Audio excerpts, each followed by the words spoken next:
Killing spree. Those days are gone. I wonder if you still think of me too.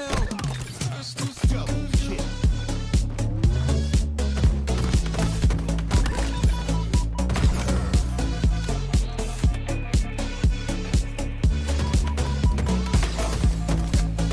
I still think of you.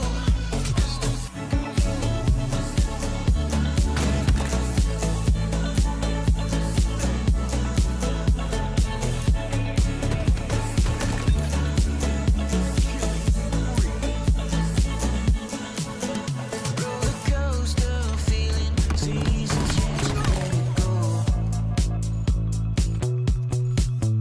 I forget the reason, baby, did we ever know?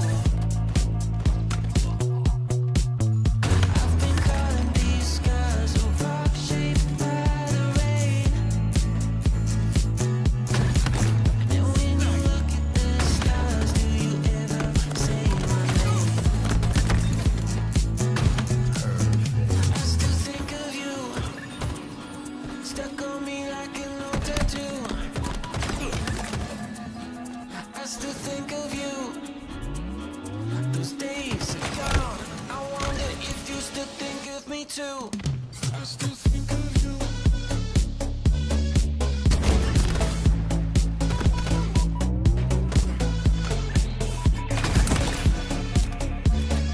No scope.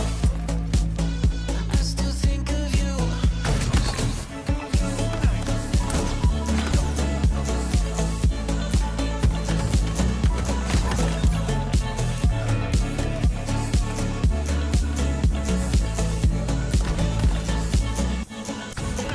I still think of you. Double kill.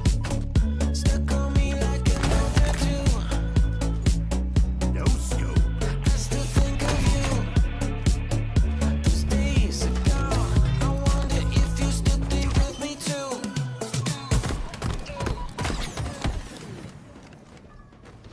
This feels a little too perfect how we are now.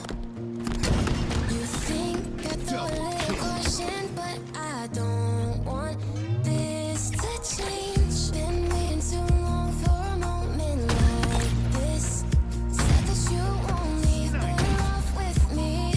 The kind of feeling I can't explain. Like how it feels drenched in the moonlight. Like how it feels under the stars. A step out of bounds with our own pride.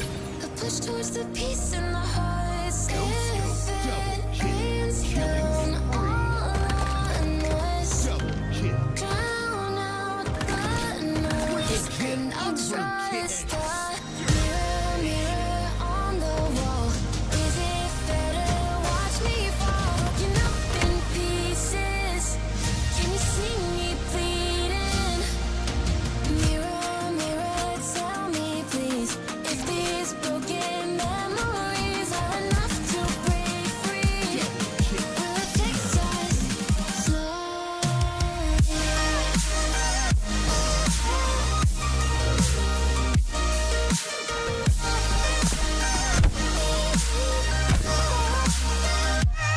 Double kill.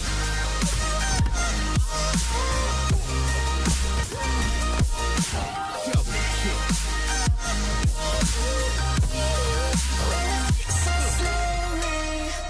Double kill.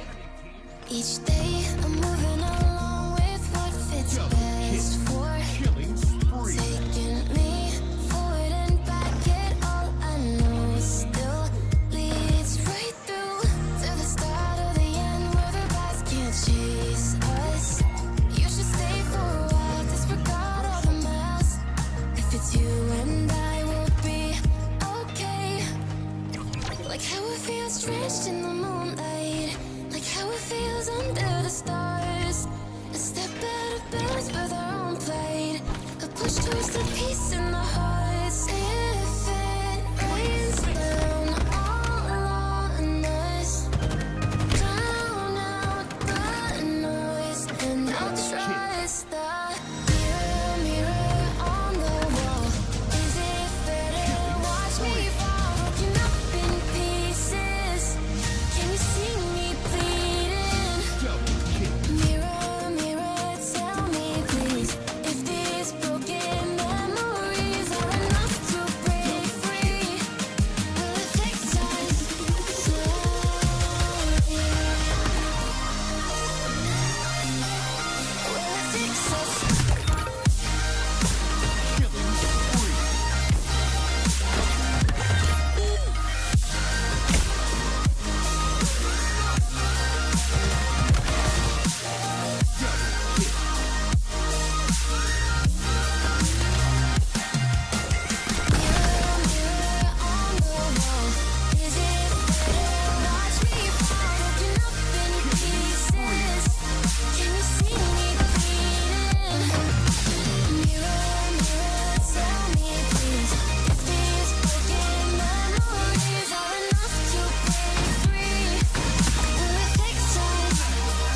you see me bleeding?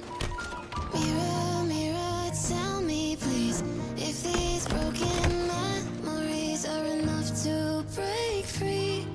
Will it fix us slowly?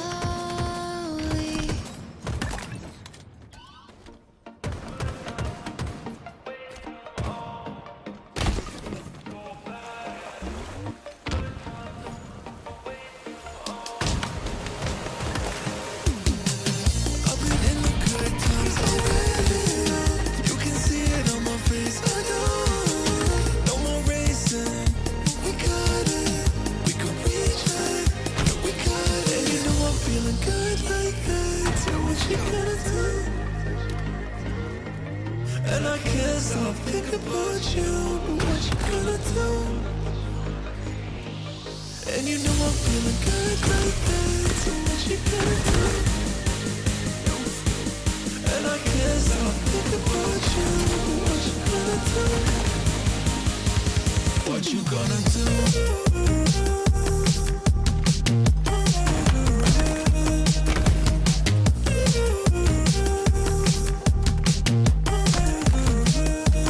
What you gonna do?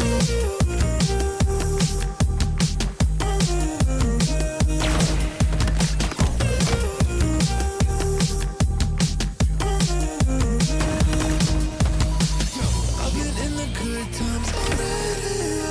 You can see it on my face. I know. No more racing. We got it. We could reach it. Yeah, we got it. I'm feeling good like that. So what you gonna do? And I can't stop thinking about you. What you gonna do? What you gonna do?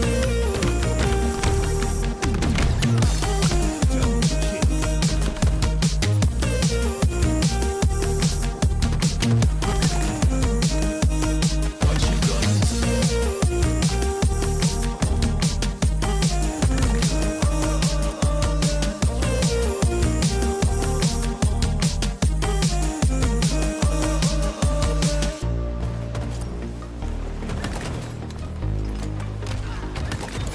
Double kick.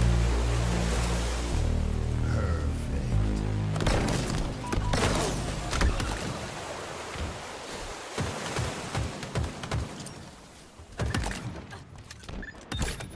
Double kill. Kiss me like citrus and fire, got me so sweetly. Too shy to call you alive when you said you need me. And I'm waiting for me, trying not to call you. Talking myself down, explaining that there's no use. Ooh, I'm gonna hurt myself trying to love you. You're gonna hurt me too, kiss and tell me to go soon. You're gonna hurt me too. You're gonna hurt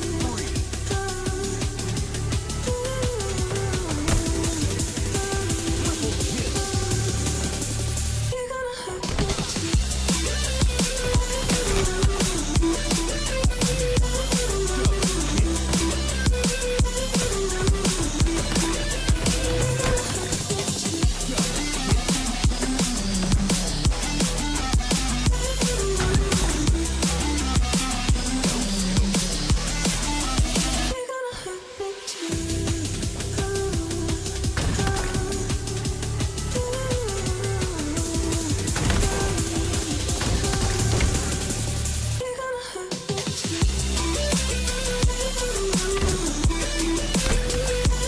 gonna hurt me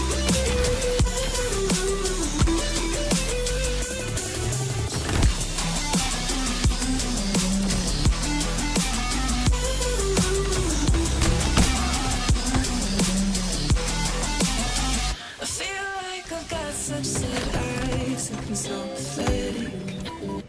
I miss how your teeth sounded scraping against my necklace.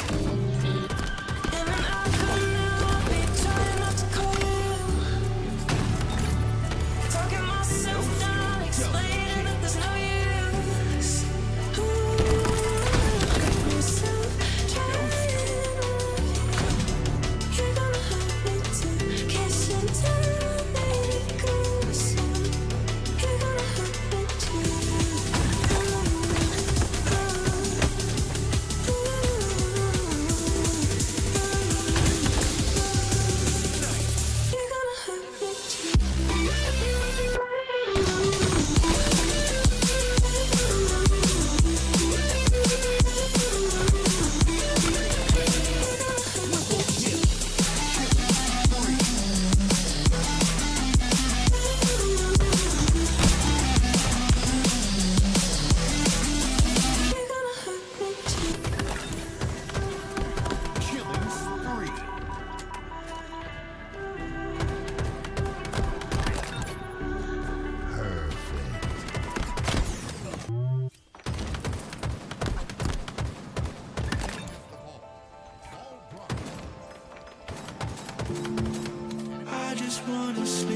kill. Seems right, never was. We were just stuck into something. Time shows, we let it go for too long. Go back, never could. It wasn't what I was searching for at all. We've been turning upside down. Now things are strangers. Nothing's left to say. Double kill. Too far gone to go back to that place. I don't wanna feel that way.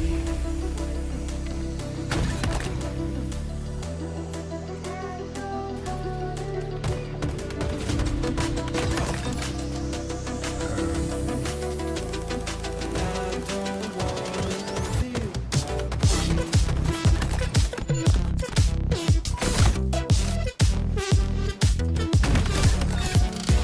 Double kill. Killing spree. Double kill.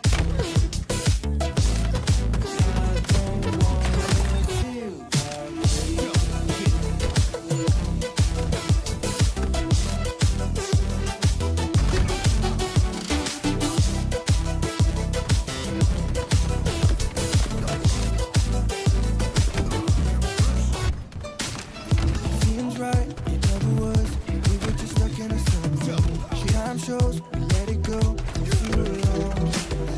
Go back, I never could. It wasn't what I was searching for at all.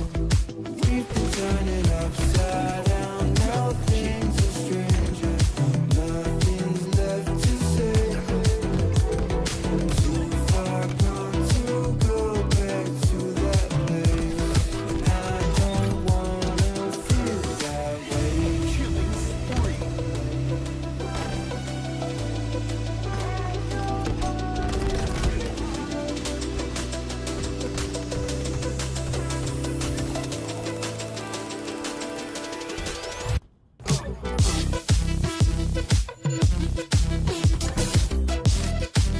Killing spree.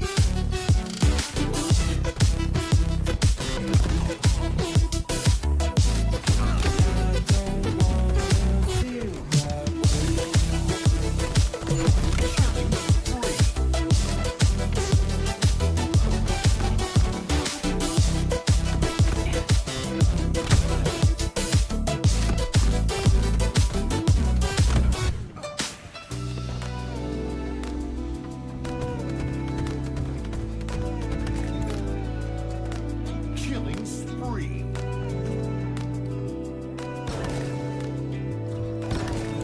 Double kill. Triple kill.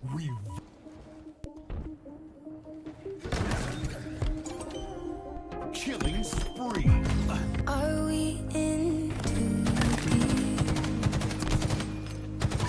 How do Double we kill. simmer down to a different league? I say something you wake from daydream, but had to be fate between you and me. If it breaks down, then we'll fix what is broken. Yeah, it'll take time, but you know that I'm hooked. All the best things don't get built in an instant. Yeah, we can get back all the time that it took. Play our cards right, take a trip to the ocean. Yeah, back in my hand, I read you like a book. And honestly, I'm circling. Take me right back to the way that it was. Oh, baby, if it's a phase, then we'll both know what it's gonna take. Make or break, I will follow. High and low, you get the best of me. If it's a phase, then we'll both know what it's gonna take. Make or break, I will follow. High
what is broken. Yeah, it'll take time, but you know that I'm hooked.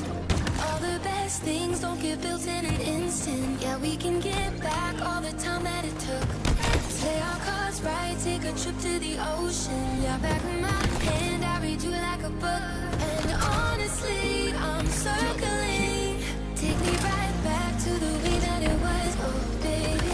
If it's a phase, then we'll both know what it's gonna take. Make or break, I will follow. High and low, you get the best of me. If it's a phase, then we'll both know what it's gonna take. Make or break, I will follow. High and low, you get the best of me.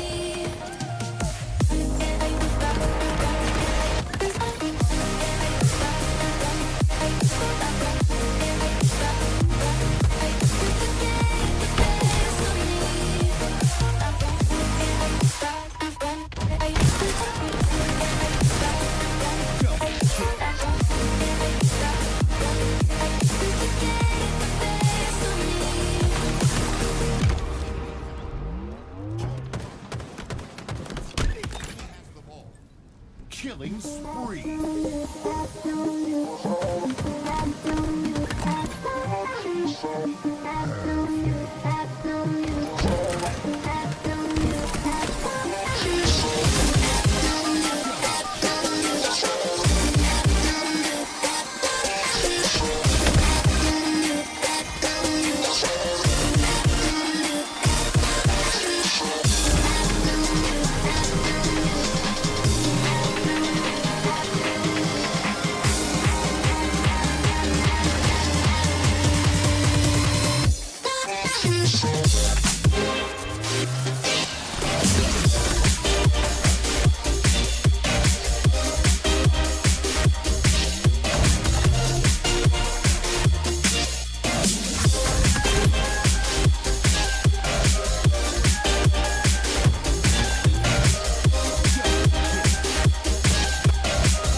Double kill.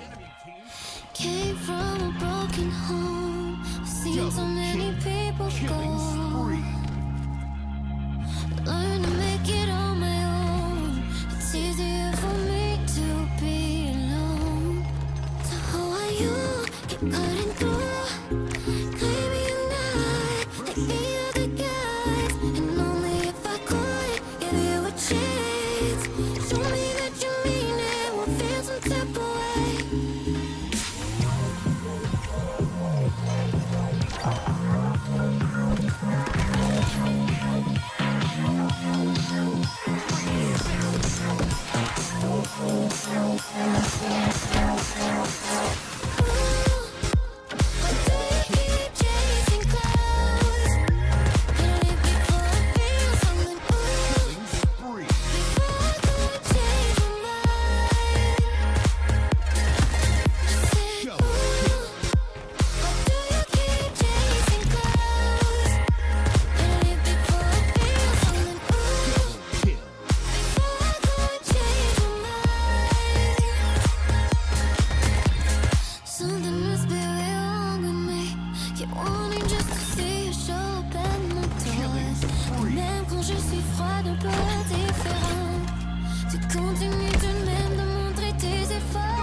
things I should. But can you let me know all the ways to make it up? 'Cause I want this to be good. Don't let your heart wear out. I'm not the one that hurt you. Don't let it tear you down and touch me like you used to. So come back and fight it. We'll forget what I did. Don't let your color fade. I'm not the one that hurt you.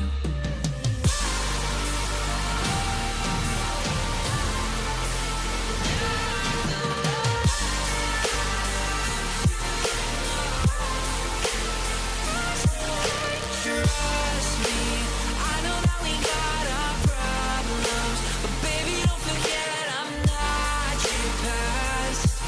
I'm not the one that hurt you.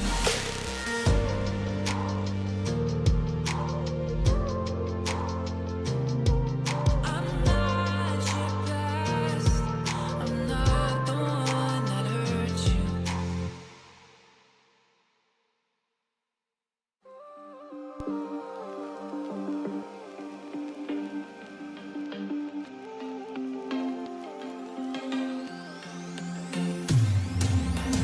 Night times are the hardest. All my emotions overload. Never felt quite like this. Yeah, it's like I lost control. You're in my head, now it's not my own. You're in my head, yeah, you got too close. I've been trying to fight it, but you started a riot. You're in my head and it's dangerous. You got my heart beating out my chest. I've been trying to fight it, but you started a riot, and I'm never getting out.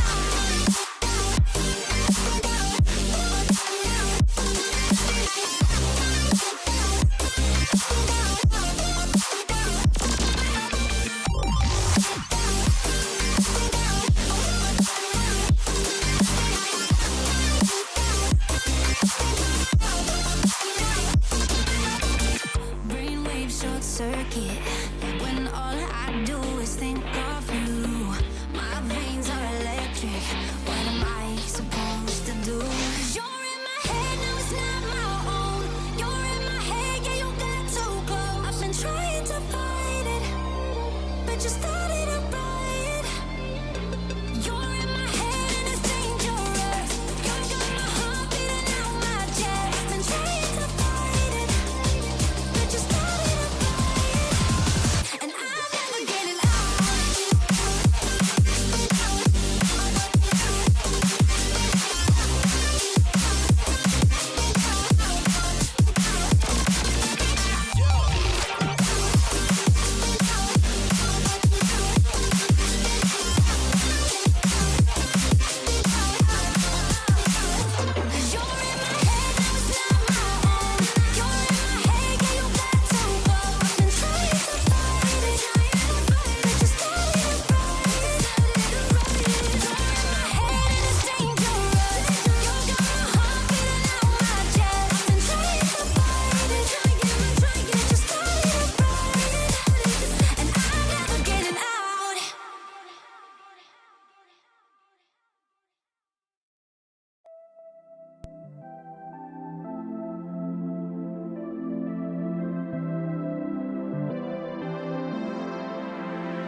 like checking your physique. I don't think I could want you anymore. Chilling with your girl, I'm jealous that I can't just run over and take you on the floor. And I don't wanna cross nobody. I know it's never worth the pain, but I can feel your eyes run down me, and all my sense just floats away. You got me in that dilemma. Oh, oh, oh. 'Cause boy, you a fine looking fella, and you know, no, the grass here is green. I like what you see, thinking of how you could get with me. Yeah. Oh, baby, we don't have to tell her. Hey, I'm in a dilemma.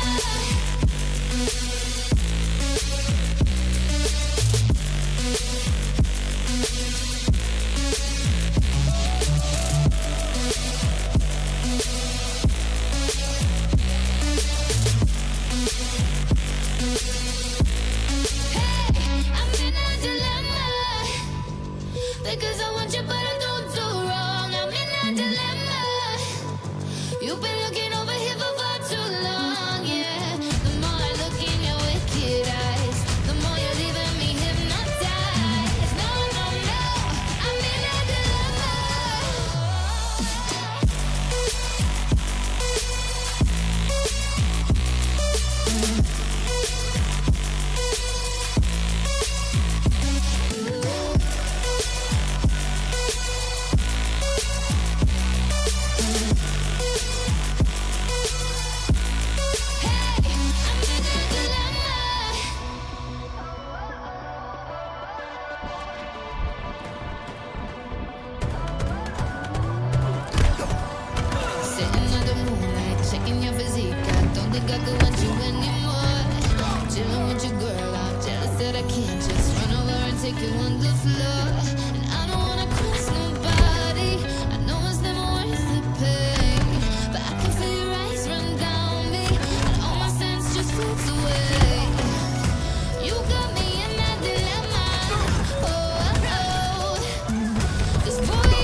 should heal, but it's been too long.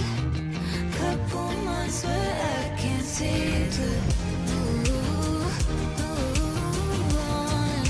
I can't seem to move on. I can't seem to.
Hold on, it's getting too much. So long, but don't start to rush. Take your time, clear your mind. You're worrying enough. Don't make it too tough.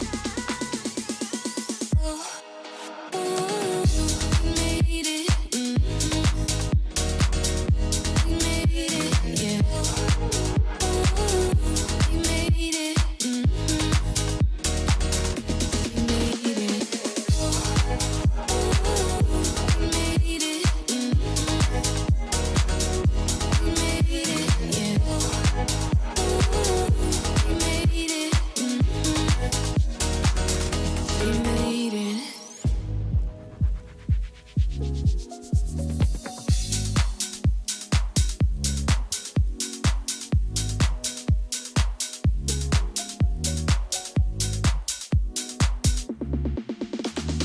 Play with my emotions like it's all just a game to you. It's a game to you. Roll the dice again, and I can promise this time you lose. It's your turn to lose. Hold on, it's getting too much. So long, but don't start to rush. Take your time, clear your mind. You're worrying enough. Don't make it too tough. We made it.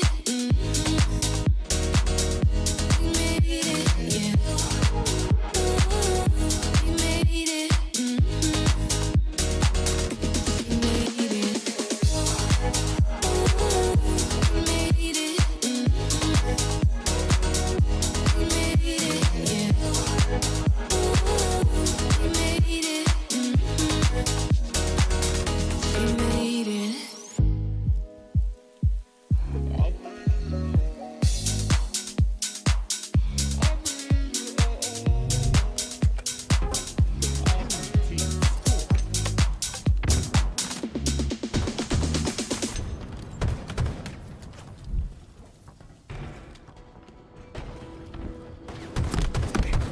Good night overthinking, wrapped up in my feelings once again. I'm worried about the future, wondering where I'll be in the end. But I know that there must be more to life than this.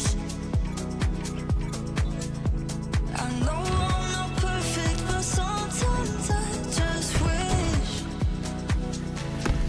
In a perfect world, never say goodbye.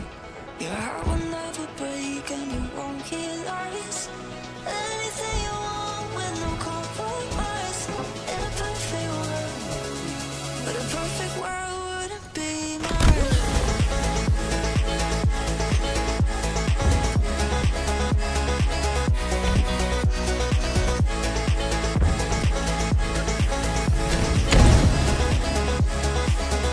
In a perfect world.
everyone, and welcome to the final day of the Dreamhack Open qualifiers. Day 2 of week 3, and we had 55 teams, now down to 12. Top 4 get travel coverage, but only 1 gets bragging rights coming into Dreamhack. My name is Hixie. I am joined here by the wonderful Wonder Boy. How you doing, Harry? Hello.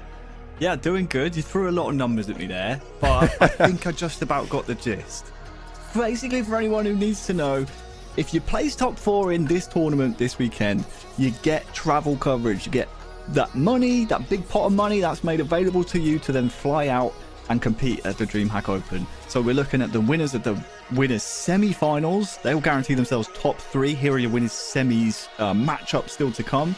And then in the lower bracket, off the top of my head, if you win the losers quarters, if you win that, you're then theoretically top 4. So that is another money match. Yeah, there you go. Lower quarters would place you in the top 4 teams. So we've got some good teams still remaining. Obviously, the cream of the crop are in the upper bracket, Pixie, but the big games are those lower quarters and winners semis, because those are essentially money matches here for these players trying to fly out to the beautiful city of Birmingham. It really is glorious. So much greenery, no crime. It's amazing. People are going to love it. Yeah. I mean, it's on the outskirts of Birmingham, at least, the event. Right? But, I mean, you're talking about, you got the cream of the crop best teams in the upper bracket. YBR down here in the lower bracket. You got 3 world champs here. Yeah, they are definitely not where they expected to find themselves. Certainly not at, like, the start of this season. But I think it's always going to be a bit of a learning curve, with that squad. And it's another team that you'd imagine when there's the bedding in process of newer players coming through. As things progress for them, you'd imagine that things will get a lot easier for them. But just look at their winners quarter matchup. It's Shopify. The guys are the kings on top of the mountain at the moment. So if you come up against them in the winners quarters, as my teams often did throughout last season, let me tell you, your tournament gets a lot more difficult going forward. Yeah, Lifeline kind of expended there, right? I mean, Shopify, like you said, just winning literally everything. Current world champions, of course. It's going to be hard to not see them in that grand finals, but it could happen. We don't know, right? Inconceivable is going to be the first matchup we're going to be having. And then later on, we will have Luminon, which is formerly Decepticons versus Usubeni. But right now, we got King's Order versus Excelus. Excel spreadsheet? Excelsis. Sure. Microsoft Excel. Whatever. We got NA versus EU for possibly the last time today. Yeah, potentially so. I think King's Order are the last remaining European squad, right? So congrats to them. I think they've secured the #1 European seed because they've consistently placed pretty highly, right? I could be wrong in saying that. Guys, please do not listen to what I'm saying and expect me to know what I'm talking about. All I can say is that I kind of know the game of Halo. As for the actors involved, I have absolutely no idea. I can tell you that Frosty was in the Face It lobby chat, or rather in the game chat, saying start the clock. So he's starting to think that the opponents are maybe milking a little bit here. So hopefully we'll get our mainstream game underway. But for now, our beautiful stream can show you some lower bracket gameplay. These are the guys that are kind of waiting. They're waiting to see who they will face in the next round. Obviously have to survive this round first, but it's important the closer you get. I mean, what is this, top 12 right now? If you win this, you're top 8.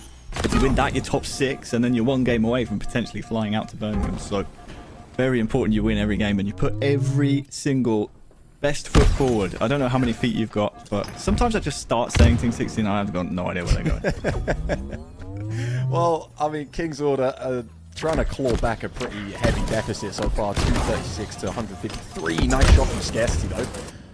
Does get naded out, but still, lovely shooting from him, and 12 seconds for that camo, so hoping for at least King's Order.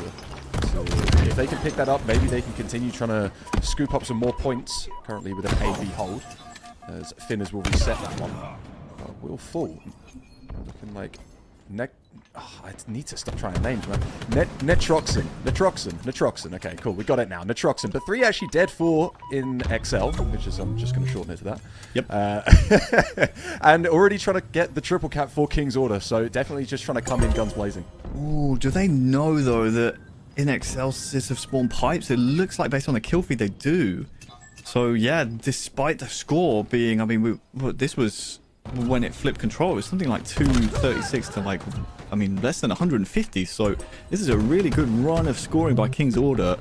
You just wonder if CB is going to be good enough for them to kind of close out the rest of this game, have easy rotations if you're the team with A. And wow, it's really difficult to trap teams in there. And in this kind of scenario, you have to be decisive and collapse, because if you kind of half pressure it, teams will spawn behind you. So it's so important that you finish off these kills. And if not, then it might just be the game here. Yeah, scarcity definitely caught between a rock and a hard place. Limited ammo and limited lifetime will fall. B and C, though, still in control of them, actually. So only, not a single point, in fact, picked up for in Excelsis, as Nitroxen will still take down Finners on B. Looks like that's going to get flipped over as well, as the cover is brought in for long hauls. And they're just going to be totaling up the last few points they need. King's Order coming so close, but it looks like they might just fall a little bit too short in this first map. As the final points, oh no, I think the final points, they are going to come through. In fact, Slink or level 50 will drop, diving on to B. And 250 to 236, Harry, a very close end to that game, especially dude, they're still when milking we jumped in. They're still milking. Look at this. Dude, who are we missing in this It's lobby? mental warfare, right? This is Royal what you need 2? at this upper level. Royal 2, where are you? Okay. And who is it we're missing? We're Suppressed? after... Yeah, I think so. Dude. Guys, we got people Yeah, waiting to Suppressed. see you enjoy playing Halo, alright? This is a big game here. This is, you know, it's the tourney. This is the cream of the crop this season. This is all we got. So, please be on time. Come on. Yeah, I mean, this, yeah, like you said, this is a big one, right? If you progress from this matchup, you've guaranteed travel coverage. So, a very big matchup for both these teams. Frosty saying, where Donald at? Just trying to hammer home that there's maybe a little bit of delay on some of these players. And yeah, it could be, I don't know. I feel like, jokes aside, it's, where are they? Where they at? Well, Royal 2 is probably an aimbot, right? I'm thinking he's warming up, because if he's joining this lobby, doesn't see the entirety of the other team there ready, he's probably just going to go and warm up himself. Snipe Drone used to do that on my teams. Glory sometimes would do that. And he would always ask, oh, are they all in? And it's like, dude, they're probably doing the same thing. Like, you have to join as well and be ready. But either way, you know, we'll have some Halo to watch. And looks like in Excelsis, King's Order is going to that map 2, Origin Slayer. Lovely. Yeah, lovely map. CTF would have been better, but we did just have the objective. So, you know, map 2 always going to be that Slayer.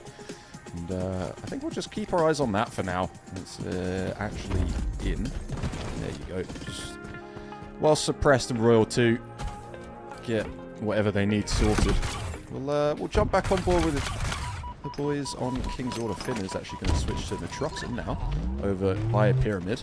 Just trying to play for this sniper. Rocket's actually picked up by Finners as well. One expended takes the shields off of Nitroxen, but able to get away just by the skin of his teeth and with that S7. Yeah, 2 rockets, no kills, sadly, for King's Order. But rest assured, guys, as soon as the winners' semis are ready, we'll pop in and have a little look at what's going on there. Just a brief 3 down here. Actually, now 4 down for King's Order. Good triple by Nitroxen. Giving us something to watch. Bit of entertainment while we wait for the guys from Shopify to just figure out, you know, where's Suppressed? Where is our prey? We're waiting for him.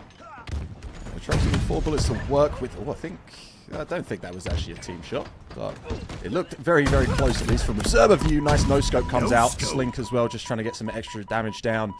Take him down, but Nitroxen just with that warning shot back towards him. So 1 to work with. Ooh, sketchy jump. Will land it, though. And finds the back of Scarcity. Killing spree for him.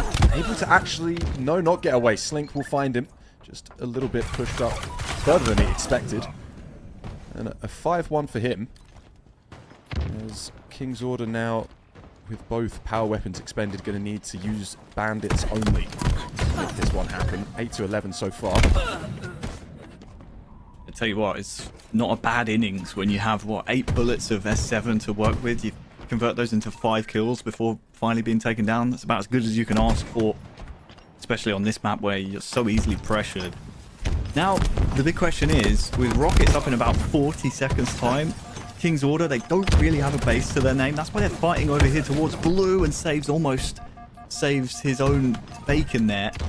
Now, they kind of have a base. They have Snipe Tower, which is the favored side here on Slayer, but the problem is you're so far from rockets that you have to push through another base to get to an elbow to then fight up rockets. So if I'm Slink here, aka level 50, you need to kind of stay around Snipe Tower. You need to stay around top cap. Make sure if the enemy team tries to go for those rockets that you have cross-map fire and a decent sightline, some height as well. But looks like the kills are going in King's Order's way. Now it's about where do the rockets go. 4 dead for In Excelsis. Time to grab rocks. Yeah, Slink with a lovely perfect there and already in position for the spawners round by cave. He's gonna spot. He's actually going to get too many players on his screen. Not sure what to do. I think the sniper was next to him. Interesting. I don't know. It's coming up, so I don't know what that was. Maybe a little bit of a server glitch. I was going to say I didn't notice the sniper was around. I'm getting baited early on, Harry. It's not good. Yeah, it's not what you want to see. But Dennis goes flying. I'll tell you what else you don't want to see. Scarcity picked up those rockets, right? But I don't think I saw him get a kill at all, and just kind of surrendered them over. There's still one in the chamber even, so didn't fire a rocket. Not sure what happened there for Scarcity, but if you're gonna die with rocks, you've got to make sure you burn them at least. Luckily, in Excelsis, don't put those to great use themselves. Nitroxen and Slink seem to be the kill leaders so far, but yeah, definitely an interesting one. The big player in the game right now is Finners, obviously, with this snipe, but with so many players from In Excelsis pushing him, yeah, time to throw this one off. No way you're getting out of there alive. Yeah, unfortunate for Finners. I think the deficit that they were sat at was 23 to 21. Now extended to 27. And Finners really needed to get that sniper to go to work. Unfortunately, didn't clock in early enough. Boss is coming by the desk and maybe giving you a little smack on the back of the head. I don't know what happens at other people's workplaces. That's what happens at mine. Double kill at least 3 for Slink. You got a human resources department? That is human resources doing that, funny enough. I'm joking. No, you're not, though. Hey, we got 4. We got 4 on either side. Nice. Well, best of luck to King's Order and In Excelsis. They're obviously about to tie up, it looks like, in that map too. But the big show we're all here for is this one. It's Shopify versus Inconceivable. It's time we zoom in on this, Hixie. It's a big match. The winner of this will secure travel funding, travel coverage, whatever you want to call it. A plane ticket to the beautiful city of Birmingham, England. Yep, home of the Peaky Blinders. And also, whoever wins this will be facing off against the winner of our other winners bracket semi-final, which is Luminon Gaming, formerly Decepticons in this tournament, against Usubeni, who we saw yesterday, right, take down a pretty solid team in King's Order, and Magin as well. So, Yeah, the EU players. yeah, Usubeni coming 3rd last week to actually Luminon Gaming, and then Rebellion who took it. So Inconceivable wanting to have a top 3 placing, but top 4 minimum. So interesting here, Snipe still up, about 25 seconds into the game. Ball is back at tower, but only 5 seconds scored. Now you're just wondering, where do we go here? If you are Inconceivable, you have everything you want. You've got Shopify seemingly where you want them, but now Cycle is ready to teleport again behind them. Oh, how does that happen? How do they go 4 down without getting a single trade? That is insane. They were still unsure about what they wanted to do in regards to camo. It was so confusing for them. Penguin with ball at tower. You had Suppress with Snipe, but none of the 4 players of Inconceivable knew exactly what the correct play was. And in the end, Shopify, as they always seem to do, put the right aggression in the right places. And now you got Royal 2 with camo and Snipe. Yeah, just trying to spot out some players. Valkyrie will be the first on the chopping block, and his head will roll. As the body shot comes through for Royal 2. Still just looking for more players with this camo. Under tower, does actually get remote detonated by Cycle. Falcated again on the spawn, the double kill killing spree for Royal 2. He does it flashy style with the no scope as well. Who needs the zoom when you can just shoot straight? Royal 2 will finally fall, but camo well and truly used and pretty optimized. The rest of his team putting in most of the work though, right? Shopify Rebellion just making it almost difficult for Royal 2 to find much more impact than he did. The one thing I do love though about Shopify, every single player seems to know with their aggressive playstyle exactly the spawn zones, like how much map they can really take before influencing those spawns. Good couple of kills though from Inconceivable. They have ball at tower, about 10 seconds or so until a lead change now. So with Camo coming up here soon, you have a decision to make. Do you try and find a pick? Like, this is a pretty big 1v1, truth be told. Yeah, it's traded off, but now you're kind of thinking, do you go towards Camo here? I mean, this route from Suppressed is somewhat suboptimal because you've blocked those B spawns. Sab will have a bit of pressure as he's just grabbed the camouflage. Just, again, seeming a little out of sync here, Inconceivable, at times when Camo's coming up. Unfortunate timing. Would love to know what the calls were in that situation to kind of pressure towards B, but as a result, Sab loses Camo. Sab dies first and looks like he's about to die here again. Sab gonna try his best, actually. Takes Royal 2, no shields. And Falcated actually getting stuck as well. Unicorn, and last shot, just kebabbing him. Suppressed found. Doesn't actually want to take this fight. Favoring to keep his life and the sniper in hand. Sab, though, trying to get a little bit more aggressive and just reset that timer for last shot shields. He's going to have to play a little bit sheepishly and just tuck his tail. Give him the opportunity. They're just running him down. They see the sniper and they're just trying to play the close range game. But in the hands of last shot, could be used as a sniper. He just expends bullets, actually, just burning them with every miss. Not really able to find much. Yeah, no need to try and force any ball time here if you're Shopify. You just had last shot be taken down with that snipe. He was your point man. You're looking towards him to get some picks and really open up the map for the rest of the team. So as soon as he goes down, put that ball out in the open. That ball actually needs a touch here soon. Okay, Inconceivable do get it. Foul's blown off the map with that grenade. But yeah, really smart recognition of the scenario. No need to force ball time. I see a lot of teams kind of lower down in the bracket force time in that type of situation, but good recognition of the numbers, knowing that there's no point trying to hold the ball, and the numbers will come back to Shopify as they always do. They just tend to gravitate towards them somehow. And despite there being 52 points on the board for Inconceivable, we're looking at kind of last break territory for them here. Royal 2 and Cycle both getting revived. More pressure onto last shot, and a lot of fireworks coming off will take him down. Frosty out of position to do anything, have any impact in that engagement. So just will wait for spawners. Royal 2 and Cycle now playing down by the Camo side. Cycle pushed up very far as well. Going to need some help, and we'll get it. Frosty and Royal 2 there to support. And already just Frosty so aware. Spawners, backseat. Now with Penguin dealt with, just knows exactly where to look. Camo able to get it off. Oh god, if Inconceivable can't get this burn. Oh, that's really... Oh no, actually Falcated could find this. No, but he gets picked off. Frosty, wise to his tricks. Oh, wise beyond his years, will actually get taken down by unfortunate nades. That's, I mean, fortunate for Penguin, depends on which side of the fence you are. Ooh, ball reset. Tried very hard. Wow, ball reset there, Hicks. He kind of spares the blushes of Inconceivable. I was thinking they need to get a bit of a wiggle on, go pretty fast. But Shopify didn't touch the ball within 30 seconds, so almost a get out of jail free card for them. It's getting a bit scrappy here towards the late round, but now we have Shopify kind of galloping away with the ball. Frosty's dribbling that one away. It's going to be all about spawns here, and Frosty knows his teammates are spawning dummies. That's smart positioning for him.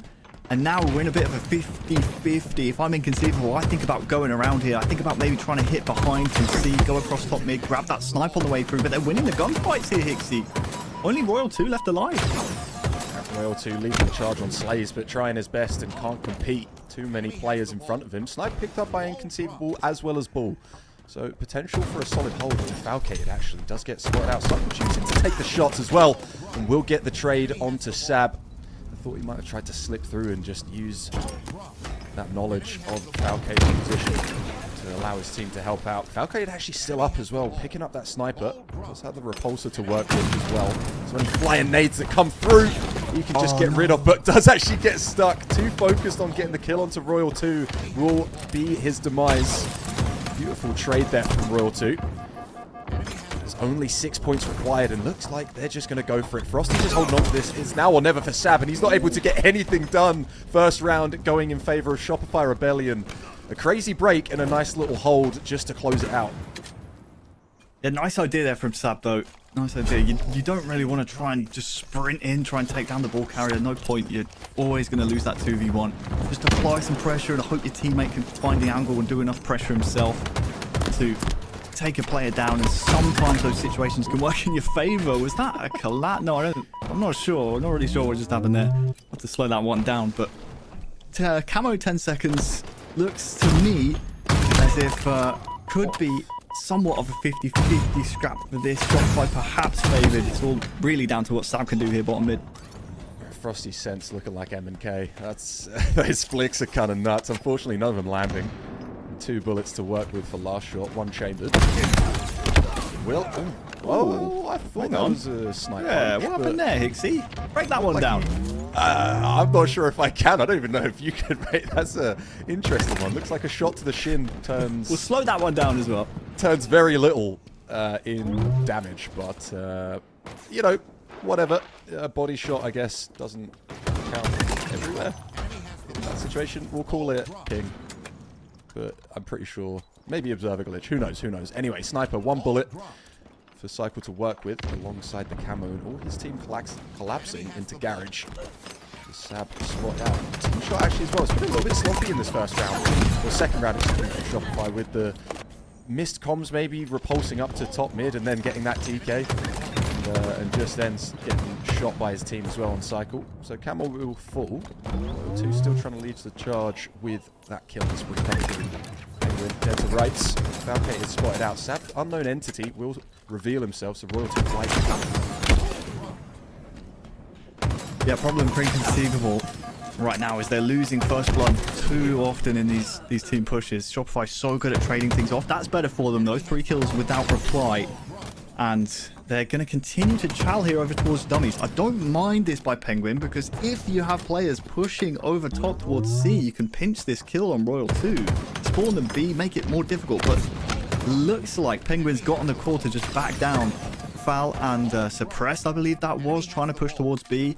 That push collapses, Shopify react, and now the ball is in the end rotating towards C. So yeah, kind of a game of stick or twist right now in terms of rotations for Inconceivable. Just sadly a little bit out of sync. If you all push one way, it's probably going to work out for you against a team like Shopify. But Royal 2, he was the last man to join the lobby, no doubt hitting, I mean, almost probably 4 digits in aimbots kills before this series, and you can tell with his score, first to, well, 20 kills. He's by far and away the kill leader in the lobby with 27 so far. Yes, definitely making up for it. As you mentioned before the series started, with Royal 2 being ready, but just wanting to stick in our aimbots. We waited for Suppress. Killing spree. A bit more time to get a bit more crisp, but taking on 2 players is going to be a little bit too much even for him, as he will drop. Sniper in the hands of Falcated. Oh, I thought he got the snipe off, but it was Sab with the smack. Always the contingency. The disparity is quite a bit wider this round. Yeah, a bit better though, and an opportunity here for Inconceivable to secure a tower setup.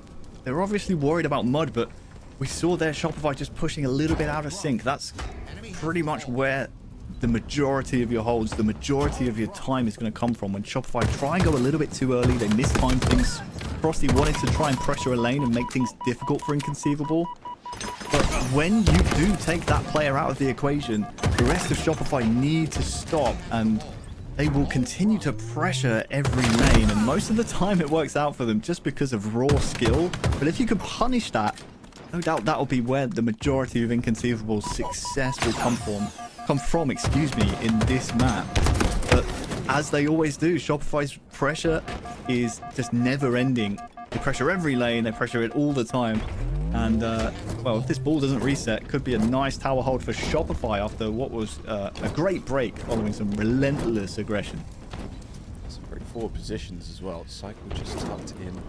He's actually going to activate and try and take down Suppressed with the help from last shot. Actually required Cycle will finish him off with bodies. Nearing victory. Like you said, just a lot of pressure coming out from Shopify. Very forward positions, just taking the fight to them. These nades, like Paul's last shot to chuck this one off. And actually, although it gets picked up, Sab able to grab that one. It's huge. With 90 points left for Shopify, that reset could have made it much more of a level playing field. But now Inconceivable with their own tower hold. Yeah, if I'm Penguin now, I'm thinking about flying at Royal 2. Go into A, try and make things as difficult as possible for Shopify if they were trying to contest Camo. Not sure where the power-up went there, but either way, that was a big, big catch by Sab. Now, it's going to be Falcated's Camo. He really is the point man here. He is the most important player on the map for Inconceivable. Gets 2 kills before going down. That should just about be good enough for Inconceivable to hold if they can shut down Cycle. They do. Now Shopify need to reset, and this should be at least another 10 seconds or so of ball time here. This is going to be a really close late game round here in round 2. Inconceivable now playing back down tower elbow. Giving up the high ground, but able to total up some more points and actually rotating this one round towards dummies. Nice G-slide means that Sab is clear. Nice little runway for him. Sniper coming up. Frosty was trying to fight for it, but I think actually Cycle sat on that. So just an assault from all sides for Sab. Sniped in the back, shot in the front by 2. Now, likely the final few points Shopify need. Final engagement, at least from Falcated. Not able to do much. Suppressed will fall as well. And that is 2 rounds in the first map. Flawless so far for Shopify Rebellion in this winners semi-finals. Flawless so far. That was really, really well played by Shopify. Inconceivable though, another example at the end of that round, the end of the game, where they just had different mentalities. I would, again, love to know the communication, would love to know exactly what the calls were, but when Sab's rotating it round towards A, your A player needs to just put his controller down. You can't fly out to A plat, you can't be involved in the fight there. You need to keep that base, if you will, just secure for your ball player and just prevent any Shopify Rebellion players chasing the ball. In the end, the A player dies, he overcharges A plat. Sab now is caught in no man's land. Everyone goes down. And yeah, just out of sync. And I think Inconceivable, when they watch that back on the VOD, they'll be thinking they left a lot of time on the table. Time to go again though on map 2. And no rest for the Wicked. We're jumping into Slayer on Solitude as map 2. King of the Hill Lattice waiting in the wings. We'll see after this map if we're potentially going to even need any more of this best of 5. 50 kills to win. Plaza is back. And a shock rifle can separate these two teams quite considerably. So some crazy snipes coming out on the last map. So I imagine we're going to see that translated over to this weapon. And I love seeing these high-level players using it, right? Just always trying to get those chain reactions off of any metal object they can. False start. A Team K, yeah, Team K means that we're going to have a bit of a false start. So we're just going to have to stew on the last map a little bit longer. Yeah, but not only that, Higgsy, an opportunity for us to kind of zoom out a little bit. Obviously, Shopify looking like the best team in the world right now. Obviously, they proved that at Worlds. But Inconceivable, this is a big match for them. How nice would it be for them to secure travel coverage early on?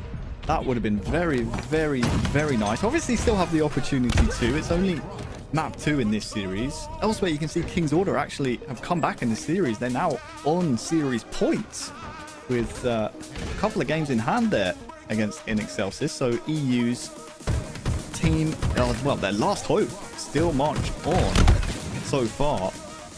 But yeah, Inconceivable, no org backing them. They are an independent team right now. They're up for grabs. If you can secure travel coverage, dude, that makes your org search so much easier. And this is what this series is about. Both our winners semis today are for travel coverage in what is the Dreamhack Qualifier here. Huge, huge set of games. Final day of the Dreamhack online tournaments. And we just have to wait once we're all convened on land. No more excuses for ping anymore. You're going to have to find something else. As looking like false start was only for the first time. Diving right on in. Last shot opting not to pick up the shot rifle. Just wanted to maybe catch catching off guard. Suppressed, actually able to get some solid shots down. So last shot backing off. Just going to try and help out Cycle. As Falcated will drop it. And still shotgun. Don't believe picked up by anyone. Sab in position to at least grab it, but just wants to bait it maybe a little bit longer. Just try and fish out some nades to actually pick up that camo as well. So very, very solid position for Sab to try and continue this massive lead that they've already built. Not often you see Shopify in this situation where they are staggered in spawns, they're splitting, they don't know who's spawning where and when. That's exactly where you want them. And I did think when Royal 2 spawned at Glass just before Sab picked up this shock rifle, that maybe Inconceivable, all of their hard work on the break would be undone, but it looks like they will still maintain map control. Do they know about Royal 2 though here at S4? Obviously Shopify will always want more map control than they already have, but you need to make sure that Royal 2 isn't allowed to just ply his trade up there and deal damage. We saw it in map 1. Highest kills in the lobby by far. Need to make sure you shut him down early. Sab's 5 Royal 2 won't be able to keep Cycle alive. Actually, he'll lose his own life as well. Falcated. You said yesterday, Harry, that Falcated's quite an underrated and underspoken about player. Coming on this team as well. Gonna look for him to just continue to keep this lead separated. Although Shopify doing their best. Close this one down. 2 minutes. Played. 7 seconds of those two. And the gap is closing. Shopify Frosty pushed up very, very close. Actually able to get a nade onto Sab and find the double kill. It's crazy from Frosty. Just taking on 2 of them. Guns blazing. And still finds a third. Falcated super weak. Penguin set up. Surely one shot here. And is always actually going to get the trade. At least Frosty finds the kill. But good shot from Penguin. I think that was the team kill that gifted Frosty that last kill because it was his last bullet. He was so confident that Penguin was, I think it was Penguin anyway, was one bullet there. And misses the shot, whiffs the beatdown, but I think one of Penguin's teammates taken down. New camo just popped up. The place you want to be on this map, obviously for camo, is towards Tram. Last shot, keeping some height up here at S4 isn't bad at all, but if you can secure glass spawns for this camo, you have the better sight lines, the better routes for it. Royal 2 over here towards blue, that's not exactly where you want to be, so looks like Inconceivable will secure the second camo in a row, and despite that, are only up by 4 kills right now. A chance to escalate that if they can secure the shock rifle into the hands of Penguin. Might not know about this player S4. He actually spots him just round the corner. Awkward timing. But able to find 2 kills. He is one shot. Double kill found on his and shock rifle as well. He's going to need to land that headshot on Frosty and just can't find it. So camo will drop, as will shocks. At least they're still in the hands of Inconceivable. Shopify going to go fast here. They'll go fast here, Hixie. You can't mess on your laurels here if you suppress. You've got to be anticipating this push out from Shopify. They don't take a beat on any map. They always go fast, and that is why Inconceivable, again, are being caught off guard. Shopify's relentless pace. I could see it coming. Obviously, we have the outlines, but there is no time to breathe against Shopify. You can't rest on your laurels at all. Now they're down by just 4. Just doing exactly that. Royal 2 to get the trade. And still just nipping at the heels of Inconceivable, but not actually able to overtake so far. Very solid job from Inconceivable to keep this lead. Looks like they're finding moments while Shopify are just consistently better. But these moments are big enough to keep them away, keep the lead. Royal 2, nice thrust actually, will keep him alive. He's taken down 1 shot, so needs to hide. The rest of his team just setting up as Falcated gets put in a blender. Royal 2 and Frosty to find him there. Sab and Penguin trying to play through down towards Carve. Will actually both keep their heads. Sab just jumping up and gets stuck, and the thruster used perfectly from Royal 2 just to get away from that one. Nice little easy pickup from him. Yeah, last shot just kind of anchoring this area, denying spawns for both teams, but it looks like a couple of yard spawners for Inconceivable might make this a tricky camo for Shopify. Never mind, they have the numbers on it. Frosty able to grab Shopify's first camo of the game. Could this change the complexion of this map number 2. Could we see the first lead change of the game coming here soon? Shopify need to make some holes for Frosty here, but don't overcommit. That's the problem that's happening right now. There's the damage, but no kill from the camo until, well, the Martyrdom comes in. Very unfortunate for the timing there. Spotting out Suppress. Saw his opportunity to get a back smack, and Sab, unknown entity down bottom mid, will make it much more difficult to shut down. Flash shot. Gets away with his life. Nade won't connect either. Still a 4-kill lead for Inconceivable. But don't ever really feel like you can catch your breath. It's a Shopify Rebellion team. Just playing down. Just wrapping around, trying to regroup with his team, and wise to do so. 2 players. Cycle will actually just pick that up straight away, but he gets absolutely decimated. Frosty's sure to fall. Perfect double kill from Penguin. Impact found of 44 to 36. Looking like we could maybe see this series tying up. Not even opting to pick up that shock rifle either. We're probably going to wrap back around to grab it now, I imagine. Yeah, I think so. Let me tell you, Higgsy, that is a game-winning push from Penguin. Shopify, you can see how much they respect it now. They've kind of taken a second to understand the situation, but for all we've been praising Shopify's aggressive timing, it's actually a little bit of awkward timing from Penguin on his flank that will see Inconceivable within a hair's breadth of winning map 2 and tying up the series. Exactly what the doctor ordered. They know Royal 2's over at Snipe, so great. Love this play call from Inconceivable. Make him irrelevant. Let's go find kills somewhere else on the map. And that's exactly what they're going to do. If they can finish them off, of course. Yeah, Sab jumping back into that one. Won't actually matter. Falcated to find the final 50th. And to win that by 10 against the best team in the world currently, you've got to be feeling pretty good. Yeah, and honestly, those are the type of games that I watch back if I'm in Inconceivable's shoes, where I'm listening to the casters and they're like, wait, why are they praising the other team, dude? We literally had the lead from the start and then we never traded the lead. We had the lead the whole game, but they're praising Shopify. But honestly, Inconceivable, they did exactly what they needed to do on that map. The game-winning play is that Penguin double, though, for sure, because Shopify thought, oh, Snipe, completely free. We can pick up Shock. We've double pushed it. That's great. But Penguin's just little slippery, awkward timing. It's what he does best, is able to come through. This is it right here. Love this from our team in the back. Good job, Infinity, catching this. It's a beautiful 5-shot to Frosty, obviously, but it is the timing just before that that wins the game, in my opinion. Before, I mean, if he dies there, it's what, 42 to 37, and you have Shopify with Shock. I mean, that's a completely different game if Penguin doesn't pull off that play. Well done, Saint. We're now tied up. Yeah, I mean, that play, like you said, just so important because it just took the wind out of the Shopify Rebellion sails. But gonna have to reset. Map 3 lays in wait. Got QT, got Sniper, and of course that hill to be taken. This is maybe not where I was expecting us to be, if I'm honest. I thought this could be the final call for Inconceivable to extend this series, but I'm glad to be proven wrong. Coming in to map 3, tied up, one apiece. And another Sniper. I'm loving it right now. I'm loving the sharpshooting.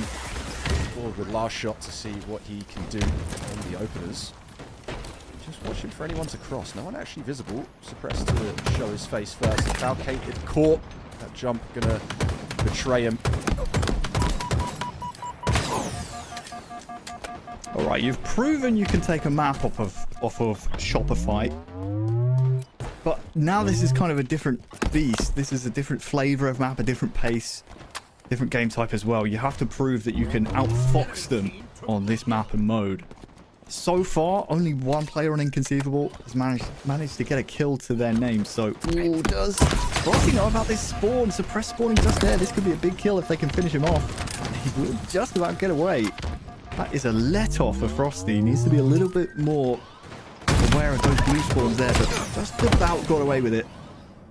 Lovely little no-scope there from Frosty. Doesn't land the headshot, but still picking it up. QT actually probably saves his life. It might have got pancaked by Sab's repulsor. But still, gets taken down. Cycle to drop regardless. I'm wondering if taking that second map has just, you know, been the equivalent of smacking the hornet's nest. Shopify Rebellion are just going to come out with all-out aggression. Already half progress for them on this first hill. Inconceivable jumping onto it now. With 2 dead for them, I imagine positions are going to be difficult to find. Suppressed. It's just... Oh god, he does actually spot Royal 2's feet. Wondered if he might have got a sniper bullet to the head. Unlike Sab, actually able to jump over that one. Just playing jump rope. Penguin not so lucky. Will actually avoid it. Royal 2 going for some style points, but actually needs to land these. Yeah, this would be a nice kill to get. That would frustrate Penguin a little bit. Also to take down the hill player. That's also very, very nice. We'll actually be 3 kills in a row here if he finds Sab in the hill with the help of Cycle. I think that that's really nice for Shopify. What would be even nicer, though, is to just back off of blue here. Secure those red spawns for the new hill. Let's assume you're going to get this hill in the bag. You now need to think about those players over at red. Those are the spawns you want to control. And it looks like Inconceivable, despite losing that hill, are in prime position here in transition to have the better positioning on the new hill. And Shopify, they're going to have to retake here on T2. Just as you mentioned, the spawn and back red, Sab spawns up there. As if on cue, making you look good. Although they do have the spawns, no one actually really in position to get any progress working. Just want to try and get a little bit more map control. A nice trade last shot means that they're actually able to flip spawns and push them back to blue. Enemy team took the hill. Playing up as Royal 2 as well, just aggressive as well. Doesn't have the health. Nice little catch there from last shot. But with the rest of his team elsewhere, he's going to need to reposition. The aggression coming down from the snipe side. Actually able to get past 2 of them. Frosty and Cycle fall with only 1. There's Royal 2 to pick up a second. Cable with the sniper as well. Actually just getting ego chowed. Last shot jumping back out into that one. Able to take him very weak of Royal 2 to capitalize. The sniper is down. Yeah, Sniper made irrelevant in that situation. Penguin taken down. Now for Inconceivable, you don't want to be split up on this push. You want to make sure you get 4 alive before you try and pressure any angles. You can't be caught staggered. Penguin going down early. Valkated joining him. These are the types of pushes that Shopify feed off of. You don't want to be 2-0 down on this map. You want to keep it close going into that P3. And obviously, you want to be the team that wins that P3 to be able and afford the opportunity, if you want to, play time on that P4 hill. Look at the neutral clock here, Hixie. I mean, 2:15 left. If Shopify go 2-0 up, you'd imagine they're thinking, okay, well, let's play neutral clock, because if we can deny and burn about a minute on the clock on the P3 hill, it's 2-1. The hill's out in the open for P4. We've probably won the game, so no need for Shopify to overextend and rush anything here. Secure your kills, guarantee them, and then cap the hill afterwards. I wonder if they were even playing time then. Right, over half progress, already a hill up. And with Frosty and Royal 2 both back here, Royal 2 at least spotting 2 players, so attention's going to be elsewhere, but no one on Inconceivable has even been able to step foot for longer than about a second or 2 in this hill. So just burning the clock, a minute and 30 left now. And they're only 1 hill up, but they're feeling so comfortable. Frosty with a nice nade onto Suppressed. And again, just opting not really to jump into this. As I do say that, he will climb in. Just to have that 2 hill buffer would be so much nicer. Suppressed around the backside though. Unexpected entity. Frosty to deal with him. Clean him out. Clear him away. This is where Shopify just look world class. They understand every situation so well. They recognize Inconceivable's pushes. They don't have the discipline to group up. And with a big lead on the hill, they're so happy to just take as much time as possible off the clock. I mean, over a minute taken off. And now, 2-0, you don't need to worry about capturing this hill. Last shot, just giving the wiggles here on P3. That's crazy. Royal 2 with the double kill to keep him alive. The milking there is insane from last shot. That's world class. What do you expect? Dude, it's game over. Yeah, that's It's it. game right? over at this You've point. got- What can we say? You've got everything stacked against you. A double kill, make that triple for last shot. He's just ripping it away from him. They take map 2. Yeah, sure. You can have it. We're taking map 3 in dominant fashion. Find this inconceivable.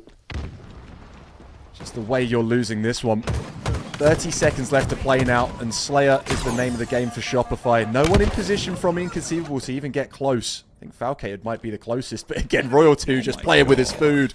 He's going to let him get on it as well, give him some false hope. Playing round the pillar at least means that he will dodge the damage from the nade, and the other player on the left doesn't actually get spotted. Royal 2 will fall with nothing. So maybe just getting a little bit too cocky, but still, how can you blame him? Crazy, Hixie. They could literally give this whole hill. They could give this whole hill, be in perfect position for the next hill and win the game. Like, look at them. They're not pushing in too much. They know, okay, well let's pressure kind of 75%, knowing that 20 seconds will be left after this hill's captured. We're going to be in perfect crossfire positions, and with Inconceivable recognizing that, they now know, okay, you got a hill under your belt, but what are you going to do in transition? Because Shopify's push actually is coming late. They've taken blue from you. Look how far they are from the hill. This game's over. Yeah, Shopify just with every position. Sab and Suppress just trying to slide on through, but when Falcated gets caught on the flank by Cycle, the double kill found and not a single player up. Expertly done by Shopify. The reps and the prep definitely showing. Looking incredibly dominant on Lattice, King of the Hill. So much so, Royal 2 felt like he could play with his food. I mean, let me tell you, I love watching Shopify. I know some people may think, oh, it's, you know, kind of stinky to play like that, and would you want to win like that? Honestly, the coach in me, I love it. We've theory craft King of the Hill for so long, and it takes a special group of players and a special team to really execute some of the strategies and have the confidence to pull off the theories that we're talking about. And that is exactly what we're talking about right there. You can play time on that map and mode from as early as the second hill. It's great to see. We'll see out the last few seconds of this game and potentially series unless In Excelsis can break here. Looks like King's Order will survive. They advance to top 8. That's huge. Yeah, King's Order, absolutely insane. The final hope for EU, advancing to top 8. That's a proud moment right there. That's nice to see. Unfortunate for their Excel enemy, spreadsheet. Yeah, Excel spreadsheet. They're going to have to be relegated to a CSV. That's such a bad joke. I'm so sorry. That is. That's an accountant joke right there. That's really cool. Oh man, that's Anyway, right, we're still talking about boring outside life. This is Shopify Rebellion, the best team in the world statistically, current seeding. Absolutely dismantling Inconceivable in that previous map. You said it could be, you know, some people might see it as a boring win, but to be able to execute something like that, like you said, and to just know that your planning has worked, like, it's got to feel so good. So, Inconceivable on the back foot. Need to take this map to push us to 5. Just to be able to get travel courage guaranteed. Last shot, though, shutting them out. And I'm not sure what that was. I think it was an observer glitch. The grapple was to push long quite fast to split these spawners. Okay. Yeah, it was really well done and good timing there from Royal 2 as well, joining the fight. They're happy to give up the A stronghold and continue these splits. Penguin isn't long for this world, to be honest. If he can even get some damage down, that's not too bad at all. But the rest of his team, they don't know what to do right now. This is 61 and climbing to Shopify with no reply from the start of the game. Good aggression. And right now, you're just trying to secure some kills. You know Shopify will provide us some awkward timings. They'll provide some aggressive timings as well. Important to note, though, this game type, this map and mode, doesn't start until one team crosses the 200-point mark. Now, that might be in about 5 seconds when you're watching Shopify Rebellion, but important for Inconceivable fans and the team themselves to remember that and not panic here early on. Still early game here, really, on Recharge Strongholds. Royal 2 Almost got given some wiggles, but partial wiggles. Still able to keep most of his shields. The Penguin will take the rest.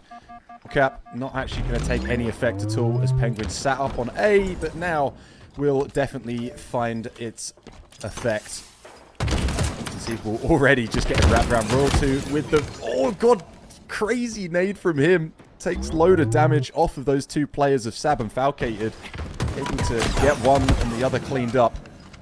Last shot with a lot of damage, but that 5 required from Suppressed just to shut him down. And like you said, this is just dominance. Looking like Inconceivable trying their hardest to just get some points on the board with this AC grab.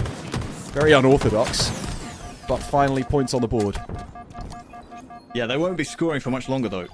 Problem for them is their numbers have gone down. They were losing cross-map damage fights, and even though there's some good work from Penguin with Camo, I feel Shopify more than likely to secure A with no trouble at all. Penguin's shooting is very accurate. There is a contest onto A, but last shot finishes that one off. But just as you should do on strongholds, you're always defending one, attacking one, and leaving one until you're getting those kills ready for the trip cap. They've left A, they've attacked B, and they're defending C. So not the worst thing in the world while you've got Penguin here with Camo. How much time is left though? Hopefully Coach Hoaxer in the back has let Penguin know, hey, you got about no seconds left for that Camo, and he goes down. I mean, so much for Shopify Rebellion to jump off. Really don't need to feel the pressure all that much yet with such a lead.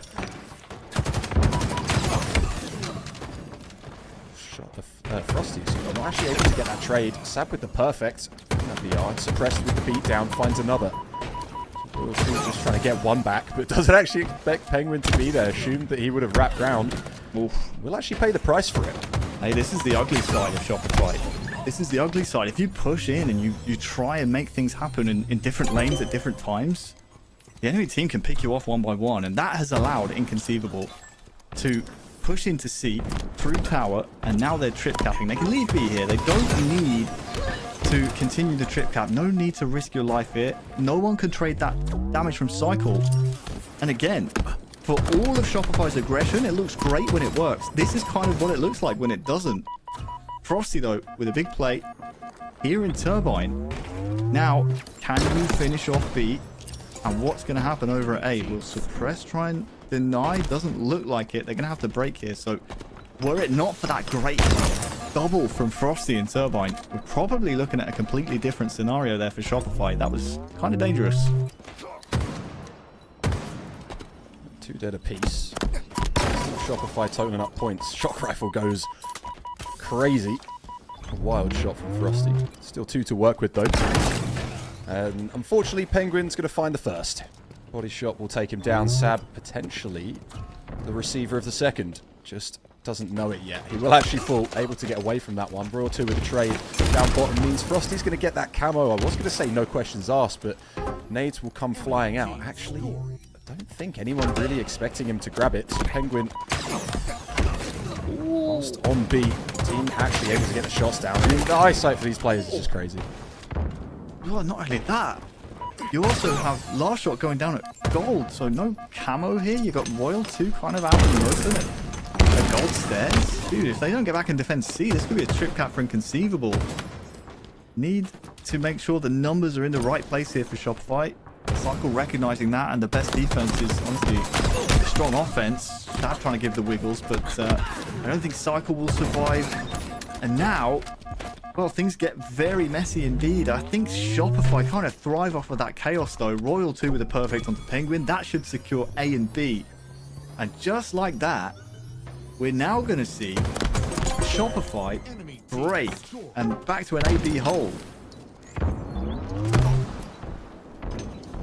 Oh, shit, just trying to hold down that top mangle bridge. Doesn't actually expect 2 players, so just goes flying in. Finds one weak though. Sab and gets the double kill as well into Falcated. 4 dead for Inconceivable. Just some crazy confidence coming out of him. Last break. And yeah. the triple cap comes through. And like you said, now that just puts so much pressure onto Inconceivable. Looking like they're going to be pushing into C. And no one there to actually get any more progress on it. So 247. And this one's just going to go out. Falcated, the only player alive. 250 to 130 means Shopify Rebellion will be taking this series 3-1. and securing themselves travel coverage. You can say you didn't expect, or you did expect it even, and that it's not a surprise, but maybe a little bit not doing it in 3-0. No offense, XC, but if there's a team that doesn't need travel coverage, it's Qualifier Birmingham. All right, it's just greedy at this point. Perfectly played though. Reach our strongholds. That was a clinic. I was kind of worried for them at moments, but actually, upon reflection, I'm kind of thinking Shopify's game plan when they are in the trip or they're not in positions they want to be, just go and make it mixy. Go through, take some fights, do some damage, trust the rest of the team has your back. And that is exactly what led to Frosty and Turbine getting that double. Just make the spawns kind of crazy, unpredictable, and then thrive off of that. I think that was their game plan all along, to be honest. So congrats to them. They will advance. And, well, you can see here our lower bracket. That lower quarters match you see after the round that's populated at the moment. If you win that, congratulations. You've got yourself some travel coverage to the beautiful, great, historic city of Birmingham. Honestly, it's like a utopia. You'll all love it. The hidden city of Atlantis was modelled off of Birmingham. It's true. Or the lost city of Atlantis. It's usually not hidden, is it? Well, I guess hidden, lost. It's both. Yeah. Yeah, one's a little bit more on purpose, but anyway, inconceivable. Still have a lifeline. They are down into that lower bracket, but Shopify securing the winners final, and we will be showing the other winners semis of Luminon Gaming versus Usu Benny to see who's going to be playing in that winners final very, very shortly. But we are just going to throw to a quick break before we have that series for you.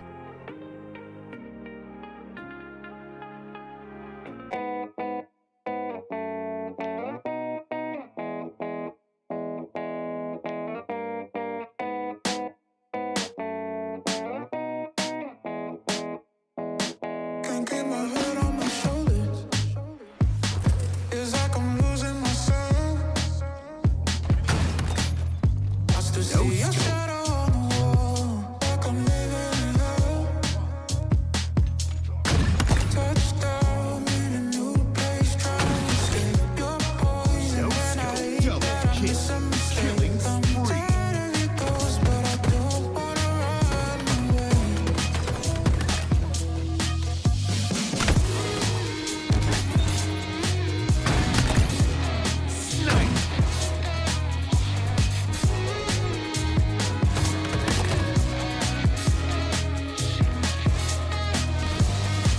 I can't believe I fell for all of it and it was a show. I know it's toxic, but it just don't feel right letting you go. Double kill. But you play the game, I can't escape. Killing Caught up in the middle. You're running through my head, I know the things we said. I wish I could forget you.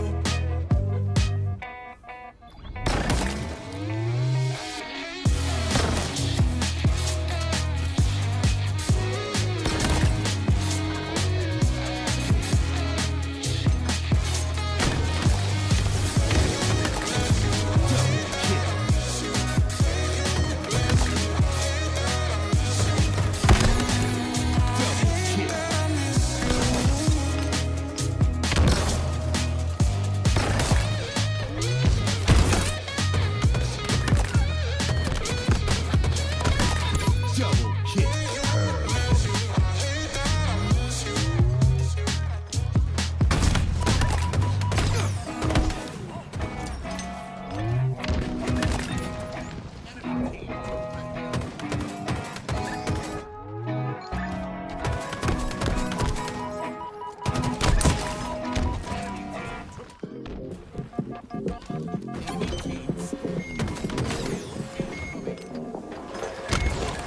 Feel this time.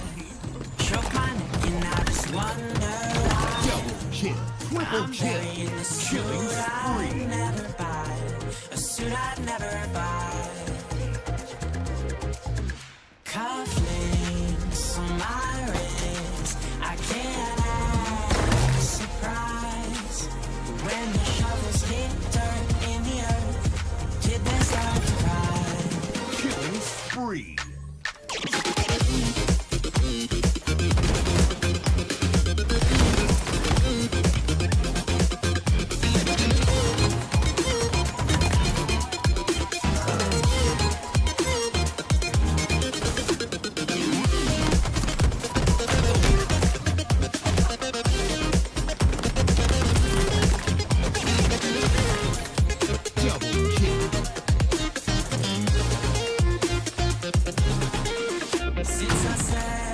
17, I've been looking for a place to make me be complete. I've been looking all alone out there for anything to make me feel alive. Bring me back to life.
I've been looking for a place to make me be complete. I've been looking all alone out there for anything to make me feel alive.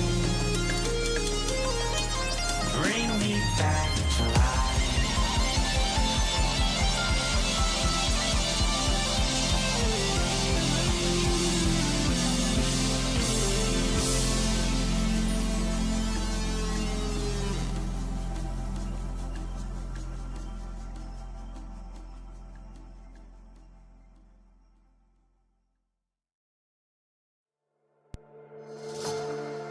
Monday morning and it starts to rain,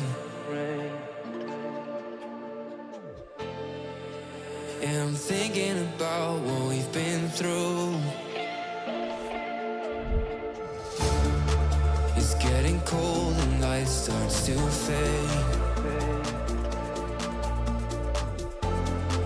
and I'm feeling worried about where this leads to. To begin, but I keep seeing you with me. I slowly start to admit that you're the one that I'm missing. I don't know what I should do, 'cause you're ignoring my texting. So could you tell me the truth so I can stop making guesses? 'Cause now I'm losing my mind. Keep on running till I find a way to ease my mind. So could you tell me the truth so I can stop making guesses? I don't know what I should do, 'cause you're ignoring my texting. So could you tell me the truth so I can stop making guesses? Is it hard to make up your mind? Doesn't the fun that we have make it easy? Is it true? Do you still need time? Or are you scared to commit and be with me?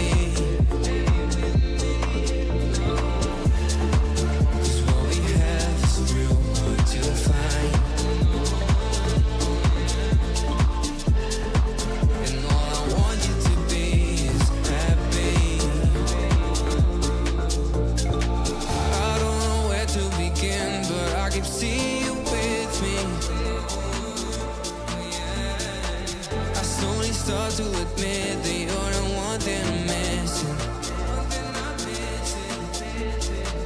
I don't know what I should do, 'cause you're ignoring my texting. So could you tell me the truth so I can stop making guesses? my mind. I keep on running till I find a way to ease my mind. So could you tell me the truth so I can stop making guesses? I don't know what I should do, 'cause you're ignoring my texts. So could you tell me the truth The best so I one can on stop Lattice, so making no guesses? surprise to me that it stays in the rotation. It really rewards the team that is heads up on rotations, but there's certain parts of the map that are good for almost every hill, like that top red window area. You've got to control the center of the map, but you're also exposed in the center of the map, so you've got to be really aware, work together, finish off those one shots, and make sure you can get into position for these hill captures. Yeah, I mean, as a kid that grew up playing Halo and, you know, a little bit of Madden, anytime I'd play with my friends, I'd usually make it a snow game just for the fun of it, right? It was more fun to play in the snow, and snow hasn't had the best the best run in Halo. It feels like some of the more snowy maps haven't been people's favorites, but Lattice has definitely found a home, and it's got plenty of ice, a little snow aesthetic. You've got your classic red and blue base, asymmetrical arena-style map. So, yeah, again, a huge shout-out to Timmy Forges, man. How much has the Forge community just absolutely carried the mantle as it relates to Halo? Yeah, it's been incredible to see all of the new works of these forgers really putting in the work to keep Halo afloat. We got ourselves a nice looking best of 5 here, looking through the rest of the matches or rest of the maps in the series. Live Fire Strongholds is the one I got my eye on. One of my favorite modes always. It's just so fast paced and really shows which teams are good at playing at a disadvantage, which is one of the hardest things in Halo Infinite. But we're going to have ourselves a match. I see Verb Maker in chat. He's always chirping, says, Bound doesn't lose to Boo Boo. And that reminds me of a little bit of beef they had dating all the way back to year 1. Bound and Boo Boo were teammates on that original FaZe roster. And Mike then was Snipe Down? Yeah, Snipe Down and spacing on their fourth. Oh, Falcated. But Boo Boo's roommate. yeah, Bound at the end of that roster said that Boo Boo was a walking .7 on the map. So let's see if Boo Boo can prove him wrong here and post a positive KD. Yeah, now you're rehashing my memories. I absolutely remember him making that statement about Boo Boo. I believe that was when we were working with him. And Boo Boo, he answers the bell. Goes down right there. 2 Bound. Interesting to note. And 3 are going to fall ultimately for Coliseum. That's going to open up the scoring for YBR. So Coliseum get points on the board first, but it does look like YBR have a better setup to regain the lead. Okay, back and forth we go. Off the rip, it is a nice hold of a little bit of time for both teams. Bound uses the Shroud, but opts to jump out of it, maybe anticipating a grenade coming inside and wanted to give himself another out, but it will be Boo Boo Doo Boo taking him down and getting into the hill.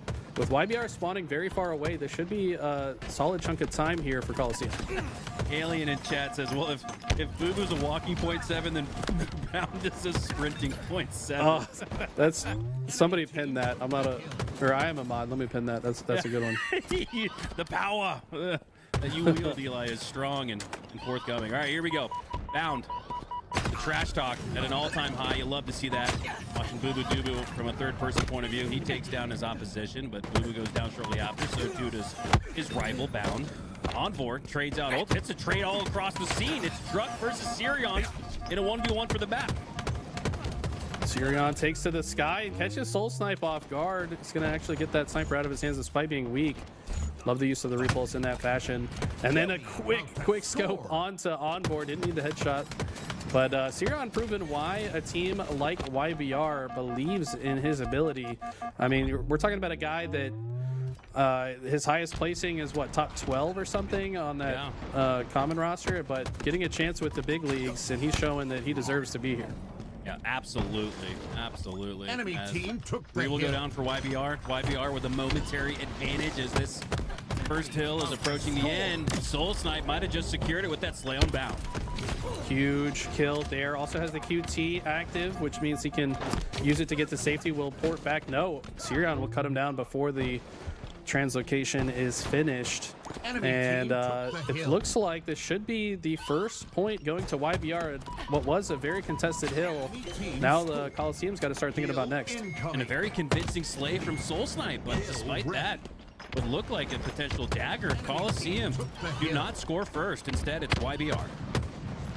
Okay, Soul Snipe is in the next hill. He knows Stellar's behind him, but also has Bound in front of him.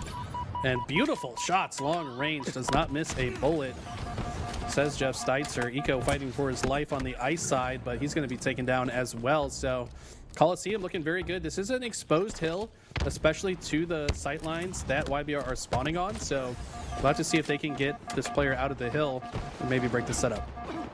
Envor trying to break the awareness that YBR seemed to have on his head. Does a great job here staying alive. He had two, at least maybe even three players trying to seek him out, but Envor re-shields, repositions, 5 perfect shots for the double kill, and Coliseum have been flawless on Hill 2.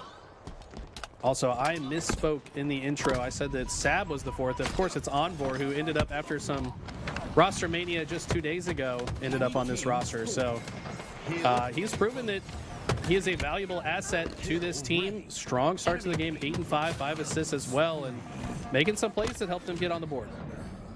Love me some Envor, actually, I believe is the correct pronunciation of his name. One of the iciest players in Halo. Love to see him getting his opportunity with a couple of legends. As Boo will fall to Sirion. Sirion going to candy cane around the corner, trying to stay alive. Envor seeking him out, but not able to find him. Elects to just get in the hill instead. Okay, this is a pretty strong looking setup for Coliseum. It's going to be pretty hard for YBR to break through. They've got to cross a lot of open space, and Druck is going to do a ton of damage. Gets 2 kills of his own, adds an assist to the repertoire, but problem is no one's been in hill this whole time. They've been able to secure and hold on to this side of the map, at least for now, but didn't really get a lot out of it.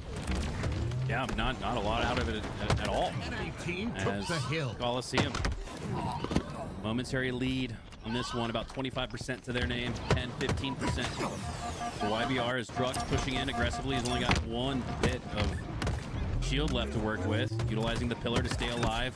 Tosses that grenade around a corner, then looks right, finishes up Stellar with the headshot, staying alive all the while. Eco finally takes him down, though. Nice play. Yeah, I love the way Druck plays around cover.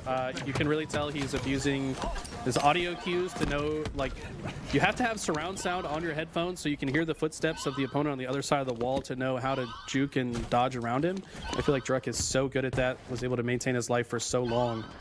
And now it's Boo Boo in the hill. Sirion sneaks through, doesn't even need the sticky to explode to get that kill as Bound is swinging in with him. And they have broken the setup. Coliseum has a lot of time, though, so really have one more opportunity to break this hill and potentially take the lead. An absolute death match here on King of the Hill. Tied 1-1, tied on hill number 3. This next gunfight is going to determine who's going to take the lead. As Sirion on the Zordon, staying alive.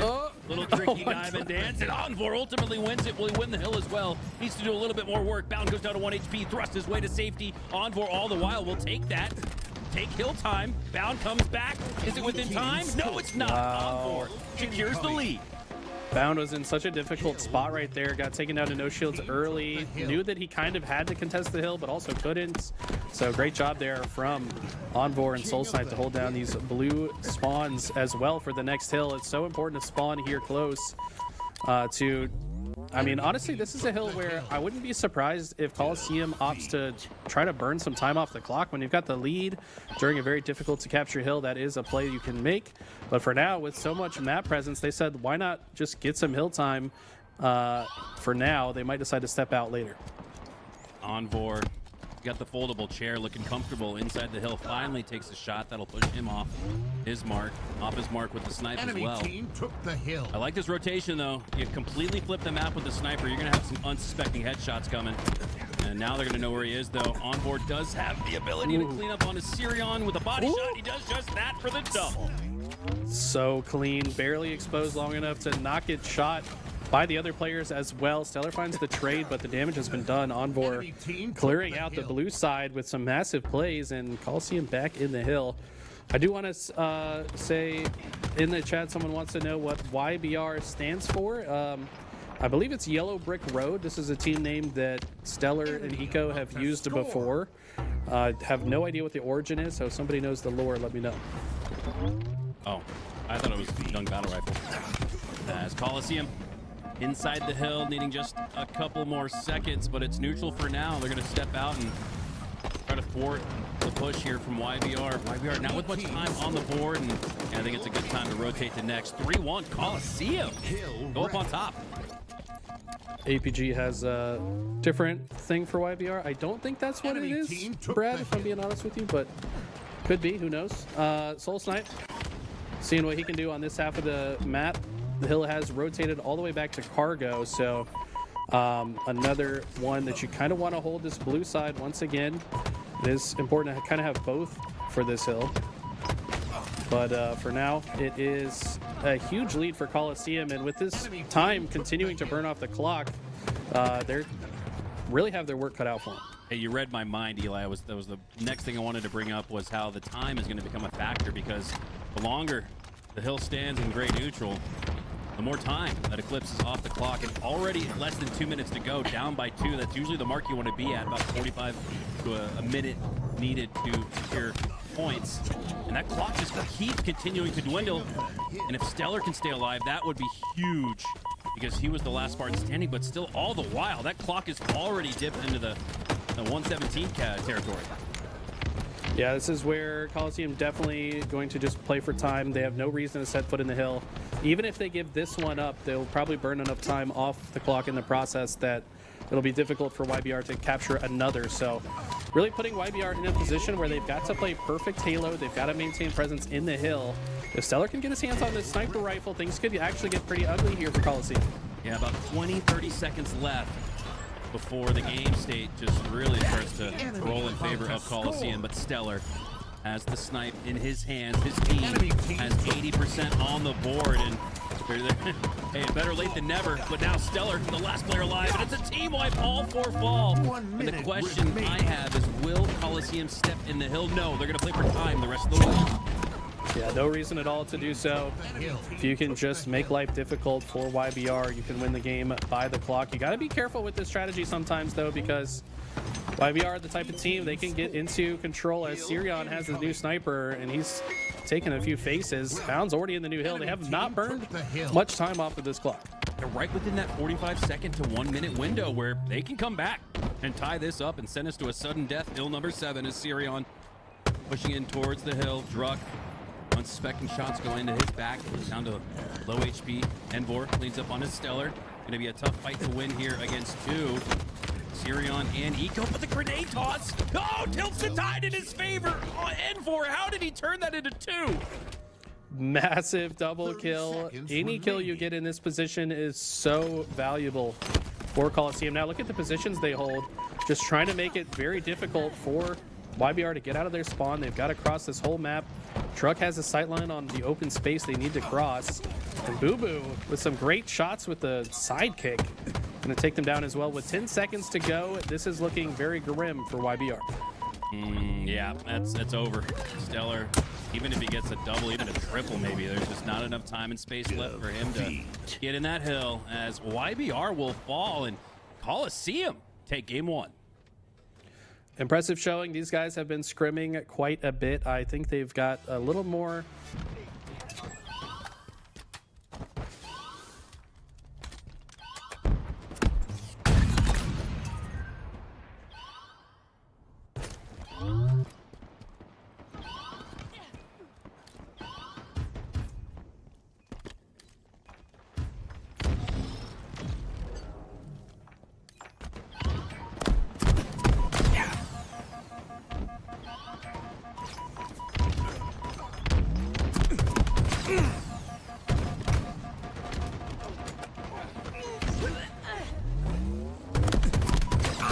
Enemy team took the hill.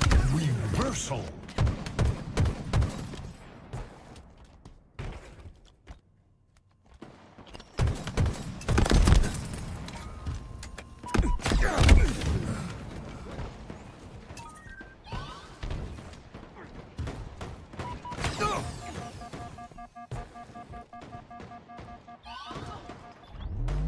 Enemy team took the hill.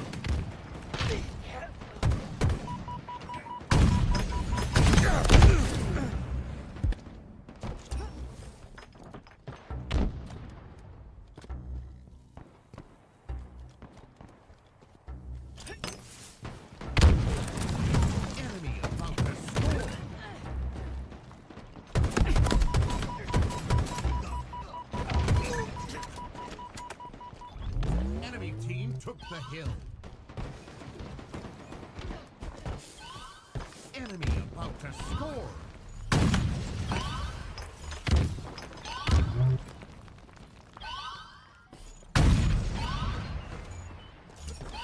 Enemy team scored. Hill incoming. Hill ready.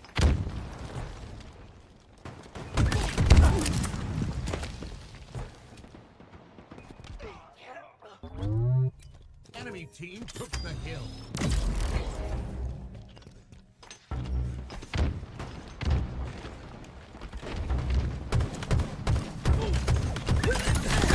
Enemy team took the hill.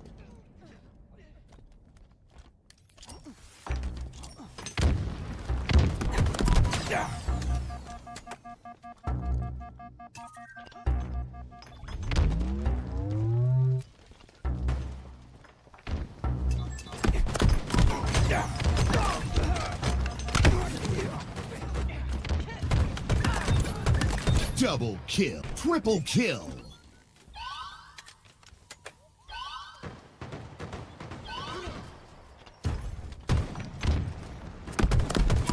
Enemy team took the hill.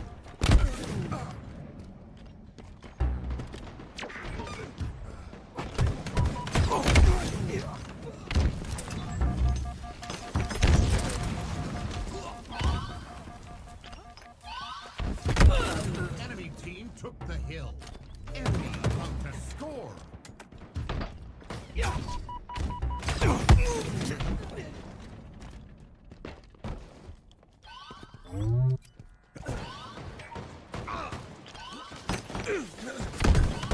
Enemy team scored. Hill incoming.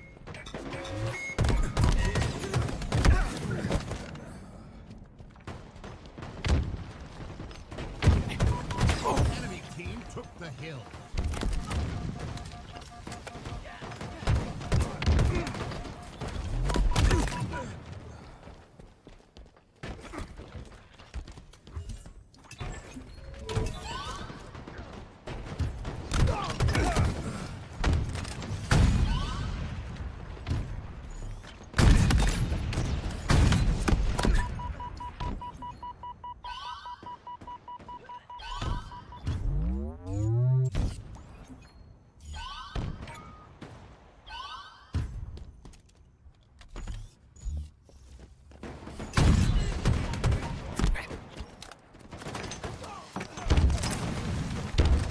Enemy team took the hill.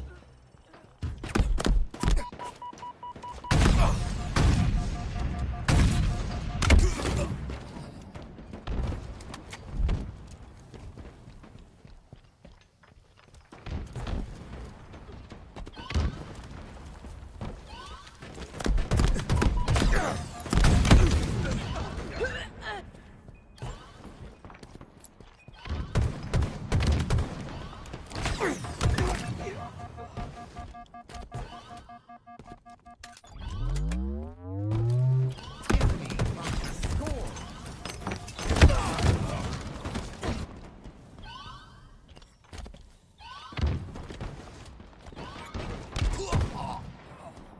Enemy team took the hill.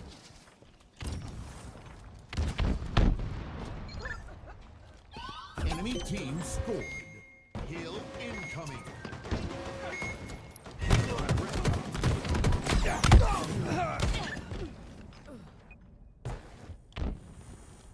Enemy team took the hill.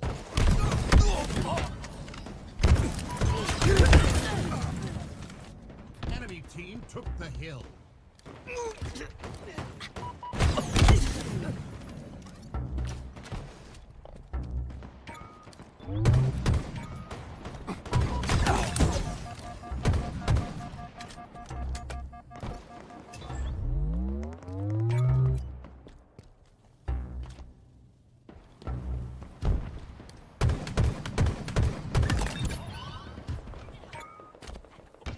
Enemy team nearing victory.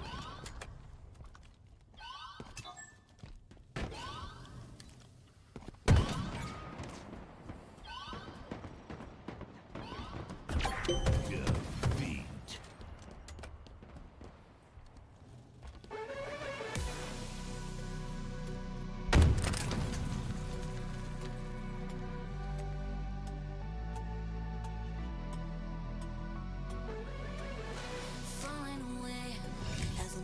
shameful with a break of a day to follow away to you.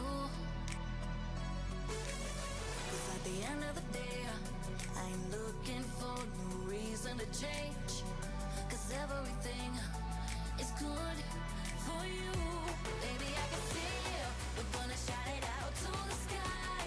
Tell our secrets to the night. So we can see the end inside. We're gonna shout it out to the sky. When I look into your eyes, I can see no better life. Better life.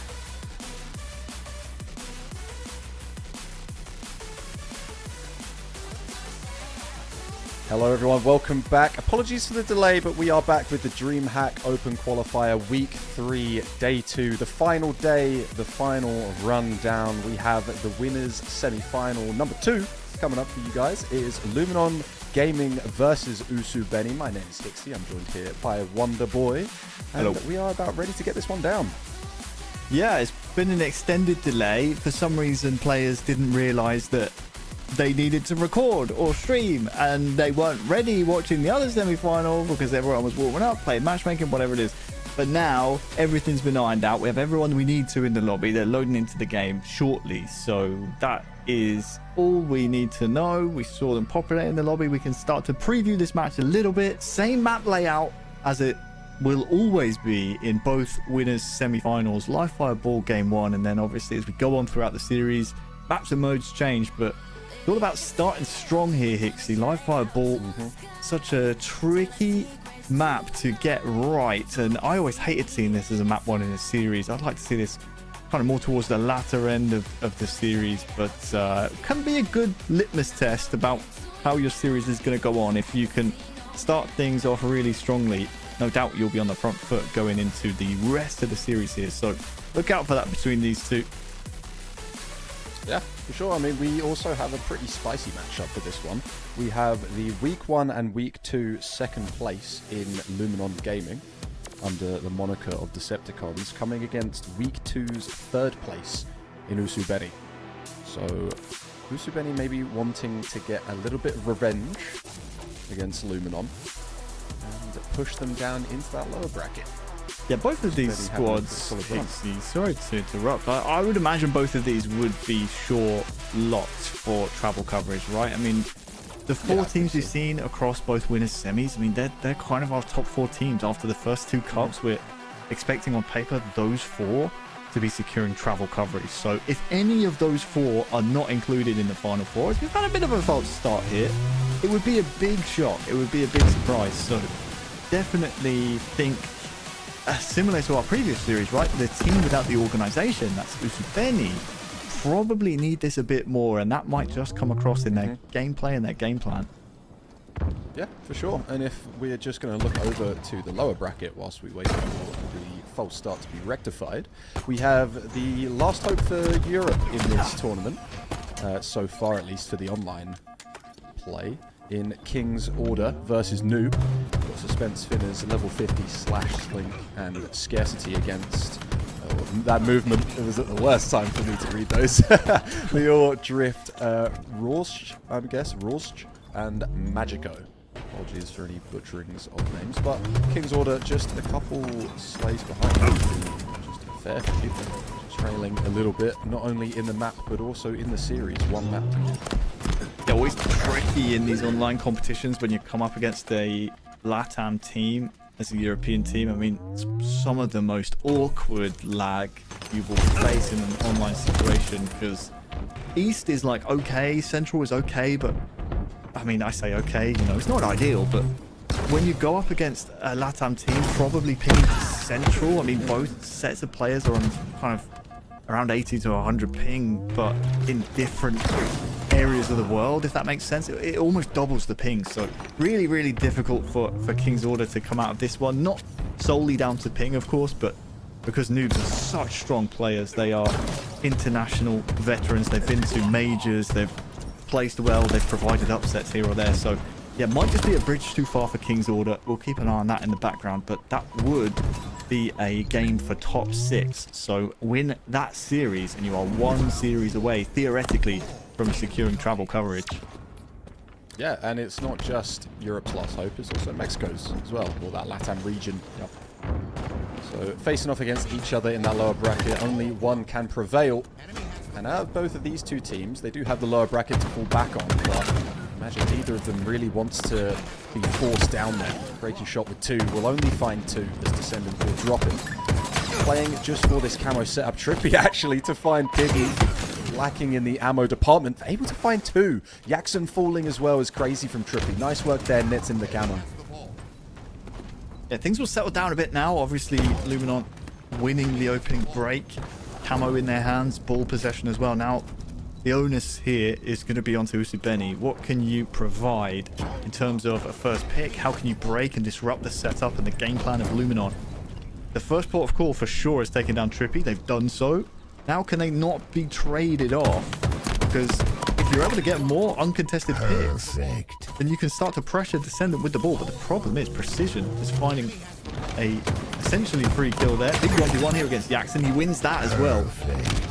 And no doubt this will be further ball time here. Could be upwards of 40 seconds by the time that Usubeni get close. But no, going for an early rotate. Don't mind that at all as the pressure's coming here from the right side. By name, precision by nature, perfect kills. I'm actually going to get stuck. The only way to take him down is to entirely disengage. Just run away from him, stick him, get him off. 26-0 right now. Benny just trying to find a couple frags because they don't want to pick up this ball and just be caught in the middle of nowhere. It will actually reset as well, so maybe that actually kind of works out in Usubeni's favor. Just takes away some of the sightlines. Yeah, for sure. And without any contesting either, Jackson's able to dribble this ball away. Acid covering. That's not too bad at all. Camo in 20 seconds. Honestly, if I'm Usubeni here, I kind of forsake this camo. I say, you know what? We have B. Those 2 kills might enable them actually to play for both. But you don't want to leave the ball on an island. You don't want to leave him alone here by B. Talek's over there on camo already. If I'm Usubeni, I see which way the kills go here. If they don't go in your favor, no reason to play for camo. You may as well try and tie the game up. Caught in 2 minds there. Precision kills the ball. And now you for sure need to give up camo here. No reason to play for that power up. Just tie the game. See where camo goes afterwards. See if you can get a trade maybe. I'm actually going to have to community note myself. Not Acid was on this team. So Mexico does actually have 2 potential lifelines for this tournament. Wow. Day 2 for week 3. So apologies for that, but still. Then we're just gonna try to actually close this one out. Or close the gap, excuse me. 1 point to separate these 2 teams now. So things start to get scrappy in Garage.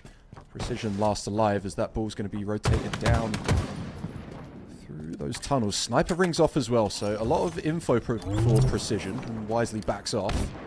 It's just going to try and pepper some damage with those nades. Actually gets caught on the way out as well. Piggy to find that cleanup. Sniper in a nice solid position watching top mid. Yeah, you called it exactly right. I mean, that's perfect info from Precision. You know they got snipe. You do a little bit of damage. You back down. You stay alive. As a first spawner, as the spearhead of the attack, that's exactly perfect. You have all the info you need, but just went a little out of sync with the rest of his team.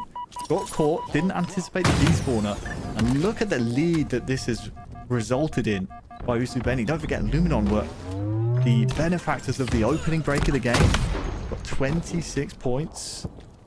And now Usubeni, with this kind of indecisive hole between B and A, they've rotated efficiently. They've won the trades where needed. And, oh, breaking shot with the sniper's done enough to quell every push from Luminon. And they've gotten 80 points uncontested here. Yeah, I mean, breaking shot, more like breaking shields. You find headshots, but definitely having impact, right? Just taking the sting out of the pushes. And now finding the headshots that he needed.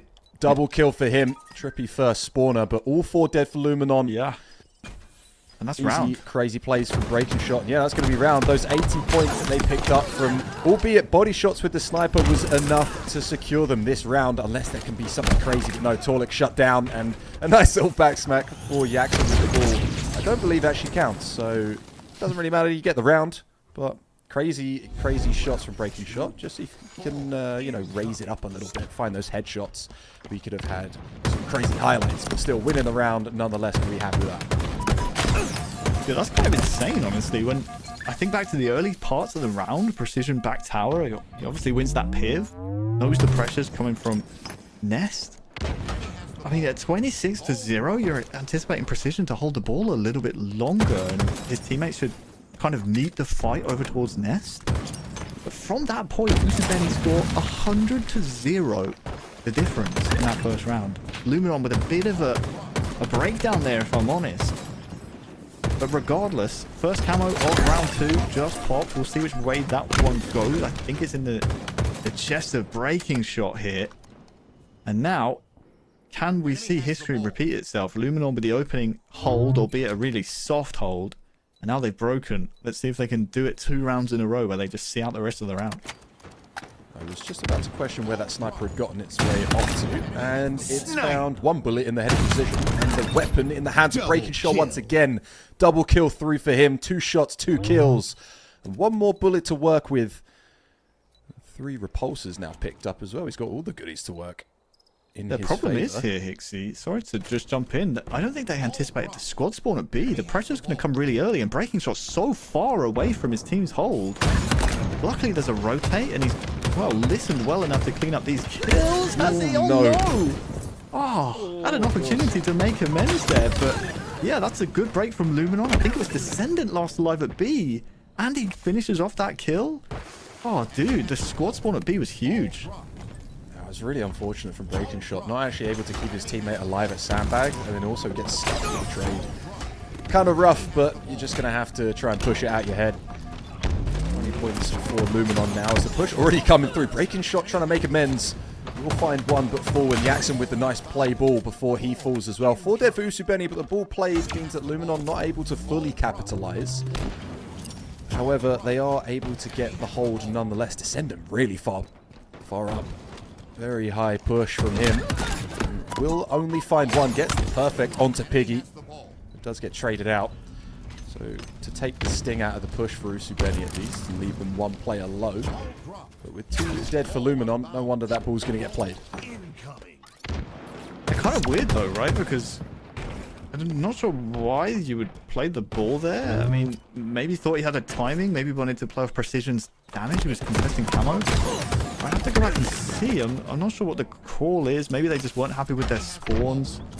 Either way, maybe could have milked a bit more time there. Camo still on the map here for Usubeni somewhere as well. It's Breaking Shot. He's just a camouflage ninja on this map so far. And could be a lead change coming here, Hixie. That's a questionable one from Talik. I wonder why he played that ball. That's a strange one. Yeah, potentially. I don't know. I mean, we can speculate, right? We can think maybe someone might have slipped through that he expected, or like you said, the spawns could have thrown him off and expected people to be a little bit closer. But Piggy not going to be doing that himself. He's going to learn from Torlik's mistakes. Does find the trade, maybe hoping for just the clean kill, but the ball will still be sat back B, back green. Sid with the sniper, rings off, but no landing onto Precision. Precision actually just tries to double dip, chucking a nade out, doesn't find much, and ball will reset. So Acid just trying to find an advantageous spot to look over. Honestly, love that from both teams. When you kill Trippy at B and the ball is played, no reason to keep playing for those B kills. That is essentially a dead area of the map. So both teams happy to just shake hands, go their separate ways, and then meet again at bottom middle. It's Usubeni who are the victors off the break. However, following that Trippy play ball, and this is the situation that Luminon found it really difficult to break in the previous round. Should be a new sniper on the map somewhere. I'm assuming it's probably in the hands. Yeah, here we go. Of Jackson picking it up off the floor. How much damage can he do to deny the ball grab from Luminon? Luminon have had such a torrid time trying to grab the ball and really make it their own so far in this round. And Piggy, again, is the one scuttling away with the ball. Players down by pillars for either team, and actually able to get a 2-for-1 trade. So Usubeni on the back foot, however, still leading in points and in rounds. Reminder that this is the second. With Usubeni being up 1 already. Torlik with, I believe that's back elbow. Or tower elbow. He's just holding into that one. Does already play it again. He's quite antsy with these. Acid and another player on Usubeni were giving him a bit of pressure and fairness, but he still kept his head. So maybe just a bit preemptive, a bit nervous for these play balls. A reminder, there is a lot on the line in this series. If you win, you guarantee your team travel coverage to Dreamhack Birmingham at the end of this month. So we'll play out the entire tournament. We need to decide seeds as well. So regardless, it doesn't just finish at top 4. We play out the entire tournament. But, I mean, this is last break here for Luminon. They've got to go quite fast here. 10 seconds to go until Usubeni take game 1. Yeah, again, final hold for Usubeni to lock this in. Nice kill from Acid. Just able to readjust and find Trippy and Torlik. And Descendant to drop just before the round ends. So a lovely little start from Usubeni. And maybe some question marks just over Luminon coming into this one. So map 2 will be Slayer Solitude, as you may remember all that time ago from our Rebellion versus Inconceivable matchup. If you're just joining us, Rebellion beating Inconceivable in their semi-finals, so not only securing themselves that travel coverage that we've been harping on about all day, but also going into that winner's final waiting for the winner of this matchup. Usubeni trying to get some revenge on Luminon. Yeah, map to forget for sure for Talek. I never like to delve too deep into the stats because every player is doing something different on the map for their team, providing a different playstyle, but uncharacteristic. I don't want to call it, you know, mistakes from Luminon, but certainly seeming not on the same page or really ready for what Usubeni were offering up to them there on map 1. They'll have to go again on map 2. It's a bit of a simpler game type, just first to 50 kills. But if you have coordination like Usubeni displayed on map 1, then you're already feeling confident going into the Slayer on map 2. And hey, you win that one, Hixie, you're 1 map away from going to Dreamhack Birmingham. Yeah, we've got a very solid cushion going into that series as well, contending the first 2. Some individual brilliance, I think, from Usubeni as well. We did see Breaking Shot and I believe Acid as well, at least on our POVs. And we jumped on board with them, having some nice little individual moments. So Solitude looking at them to try and lead the charge.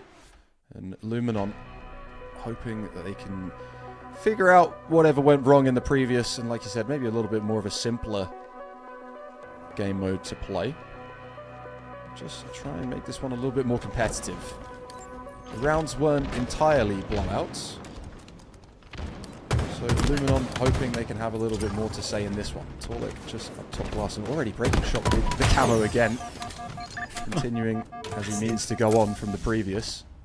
Oh my god, a triple kill to start off this map. What is happening to Luminon? I don't think I've seen a team spawning blue on the start of this map, yet camo scot-free. Acid just providing so much pressure, clearly, that Luminon just couldn't get their eyes on the power-up. And Usubeni, they are looking supremely confident here. They're continuing exactly as they played in map 1 here, Hixie, in map 2. Take extra damage in that first engagement and the second one as well, but still camo will run its course, and shot rifle still in his hand, yet to drop, and seeing his teammates spawning up, knowing exactly where Luminon is. Torlik, oh, just gets a little bit of a fried circuit board, but still walking, just slight limp. Actually, they're going to push into yard. Acid will drop as well. 6 and 2 start for him. Pointed out, coming into this one, being crazy. No way, the chain reaction is insane. The double kill coming through for Breaking Shot. He gets the triple going for the over, but gets shut down by Trippy. Oh, wow. That chain reaction. How often do you get to see those just by coincidence? That was unfortunate. But the groundwork had been done by the rest of Usubeni to take that other player so weak. They're already pulling up the replay. That's just crazy. Completely clotheslined that player. Torlik just gets shut down. What do you do, Hixie? How do you bounce back from that? You got to have ironclad mentals here. Yeah, you're really hoping you took map 1 if things like that are happening to you, but we don't live in that world. Luminon already 1 down. Here's the silver lining for Luminon, right? You got camo 15. You're on the okay side of the map for it. You need to show some presence here soon, though. Obviously, Usubeni know exactly where you are. There needs to be a big team fight here. Got to watch your flanks. Vitalik will be top gold, ready to supplement and support the camo push, but here it comes. Acid found on an island. He's traded off, though. And now it's about who can win this camo fight. Double kill there from Trippy. Keeps this one. Oh, actually, nice catch from Descendant as well. Keeps Luminon in the running for this camo. Trippy now going to be pushing up. Doesn't expect a second player there as well. So Acid a breaking shot to completely dismantle him. Camo still sat there. And just Trade City right now. It's getting scrappy. I don't think anyone has locked that camo in yet, so it will just sit somewhere. Although actually Thruster's left on top mid, so maybe someone had it. Maybe it was Burn. Jackson with an off-screen double kill. Oh yeah, it's actually still down there. So players just diving for it. Breaking shot to find Descendant. Yeah, they know. They scanned it. Okay, there you go. Wow, after all of that, almost a minute of camo being in play, and Luminon being the team with the info as to where it dropped to, Usubeni from blue deny Luminon. Camo got spot on mid. They win the fight from Tram and then get camo and now get shocked. Dude, Luminon can't catch a break on this map. What the hell's going on? Wisely dropping the shock for Jackson as well, just to work with both power weapons or power items. A lot of pressure. Nice chain reaction actually caught there again. So damage done to 2 players through that shock rifle, and everyone just stuck in yard. Trying to extend themselves. 2 out by light rifle, but just the collapse is coming in. Everyone taking damage and everyone falling. Trippy last alive in this LR tunnel and found. Killing spree for Jackson. And 34 to 17, Wonderboy. This one's getting out of hand. Yeah. And luckily Descendant has backup here, but dude, they just look so out of sync. I mean, don't get me wrong. This is a map where if you are constantly put on blue spawns like Luminon have, it's really hard to get your feet back under you and weather the storm. Credit to Usubeni, they've pushed every advantage given to them, but Luminon have been on the front foot themselves. Think about that camo fight. They did everything they needed to from the glass side. Breaking shot last alive here in a 1v3. But where's the help from precision? It's taking way too long to come. Oh my god. It's such a great spot. Double kill for breaking shot. A beautiful nade to take one down. Torlik to be found with the headshot. And no one again for Luminon just in a good position to really... Well, actually, as I say that, I was going to say fight for the camo, but spawning up snipes gives them a little bit of closer engagement. Just everyone just so ratty down here. Let's get found. Trippy to get the trade as well. Descendant to find 2. So it just does feel a little bit too late for Luminon. Finally getting a camo, but 44 to 25. Oh, just making it even laboured when the player's not looking at you. Precision with a couple missed shots. Will actually net himself a double kill.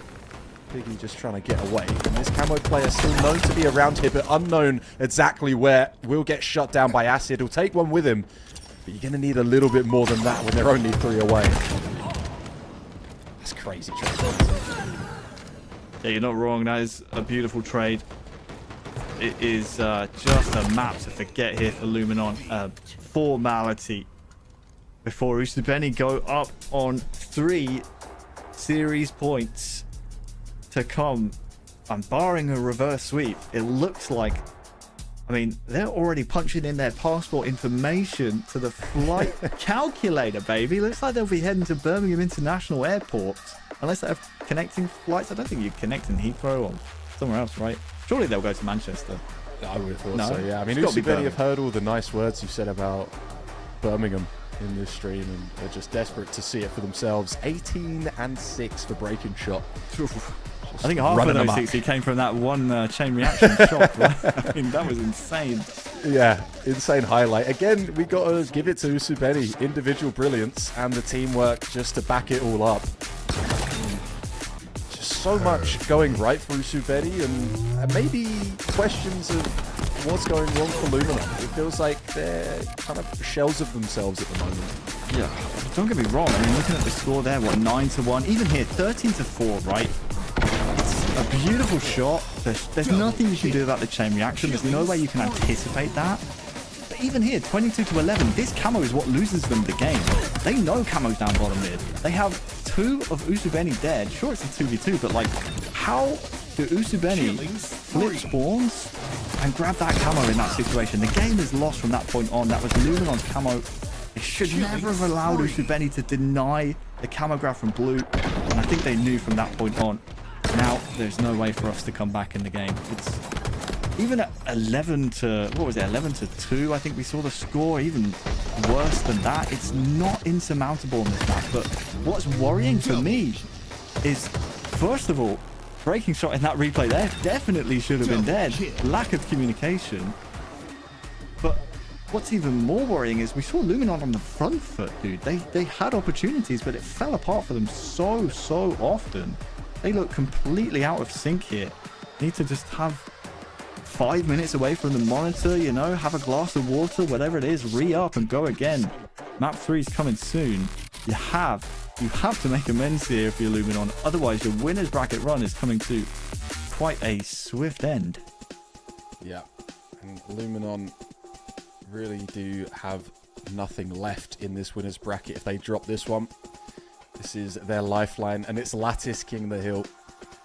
I feel like a quite unforgiving map. We did see Shopify Rebellion earlier dismantle Inconceivable on this map and mode in quite a nerdy way, but a very entertaining one to watch.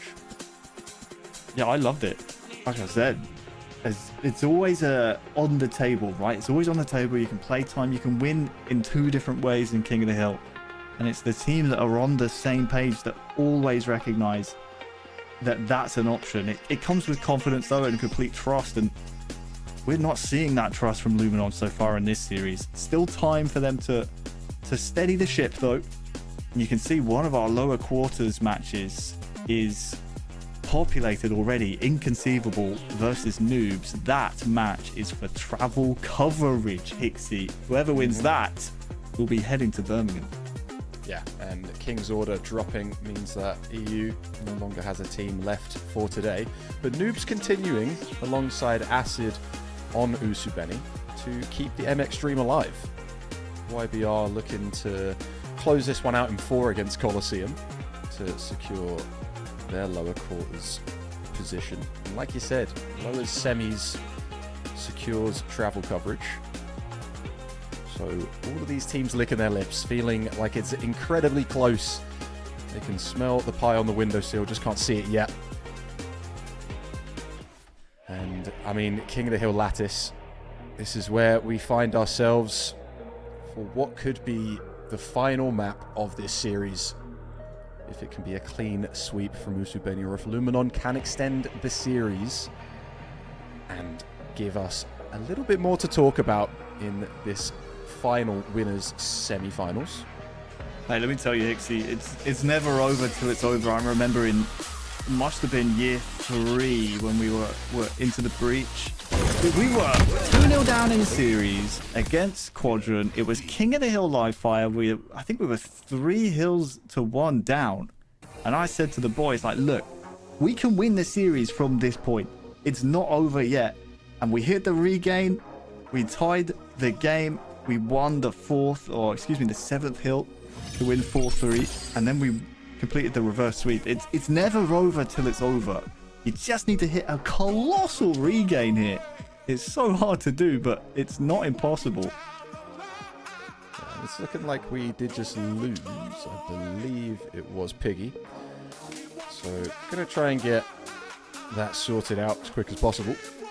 Ooh, another win condition maybe. If Piggy's getting his McDonald's again, maybe the Uber Eats arrive. Yeah, could be a repeat from yesterday, right? So we're going to become his superstition. That was the chance. I mean, you remember yesterday when we were waiting on him? Imagine Usubeni. He did seem a little slow in those games. I can't lie. His playstyle changed slightly, so maybe. I mean, Maybe there's a if chance. it's going to help him step up, and he's already been playing like this in this series, I mean, GG's Luminon. It's going to be hard to come against the elevated Piggy. I don't know, dude. Piggy was grabbing handfuls of fries between lives, so I'm thinking like he needs to be careful for sure. We can take a peep at what's happening elsewhere. YBR against Coliseum, dude, on the brink of elimination. This one's actually looking pretty close. 2 flags up, or 1 flag up, excuse me, Coliseum. 2 flags to 1. They go in game 5? This could be game 5. Although rockets in the hands of Stella could shake everything up. Does actually find one. Doesn't want to take himself and his teammate down. Picks up the double kill, but Bound and Stella to drop Eco and Sirion to try and get this one ran. But S3 player Druck Unknown will stop that one dead in its tracks. And with 47 seconds left, YBR need to pull off something crazy in order to stop this from going to all 5 in the losers bracket. Shout out to the homies over there at LVT, keeping an eye on that one. I think it's Eli and Makowski providing comms over there. So obviously keep this tab open, but if you are interested in what's going on in the lower bracket, maybe pop over there, but don't go too far, because Luminon, their backs are against the wall after the Org's fabulous, famous, historic top 4 finish at the World Championship with the EU roster of last season. I know them quite well. They are now seemingly struggling here in our winner's semi. Have to win the next 3 games. Do or die time for Luminon in this winner's bracket if they want to keep their run alive. You have the losers to fall back onto, but who wants to get there? You want to just keep this one running. And, oh, no way they get that one in. Did they tie it up? Tied it. Overtime. IBR tie that up. That's crazy. 40 seconds left to run that flag, and it was... I will allow you, if you are watching now, to just go over to LBT and just let us know what happened over there, okay? But for now, we got to focus on this game. Yeah, dual monitor supremacy right now. Just have both up. Acid with a double kill off screen. Gonna jump on board with him as he's gonna regain his shields and 5 bullets to work with on this sniper as he's just gonna hold this one down. This is very difficult to try and break on P1.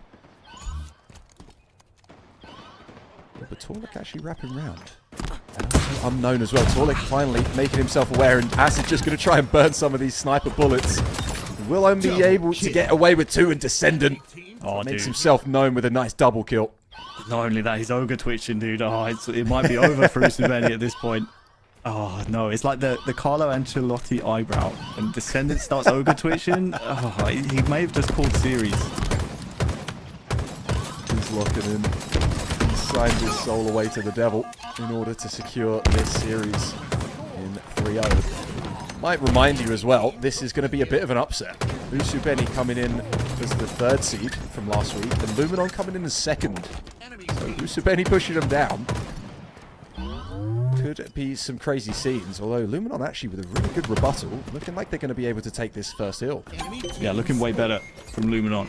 And that'll be a worry for Usubeni here, as I get a frog out on my throat. And they're good in transition here as well. They need to deal with breaking shot and not venture too far towards blue. And I think we just see Eco's team win that in OT. So that would be 3-1 in the lower bracket, if I'm right in saying that. Otherwise, it's going to a game 5. I mean, those are the 2 options. Regardless, that is game over in the game 4 of our lower bracket game. We'll see it there. Yeah, dude, they eliminate Coliseum. 2-1 down on Coliseum, ironically.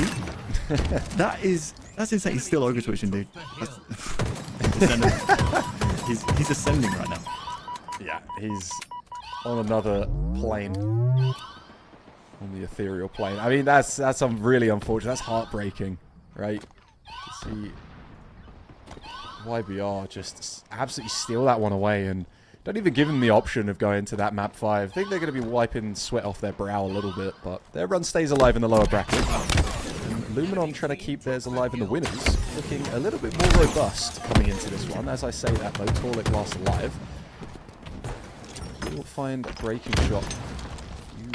shots weak. Does actually have that sniper in hand as well, so to neutralize him would be very beneficial.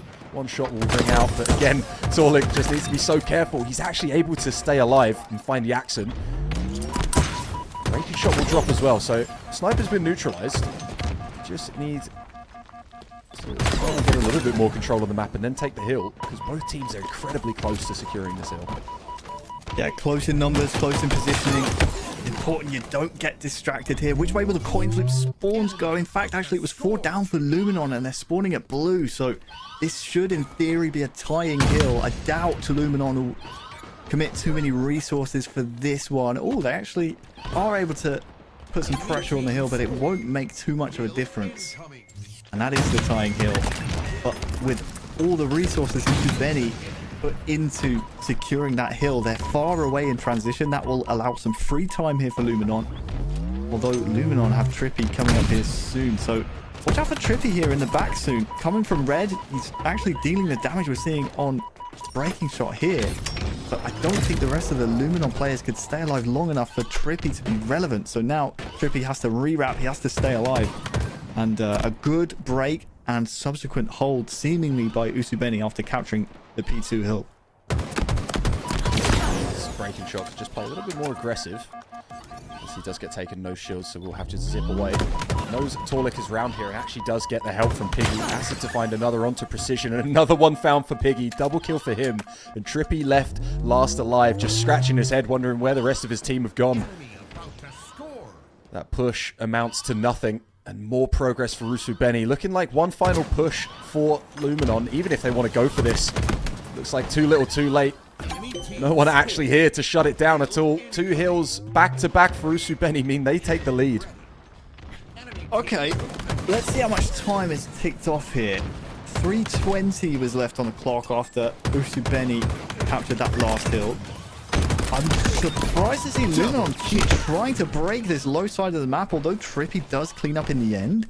It's allowing so much time. And with breaking shots spawning at red, it means this hill can actually be controlled from this side of the map. And with Usubeni already getting half progress on the hill, and breaking shots just playing a glorified game of SWAT at this point. Dude, this is one of the cleanest holds I've seen on this hill. It's so wide out in the open. And it came from Luminon really still pressuring through that low ice side. Probably should have rewrapped through mid there. Yeah, I mean, the crazy run from breaking shot to actually get behind and just take down, I believe it was Torlik, who was one shot. Trying to put some pressure onto that hill meant they get so much progress already. And now they have the ability to, if they want to, play a little bit more time. Try and figure out what's going on here. Luminon trying to take a bit more control back. Sniper does get a few bullets expended. Acid still finding that kill to net himself a double and stay alive as well. Crazy work from him. But Sniper betraying him. Oh, still able to get away with one. Acid's just unkillable at the moment. And now with Thrust in his pocket and Snipe in his hand, he's looking for the kill. He finds the body onto Precision. And Precision lucky to get away, just limping. Dude, that's a nuts life from Acid. A nuts life. And I'm surprised, honestly, to see Usubeni not try and take some more time off the clock there. You had the hill completely captured pretty much, and all of Luminon scrambling. By capturing that hill, I think, honestly, you'd maybe give them a lifeline to play throughout the rest of the game. Luminon would have been so demoralized after Acid's incredible sequence. He's 20-9 right now, by the way. And I think to really put them to bed in this series, there was an opportunity to win the game. But with how Usubeni are playing, dude, I don't think it makes a lick of difference. I think they're happy to win every which way possible. I think you're exactly right. With how confident they're playing and how crisp their calls must be and their shot visually is, it's really just a matter of how they want to do it. This is going to be something crazy. Luminon can bring it back, because I just don't see it. Always want to believe in clawing it back and going for a back and forth slug match, taking this best of 5 the whole way, but Usubeni just have everything working in their favor. That clock does get stopped when Trippy jumps in, but the double kill from the accent to shut him down, and They're not even trying to play this minute 39 left. They're just trying to close it out and make a statement. Take all 4 hills. We've got to step out of this hill, then. I don't know what you're trying to do there, but yeah, no reason to play the hill. I think you were just as surprised as me there, Higgsy. Yeah, they're just trying to go for bragging rights, I think. Just thinking in my head, I mean, the next hill goes bottom ice with 120, even if Luminon are able to have a perfect hold once they deal with Acid, who's, to be honest, not long for this life. It's important that we remember that bottom ice is so hard to hold. We saw the big scrap that it was the start of the game. And Luminon, they are so out of sync right now. It's difficult to see them really coming back in this one. I think Usubeni, I think they better have passports, to be honest with you. I've seen all of these guys at international events before, I'm pretty sure. But double check your passport is in date, guys, because looks like you're going to Birmingham at this point. Yeah, I hope you're not nervous flyers. Minute just under to play for Usubeni lock-in trap. And go into that winners final. Shopify Rebellion waiting in the wings for them. And oh, Jackson still lands that shot. That's crazy work from him. Precision going to get caught out. And 40 seconds surely left to just bleed out the clock and bleed out Luminon. Oh, God, just keep going.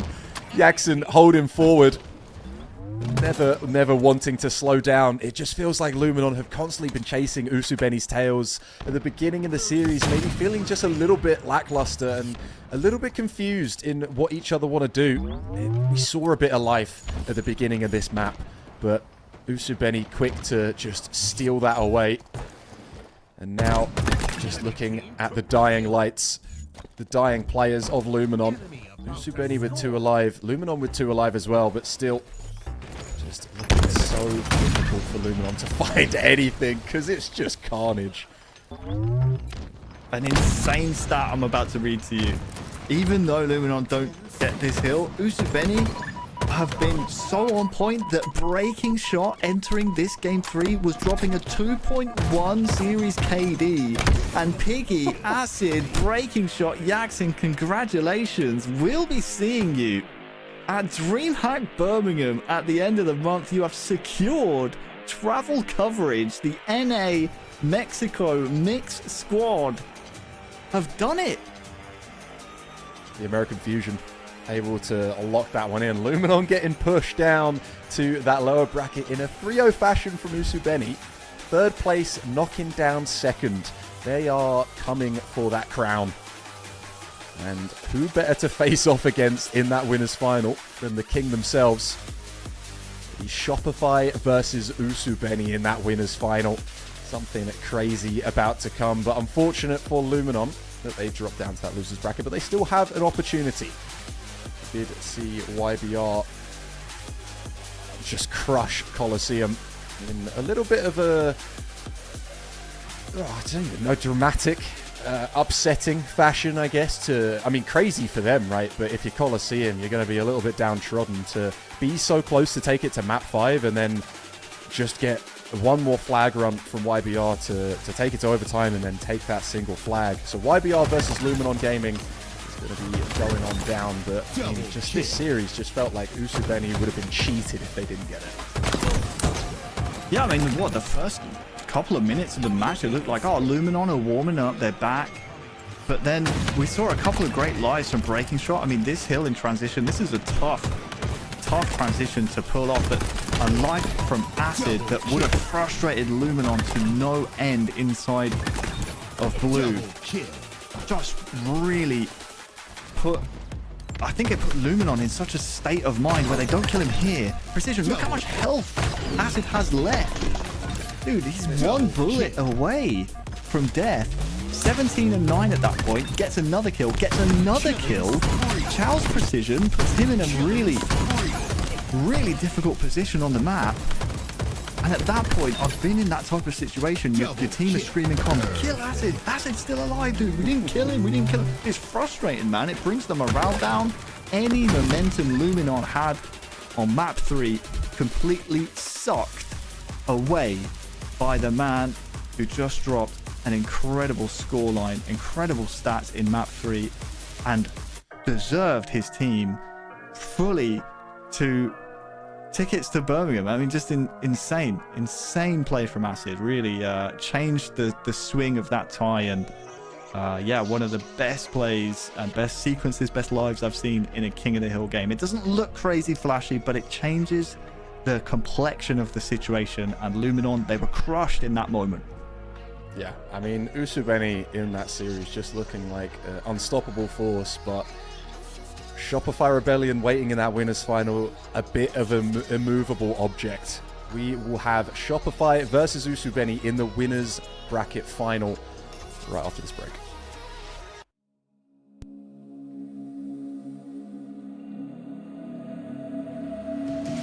What's it gonna take for you to ever let it go? You got a dark side hiding like a ghost. But if you let me see it through, I promise I will keep you close.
have a billion reasons to keep you. I have a million reasons to leave you. But I have a billion reasons to keep you.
Hello everyone, welcome back to Dreamhack Open Qualifier Week 3, Day 2. We've got the winners final coming up for you guys. It's Shopify Rebellion versus Usubeni. My name's Hixie, I'm joined here by Wonder Boy. And after what we saw from Usubeni in that last matchup, taking down Luminon, the second seed, getting dropped by the third, what could we see in this one? Who knows? That is... I'm trying to figure out what just happened. I don't want to take anything away from Usubeni because they looked so impressive. They were full throttle from like minute 1 in every single map. But Luminon looked so sketchy, didn't they? They didn't look like themselves. When you look at the players on that roster, you're not expecting them to fall, with all due respect to the players on Usubeni, in the fashion that they did in those matches. They really turned over and showed their belly on so many occasions. But they'll have to dig deep in the lower bracket. They'll face up against YBR, which I believe stands for Yellow Brick Road, which is Stella and Eco's team, right? Stella, Eco, Bound, and Sirion. I could be missing some. Right. Yeah, no, that sounds about right. We'll go with that. But regardless, the winner of that will secure travel coverage, and then the winner of this match as well, Magico, Rorch, Leo, and Drift from Mexico up against Inconceivable, Penguin, Suppressed, Sab, and Falcated. This is also a money match. This is a travel coverage match, Dixie. Yeah, Inconceivable dropping to Shopify Rebellion earlier in that winners semi-final, and now finding themselves 4 flags down, or 2 flags down, excuse me, 4-2. As Noobs have managed to find a bit of magic. The threat sensor is actually going to go beyond the player that he needed. Cause Magico to fall, Rorsch as well to get a trade. So do dead free the side, although Drift very weak. We need to just try and play his life. Nice nades though. That one just dropping dead in its tracks. Yeah, we're in the kind of 2-minute drill territory. I know we got 4 minutes left. But for Inconceivable, this is a map where you're very rarely going to get all 4 down at the same time. So for Inconceivable, they need to make sure they are really efficient in transition. As soon as you get your numbers, as soon as you get those kills, don't waste any time. Get yourself up the map. Make sure if you're running a flag, you're supplementing their base as well. Because if you capture it, you want to make sure the other team, if they make a mistake, are going to be punished for it. So watch out for that here soon. Inconceivable need to make sure they're flooding the noobs base over at gold. And that's exactly what Sab and Suppress want to do over here. If they can both survive, this could be an opportunity to go back to back. Let's see. Yeah, Sab locking that second flag in on this exact route. So definitely going to try recreate just the same magic. Actually going to run this one down towards the yard. And nice kill onto Rausch will let him a little bit more distance with this one. No one there to chuck it up, but no need.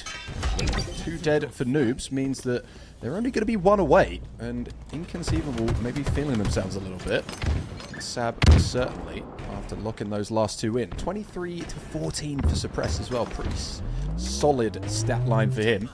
He's just going to be pushing into the noob space on the last series still, my bad.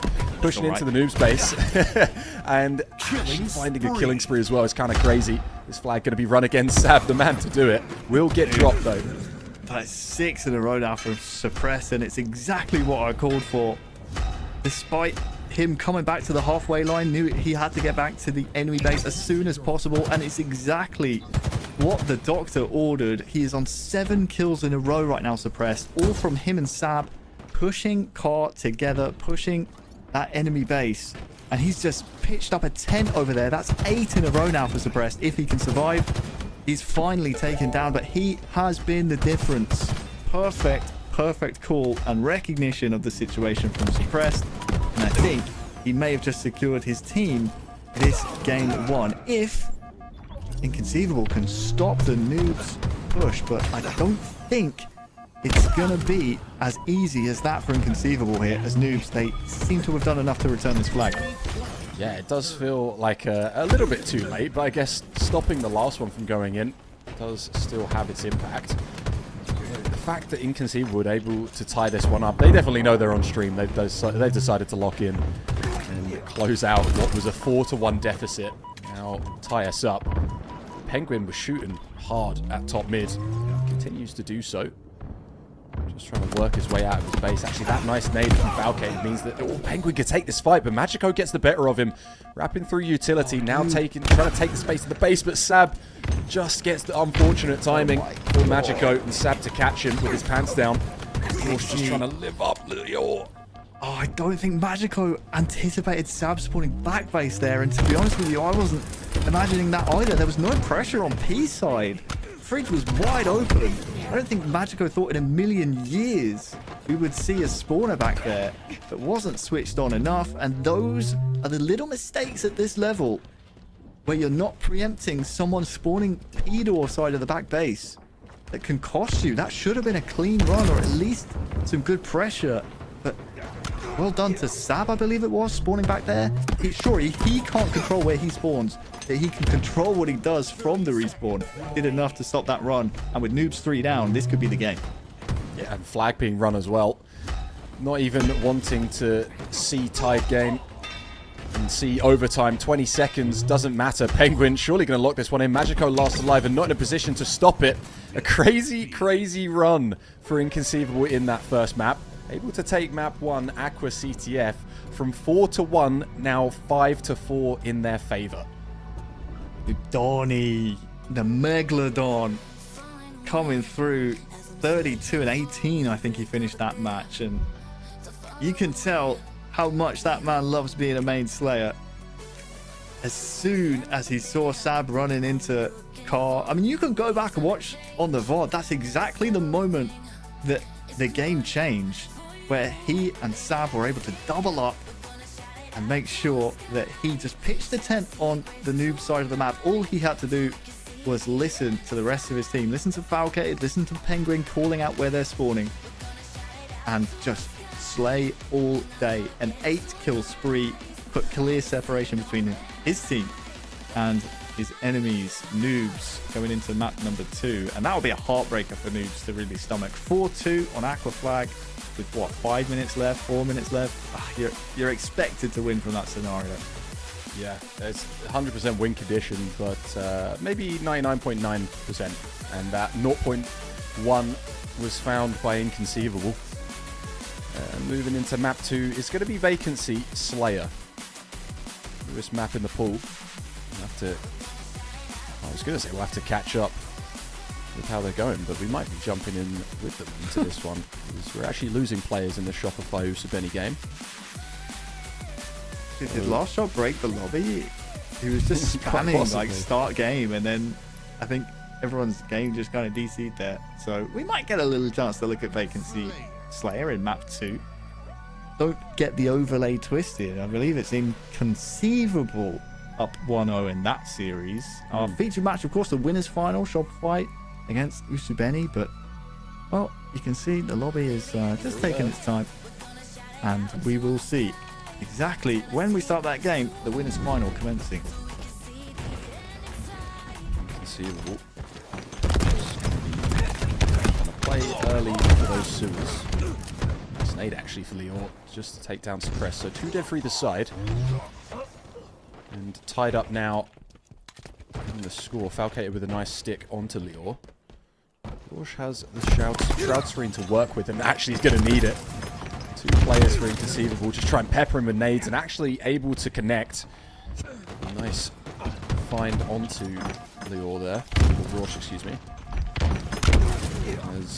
We're still getting baited with this Shopify game. It looks like everyone is there, and we're going to be loading in. So for this series layout for Shopify and Usabeni in this winners final, CTF Empyrean, as you can see on your screen, coming up after Slayer Livefire, King of the Hill Vacancy, Oddball Lattice, and then Slayer Recharge as map number 5. I mean, this map and mode, I've been looking forward to it since the beginning of the stream. I absolutely love Empyrean or Pit, whatever you want to call it, and CTF. I just think they go so well together. Yeah, for sure. My roster's always had some really close and fun games against Best Man's teams over the years on this map and mode.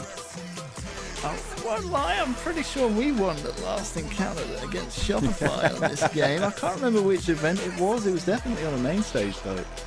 But I think Wilson pulled off some crazy play on first BR. But regardless, hopefully Best Man has drilled his team and is telling them exactly how to play this game mode. And I'll be watching out and seeing who's hitting shots like that from Royal 2, securing those rockets. And oh no, looks like Shopify once again trying to reinvent the meta. Let's run it low, guys. Yeah, famous low flag runs here on pick capture the flag. That's definitely meta for sure.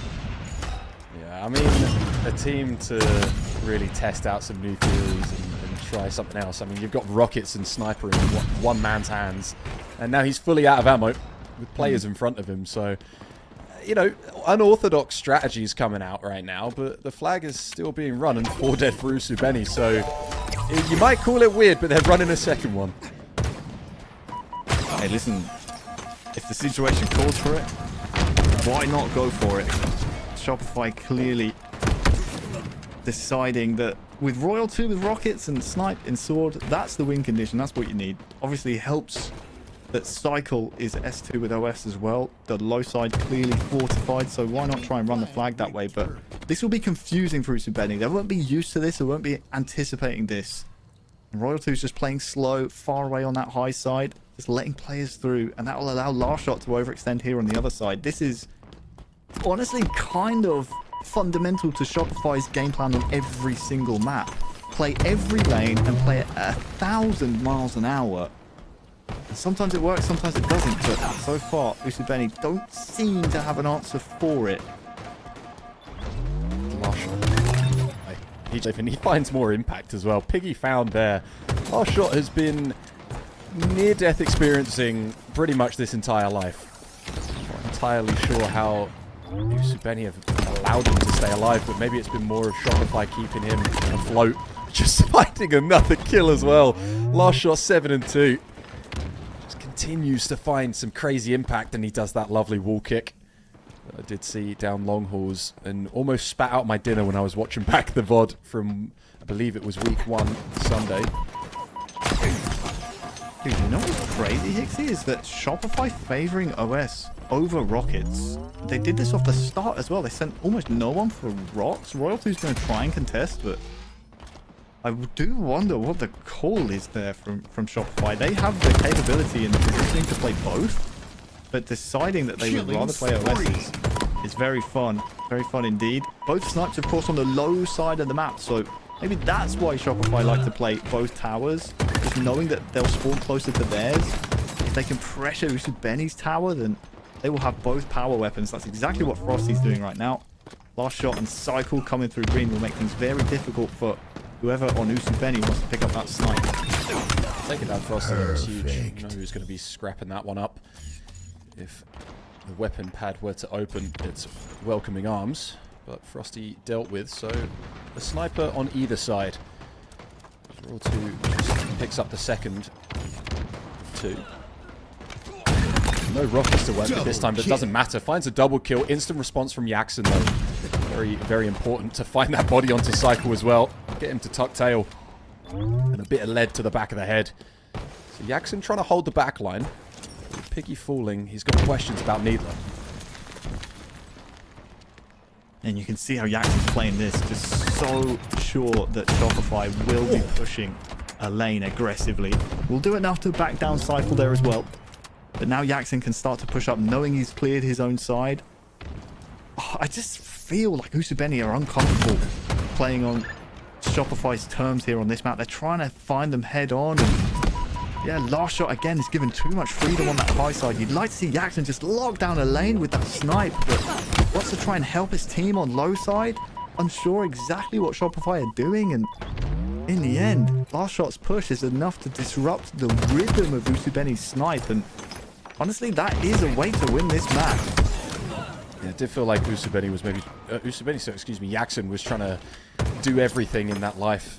Just, again, felt a bit like a defense simulator. 4 down for Usubeni as that nade from last shot will find its target. And flag already being run down this Needle's elbow. Down, he's going to get the G-slide off once he has the support. But actually, a player behind him does throw a spanner into the works. Acid. Lovely nade, though. Should take him low, and no way he gets reversaled. That's huge from last shot to find that kill and continue running this flag. He does get dropped, but the fact that he keeps that one alive is huge. Now, can Shopify play both here? Can they play rockets and flag? They've already won the OS, so you bet your bottom dollar they're going to try. If I'm Piggy and the rest of Usubeni potentially spawning Mauler, I'm probably just saying, all right, I'll see you guys in 10 seconds. But the rocket doesn't do enough damage. I'm not sure they've done enough to touch that flag. So Usubeni, despite losing OS, despite losing rocks, they make the stop happen on the flag. Now, is there any pressure? Are they confident enough with what Shopify are doing on the other side to push Shopify's side of the map? Look how just fearless last shot is, dude. He has every understanding and every recognition on the map when and where to push. Pressuring the tower, spawning Usubeni high. It's going to make them come the long way to try and fight back for their own sniper, which, to be honest, should be Shopify's. Yeah, last shot needs to find this player up on the sniper tower. Does get some damage in, but the player will stay alive. I believe that's Piggy actually staying up. Sniper trained to him though. Body shot finds its target, but made a little lift for Piggy to continue on living. Just going to reposition with this sniper. Royal 2 again opting to take this sniper. That's 3 for 3 for him as in Shopify snipers. Finds a nice snipe punch onto breaking shot and using that wall kick again. I'm going to keep bringing it up because I just love movement tech like that. No scope is crazy. I love seeing that as well. Jackson, eat your heart out. Crazy headshot comes through. And Acid actually with a pretty nice response. Perfect onto him, but last shot gone with the wind. That flag continuing to run. This one is going to be 2 flags in for Shopify Rebellion, and you need a response if you're Usubeni. Yeah, Acid with the sniper will try and help things out. But yeah, it's almost criminal, isn't it, to go from last shot's POV to Piggy's movement-wise? I mean, no offense to Piggy, of course. He finds himself in a winner's final. We'll see him in Birmingham. Triple kill. But the confidence levels are completely different. There's an overkill opportunity here. Jackson sadly can't make it stick. But I tell you who's having a really slow game. Breaking shot. I hate to call out the stat line, but that guy was 2.17 in his KD entering game, or rather map 3, against his opponents in the previous series. So you'd imagine after just dismantling Luminon, the man would be so full of confidence and ready for this test. He's got his 4th kill on the board with that beatdown, but it's been a torrid time for him here on map 1. Looking very Double muted. kill. Double kill for last shot. Royalty to find one himself as well. Piggy to drop means Breaking Shot is the first spawner, and actually able to find instant impact to net him his 5th. As Acid pushing up as well means Royalty just needs to play a little different to maybe how he was wanting to, and will actually drop. Last shot to find Piggy. Acid tucked around the corner. Last shot knows exactly where he is, so he's just going to put some pressure on by pulling this flag, making Acid feel like he needs to do something. Wrapping it around Mauler again. Just expecting someone to be chasing him, but doesn't expect Yaxon to be so close, and to still find that kill is just insane. The teamwork from Shopify Rebellion on display there. Alright, Frosty last alive. An opportunity then for Usubeni with 3 minutes left on the clock to pressure the Shopify base. They've gotten another 2 down off the respawn. This is where you need to put the pedal to the metal. Acid's going to pull the flag, but have you kept tabs on the Shopify players? I think Cycle is out. So, very important you watch the kill feed here. If they kill Cycle, they have a good chance at capturing this flag. They'll still need another one by the time that 3 minutes is up. New snipes just spawned as well. Frosty's going to grab his own snipe. But yeah, Cycle's still alive. That's going to cause things to be very difficult for Usubeni to read. Shopify do this often, and without dealing with Cycle, he's finally gone down, but that has prevented any opportunity for Usubeni to really roll, as Frosty is able to grab his own snipe really cleanly. What can Acid do now, though, Hixie?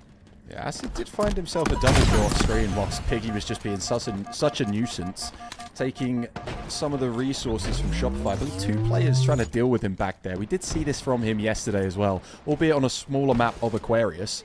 He just loves to get wormed and weaseled into those back bases and just be a bit of a pain, run amok, and just cause some issues. But Acid, I believe, still has that sniper, and Frosty with the other onto Yaxon. Acid with the response onto last shot. So both snipers in play. As I say that, though, Frosty will drop rockets and OS both in the hands of Usubeni, and with this flag already slightly out, this one's looking very, very fortunate, although Acid somehow drops. Royal 2, how the hell did you get the better of him? I don't think it will matter, because Jackson should be able to capture this flag. No, he goes down before he gets it in. How does Royal 2 do that? What on earth happened with that rocket launcher? He still has a rocket to play with as well. Oh my god, Royal 2. That is filthy. I mean, that's just insane. I'd love to know how the hell he managed that one. Just dancing with the devil and still overcomes death. Not only that, but he still has a rocket left to work with as well. Unfortunate for Acid, probably kicking himself after that one.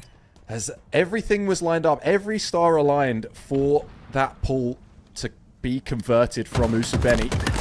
And yet they find themselves just on an island, right? A minute left. Shopify up by 1.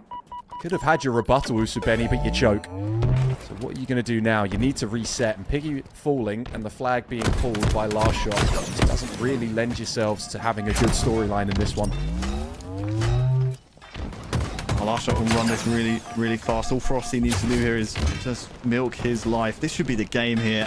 I just cannot believe Royal 2's pulled that off. Acid, by the way, leading the lobby in kills. And you'd think with a rocket launcher against one man in Mauler, you think for sure that's got to be the tie and cap, right?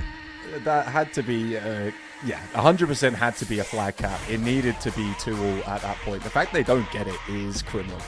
How Royal 2 just phases through time and space. A rocket was fired by Acid, right? There was only one left for Royal 2. I mean, you can't make those mistakes really against anyone, especially the world champions. Dude, I mean, you had everything you wanted there, Usubeni. Exactly. You could have tied the game. You could have kept things close going into OT. Or maybe if after capturing the flag, you do well in transition, maybe you get a chance at a last-second run and pull. But nope. Shopify doing Shopify things. Royal 2 has won far too many.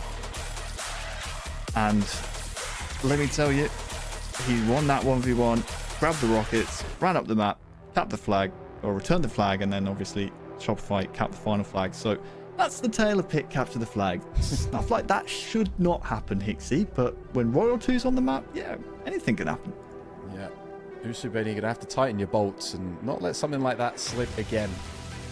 If you're given an opportunity like that against Shopify Rebellion, you better be capitalizing, because you know damn well that they will capitalize off every one of your unforced errors, every single minute mistake you might make on the macro or the micro game. They're going to try and absolutely extort you over.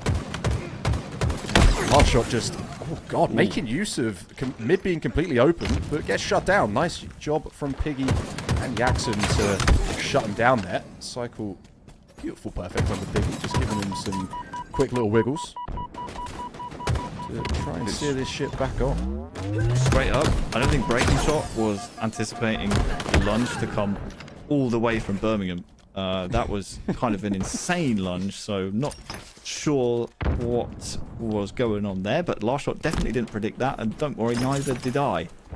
Although you'd think Last Shot probably has a better prediction sense than I. But anyway, moving on.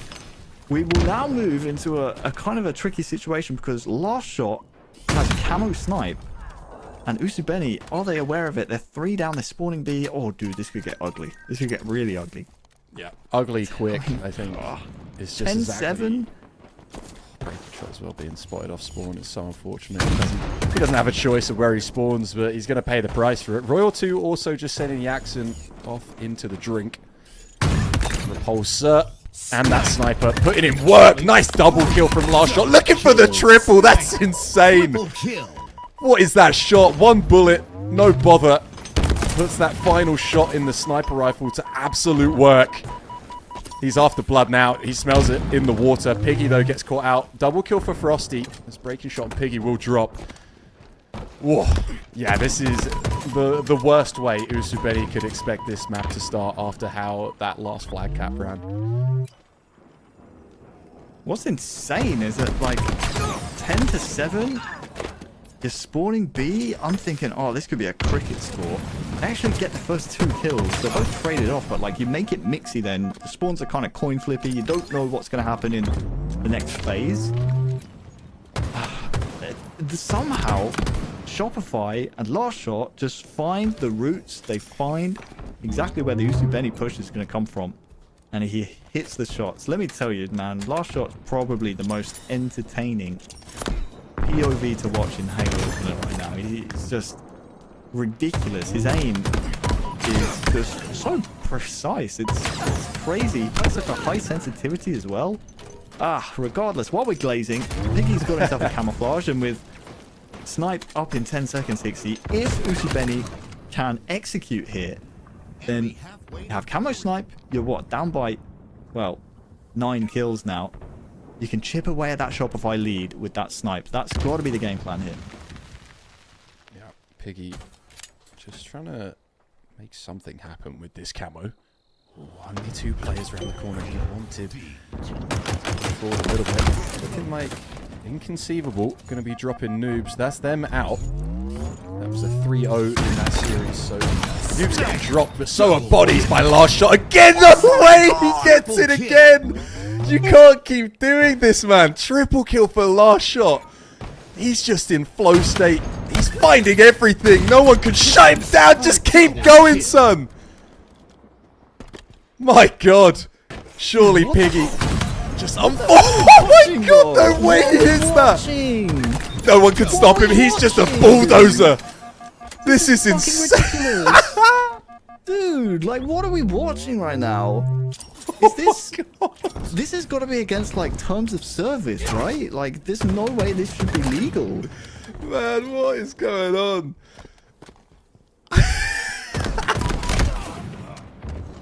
Oh, I finally get dropped. I've not seen a life like that, Hixie. In all of the years of Halo Infinite, I've not seen a life like that. That's ridiculous. And by the way, that picture-in-picture we saw, that is inconceivable, securing travel coverage to Birmingham. But it was completely overshadowed by this map. 18-4. I'm still in shock, man. That was insane. Oh my God. And then that trade, it just brings me back down to reality.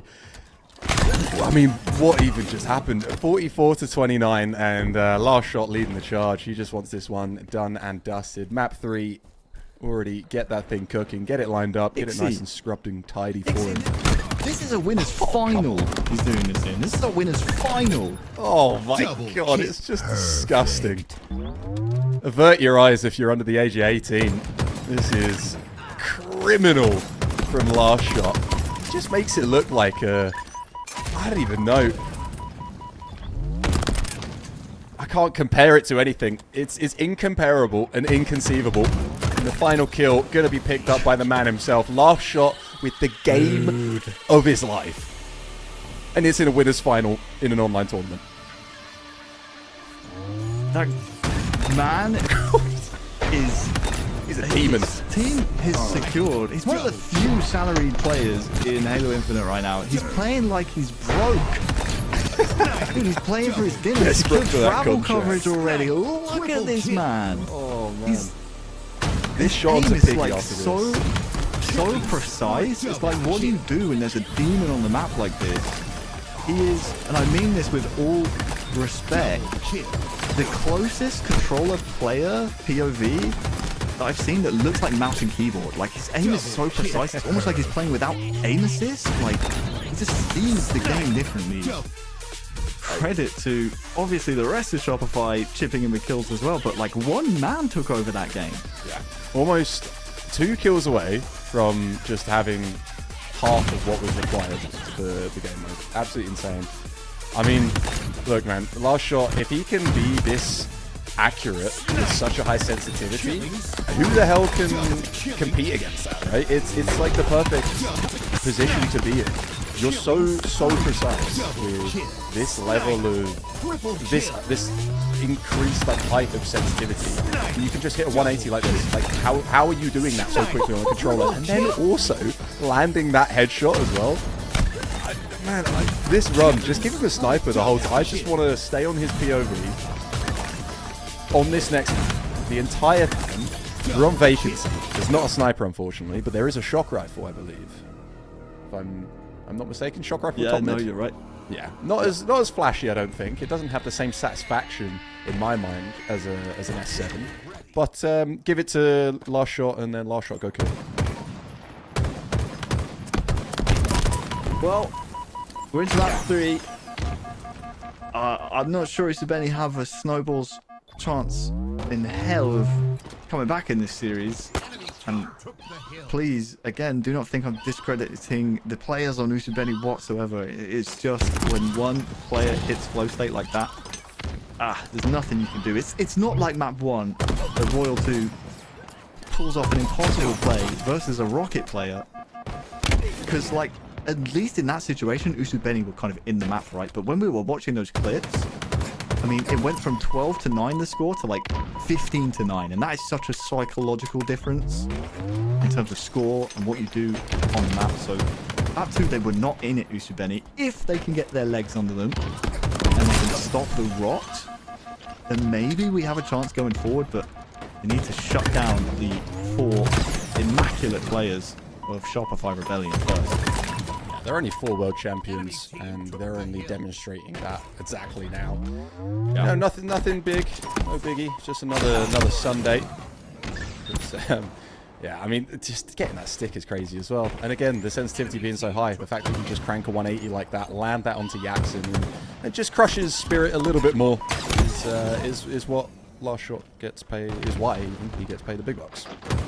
Just crazy work. I mean, I'm gonna be dreaming about that life. That was just insane. Frosty to find a double as well. Nice little perfect.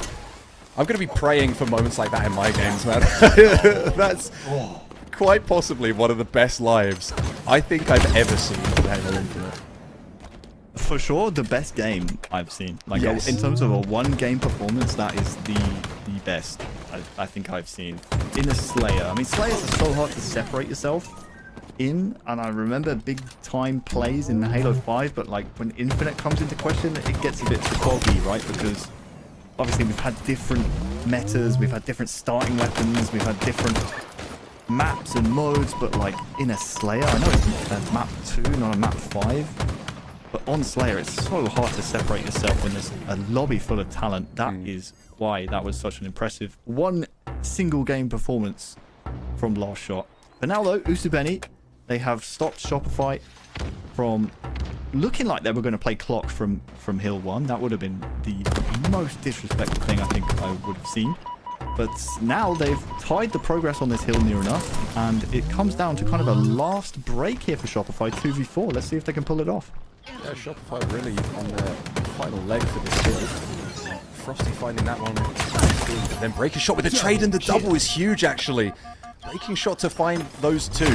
Last Shot to catch him weak, but again, more impact from Breaking Shot. That nade is huge. It allows the rest of Usubeni to actually try and pick up this hill a little bit more convincingly. A crazy break from Shopify Rebellion. It seems like they just steamroll them. No friction at all. Usubeni all 4 drop, and that's got to be heartbreaking. Dude, Shopify were in a 2v4 to start that sequence. They were in a 2v4. Usubeni had less than 10 seconds to cap the hill, Shopify 2v4, and Shopify still win the hill. That is the kind of plot armor that the world champs are playing with coming into this season. And for now, if they can continue picking off Usubeni one by one, I wouldn't be surprised if they drain all of the neutral clock down on this hill. It's going to be up to Usubeni to prove that they can break. They did it on P1, but sadly Shopify proved that they could do it even at a numbers disadvantage. So we'll see. We'll see how this hill plays out. Cycle, he won the MVP, didn't he, right, at the last season of Infinite Cycle? So he seems to be just slowly going about his business on this map. Just a lowly 13 kills to his name so far. He's just making sure everything's in order. And 3 dead for Usubeni. He's got to be pretty happy with that one. Imagine after that last map, Best Man's probably pretty chuffed, to say the least, with the performances. But this hill completely uncontested. Usubeni yet to even step into it. And like you said, I would be surprised if Shopify Rebellion don't try and run that clock down a little bit more. 2:24 is where it stops now, with Usubeni actually getting their feet in there for the first time. And getting a little bit more progress than I was expecting, but crazy potential for a double kill. Last Shot actually backing off. Breaking Shot surely going to be locking him out, and will. That key is well and truly thrown away. And still, I mean, control on the hill for Usubeni. Trigger warning, there's more Last Shot glazing coming. Because he plays with such a high sensitivity, he doesn't back down from like a 2v1. He's more than happy to just put damage on someone, make him run away, and then just instantly flick to the other player. Like, it's so difficult to play against a player like that. And now Shopify, they need a break here soon if they're going to break this hill. Usubeni have done a really good job on their hold so far, and Usubeni have actually stacked it as well. So despite all the Last Shot glaze, despite us praising Shopify, Usubeni have done enough on P2 to not only break but also hold fairly convincingly. We'll see if P3 is as successful for them. We've got a new shock here coming up soon.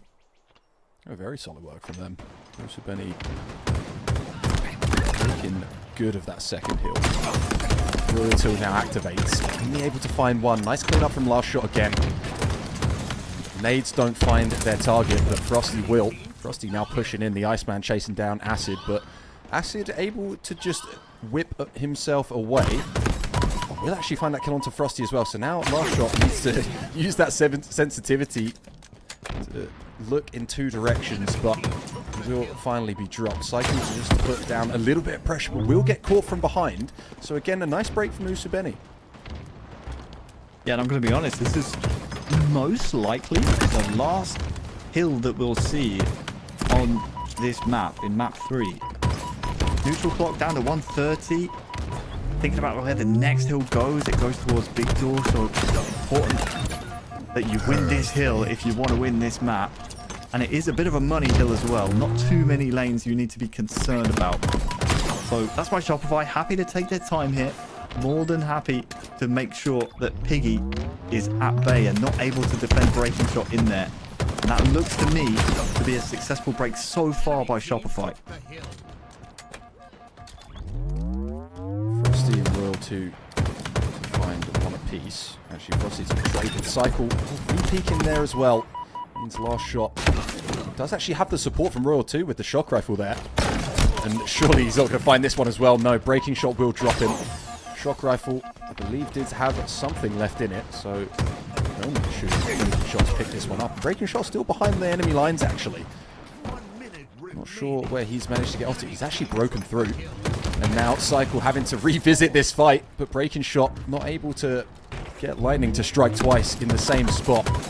And once again, shock rifle trading hands. Not even required, as breaking shot will be last alive and spawn as far away as possible, meaning Shopify can secure a bit of time.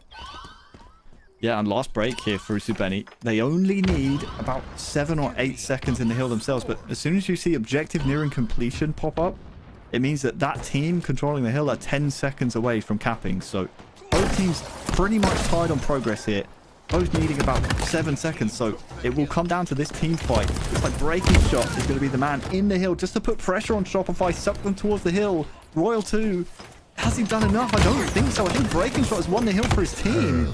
And now it's up to Shopify with 39 seconds left to try and win this next hill. I'm curious, there's got to be a reason. He's a world champion, of course, but I'm curious why Cycle left there. I mean, obviously, he knows far more than I do in this area, but I can't even think of anything that would make me think it's wise to leave there. I mean, you're at numbers disadvantage, you're on your own.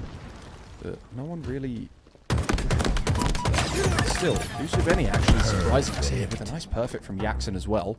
So now Shopify running down this clock is actually working against them now, being 1 hill down. 23 seconds to work with once they step off. Too hopeful to stay alive. Just jumping when that nade detonates. It's just perfect timing. He's still able to stay alive. Last shot.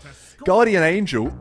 And rewarded with a shock rifle. How Royal 2 has stayed in here this entire time and is going to secure this second hill for Shopify Rebellion. He's still alive. He gets that hill off of God knows how much damage onto him. 2 words. Plot armor. That's what this man is playing with this series.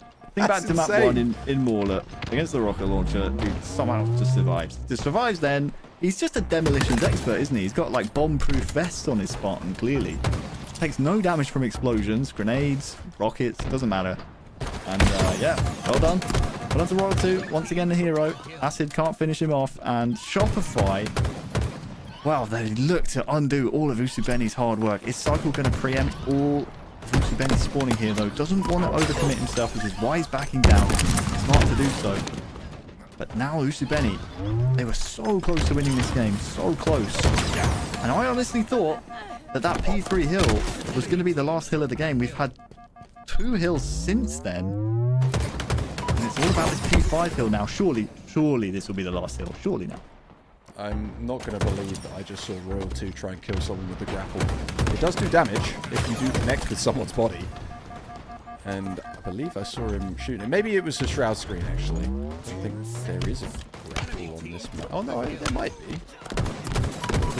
Either way, I mean, that's just a lovely shot from Frosty. This is going to require just a lot of scrap now from Usubeni. 7 seconds to work with. They're going to have to dive onto this. They only really have 1 push left. And now with everyone up, it's do or die time. The green light is now. Breaking shot gets melted and completely shut down. Asking to get a trade, though, onto Cycle, and they've actually flipped.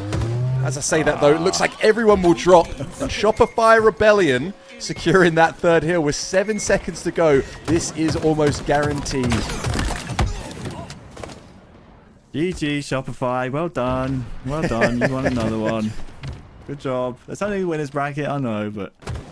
Nah, for real, though, that was a very, very entertaining match. Very entertaining game. That's crazy. I know the series ends 3-0. We had highlights, obviously, in games 1 and 2. And honestly, map 1 and map 3 were very competitive, but just do yourself a favor. If you're going to watch this series back, watch map 2 and watch it from Last Shot's POV and just put your feet up, put the kettle on, have a cup of tea and just admire a master of his craft. That is all you can do. I mean, look, I'm going to watch that back and I still don't think I'm going to see a better life in Halo Infinite ever be played. I could scrub every single VOD of every official event, every, you know, B tournament, anything that's recorded, I will not find anything better, I don't think. In my mind, that is like that's just incredible. It's indescribable how dominant Last Shot was on that map too. And I feel like I'm going to one-up you just a little bit in that, yes, you should watch from map 2. I think you should actually start just in the final like minute or minute and a half of map 1. Because that's just where the tomfoolery starts with Royal 2 just completely avoiding death with that rocket. But I mean, look, inconceivable into that lowest semis, as we did see earlier. They've secured travel coverage. You've got Shopify Rebellion, probably no one surprised here, in the grand finals. And Luminon Gaming actually one map up on YBR. I mean, again, kind of expected, right? Luminon being second seed coming into this, being second place in week 1 and week 2.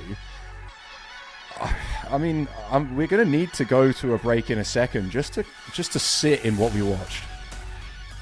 Yeah. I can tell you now, I've seen a lot of gameplay of Halo Infinite. I've seen so many VODs and different players' POVs, analysing their playstyle, obviously seen every tournament.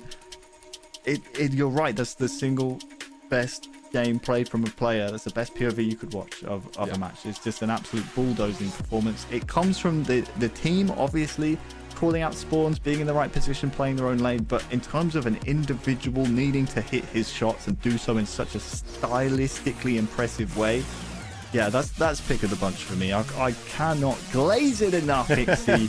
I can't wait to see it in Birmingham in about a month's time. It's gonna be fireworks. It's gonna be crazy.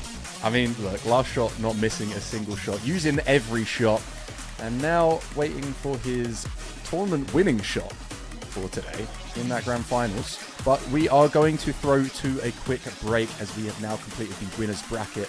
As I said, Shopify sat up in that grand finals waiting to see who is going to be facing off against them. I do believe we have Monkey Man and Lethal actually to run the rest of the day. So from myself and Wonder Boy, thank you very much for being here with us and for seeing some just insane plays in that last series alone, but throughout the whole day. Bring on Birmingham, bring on Dreamhack. I can't wait. Part. I think it was a fantastic read by Luminon. You realize that YBR were, like you said, they were wolfpacking and they were overwhelming you when you were playing in duos. So what do? You switch it up. Instead of a 2-2 split, you start running a 3-1 split, or you start running a 4-man wolfpack yourself. You say, if they want to beat us in the middle of the map and just go bandits for bandits, all 4 of us, let's do it. We have the lead and we take the win. Big back-to-back kills to finish that one and end up with a 50-46, ending with 15 kills and 14 deaths out of precision. It was just a wrecking ball. I love that. Go bandit for bandit, like band for band. It's perfect. That's exactly what the play was at the end of that game. They said, we're just going to take you on in a fair fight, see how you handle it. But we saw some great triple kills out of Stellar. This one had a lot of players that weren't looking at him, that were already weak, but found another triple later on, I want to say around this time here, as Sirion started to make some plays as well. But ultimately, Luminon, despite all the heroics out of YBR, able to weather the storm and now take a 2-0 lead. In this case, Bound and the boys, they got to make a 3-game reverse sweep comeback. They want to get that travel coverage.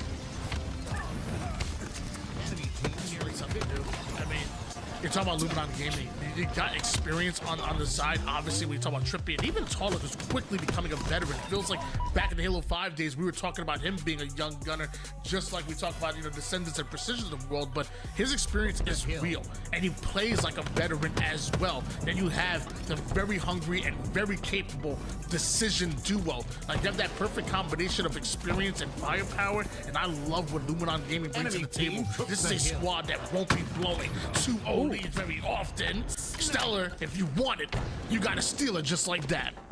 Yeah, Stellar honestly just damage control with that no-scope. His entire team had died. Full map belongs to Luminon. They've already spread out. And a rare sight of Stellar dropping a snipe. It's because he trusts the young guns Sirion with the camo. Can be definitely more effective when paired with the sniper. But yeah, Luminon, to be honest, in the offseason, I was a little sad to see Precision and Descendant breaking up. There was a period of time they were no longer on the same team, but now that they're back together, I think the stars have aligned for this squad to really put a hurt on the league. Yeah, we saw Precision for a while, actually. Ooh, big no scope, love that. But we saw Precision for a while team up with Jackson and Mental under the Cabal roster for the CDL in Call of Duty. And they were pretty damn good, too. But both Precision and Jackson decided to come back to Halo where they belong. And hopefully we can get Renegade back, too, as well. Because we miss you, brother. Luminon, about 80%, maybe 90% done with this hill at the moment. YBR still in it and still had control. Keyword had, because Descendant just dropped a triple and does some bonus damage onto Bound. Yeah, Bound just forced a retreat. There's no shields. This should be a guaranteed hill. No. They must have spawned close. They were 3 dead. And we're all of a sudden contesting the hill. I don't know if that was a mistake in spawn control out of the side of Luminon. They know that Bound is still here after hearing the sound of the contest, but Bound is somehow still alive. He's making it so hard for them to capture it. Ultimately does fall though. But the good news is all that noise that Bound created opened the door for YBR to go ahead and take the tower position for this next hill. Send them another huge win. Eventually Stellar does end up coming there for the cleanup. Goes sky high just to be not back down. What goes up must come down, says Tallix. Repulse and a 1-0 lead for Luminon. Tallix still alive and being an absolute nuisance on the back tower. In my opinion, this is such a tricky spot to play when you know the other team is all around you. How do you navigate dodging these grenades? Apparently, he's just going to eat the grenades in this case, but ultimately, this is just such a hard play to make. Tallix knew he had to make one. The good news is this is the first bit of time for YBR, so Luminon will have another chance to break through, but the question is, how do they approach it? So finding a nice little rat corner there, trying to bait out the camouflage, able to do literally just that. While Stellar goes down, so does Camo, so that's definitely net positive for them. Trippy snatching up that sniper. Wanted to get out of dodge. Nobody on the chase just yet. He expected one now. Double push over towards this right side perimeter from the Camo to the tower. They try to infiltrate, but YBR getting a lot of what feels like 3 times. Stellar with a double kill, and with that, it feels like YBR gonna end this. They got it. Luminon had to punt. They have to go to A. Yeah, this is a good heads-up play from Trippy. They said, okay, there's no way we push this after we go 2 dead, but this is even more heads-up play. YBR understand the situation. They're 1 second from capping it. This is the classic eco strat. He says, let's not cap this. We want to get a kill first, and then after we get the kill, we're going to have an easier time flipping the map. I love this play. It seems like every team has this in their playbook now, where if you want to set up early toward that next hill, we're going to stop you. We're going to force you to dedicate at least some of your resources to trying to push this last hill. That's exactly what Luminon do. They know exactly what they need, and looks like they scored. Now it's going towards the blue side. Yeah, as soon as Eco gets the slay, they say that's our chance. We're gonna now cap it, and in a 4v3 situation, we're gonna have an easier time breaking through. Eco finds another, and we're seeing the fruits of that play. You're able to completely flip the situation, and where Luminon would have had full control of the A side, now it's YBR. Beautiful. At this point in time, I feel like everybody's have that in their playbook. Whether it's the pro team, freaking 5-shot by Trippy, whether it's the pros or even in your ranked lobbies, you gotta have that in your playbook if you want to play at this level. It's year 5 of competitive Halo, and tied up of one apiece right now are YBR Luminon. I don't know, man. You try to do that in your ranked lobby, and you're gonna have Billy Bob 42 shouting at you in your ear, "What are you doing? Capture the hill!" Because they just frankly don't understand. I'm gonna be honest. Don't be going at Billy Bob 42. He done dropped 30 kills so far. He might have died 35 times, but he's doing something. He's typing some stars in the chat too. You don't even know what he's trying to say, but the game doesn't want you to see it. But here we go. What you don't want to see if you are Luminon is YBR getting another capture. Stellar with some beautiful plays here. And this is an all-out war in A. Descendant is fearless, man. The man Jiggle P stays alive for as long as possible, jumps over grenades, and does whatever he can to try to put down that damage. 12-9 right now, a couple of assists to his name as well. As Trippy challenging down from a non-advantageous position. You don't win fights from this, from that level of high ground much. his patience there to wait for his shields. You could tell that Eco knew he was nearby, put a grenade in a good spot, but Trippy just ever patience to wait out that situation, doesn't get chased down by anyone. And Luminon in a great position to capture this. YBR look like they're ready to continue pushing. Bound has the sniper and is really trying to get an angle on the hill player. Finds the body, but not any more than that. And Luminon will take it. They go up 2-1. Just to remind you guys, it's a 2-0 series lead in favor of Luminon right now, and this is a qualifier bust right now, or maybe not bust quite, but it definitely is a qualifier that has a lot of implications on the line. So Luminon, they want that travel coverage. They ain't trying to pay for the plane ticket. The hotel's too expensive, y'all. I'm telling y'all. Man, when I looked, it was $1,000 from just about any airport to get to the United Kingdom. That is not cheap. So winning this, basically at least $4,000 for either of these teams. When you think about it that way, this map becomes a lot more consequential. Minute 43 seconds on the clock, so plenty of time for anything to happen here. YBR. Definitely don't have to panic just yet, but you feel like this could be a must-win hill situation. I mean, if you don't win this hill, Luminon are up 3-1 with a minute and a half or maybe less minute on the clock. You have to imagine they play time, right? So YBR, yeah. you got the time so far, but you got to win this hill. Yeah, I mean, I wouldn't even be surprised if this hill ultimately doesn't get captured. I mean, Luminon are in a position where they don't have to step foot into it if they don't have great map positioning to do so. They can just continue to apply pressure to YBR. A couple kills from Stellar make it a little bit more comfortable for Eco, but that comfort only lasts so long as the other members of Luminon have pushed through. And yeah, it looks like they've already decided, if we sit in this hill, we're not really going to be able to fight. So let's just hold them out for the next minute of the game. And there has to be a reason for that, I mean, this hill is so hard to capture. Why don't you walk the audience through why we're seeing that and why it is so hard to capture this bottom tower hill, this mud hill, if you will? I mean, the reality is Halo Infinite is a game about numbers advantages in team fights. So if you have a guy at low ground in the bottom of this hill, his bandit is not really in the fight. So to stay out of it means you keep more players in the fight and you have a greater likelihood of winning it. So as long as they can control the map without putting any bodies in this hill, I mean, they can win the game just by a matter of time. Finally Bound sneaks in the hill, and looks like they have to look to double push this hill here as they know that Luminon's forces can overwhelm anybody, and 1v1s had to go their way as well. As you see, Precision winning his over toward the low side, now trying to get his shields back as they have the numbers advantage. They also have the damage as well, and Precision just rips them in half, and Bound, don't worry, you can get it too. His hands are rated E for everyone. Precision, throwing the elbows. And YBR gotta find a way to break through, but I don't think anyone can. Talik, and then descended with the insult to injury. Beautiful no scope.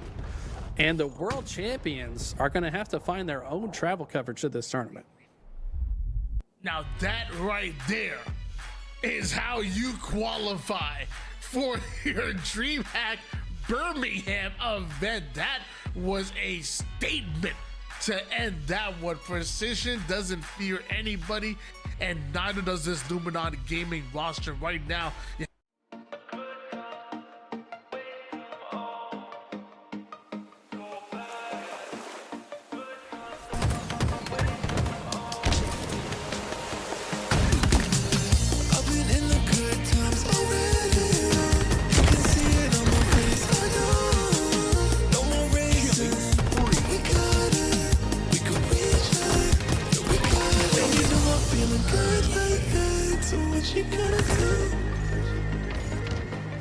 And I can't stop thinking about you.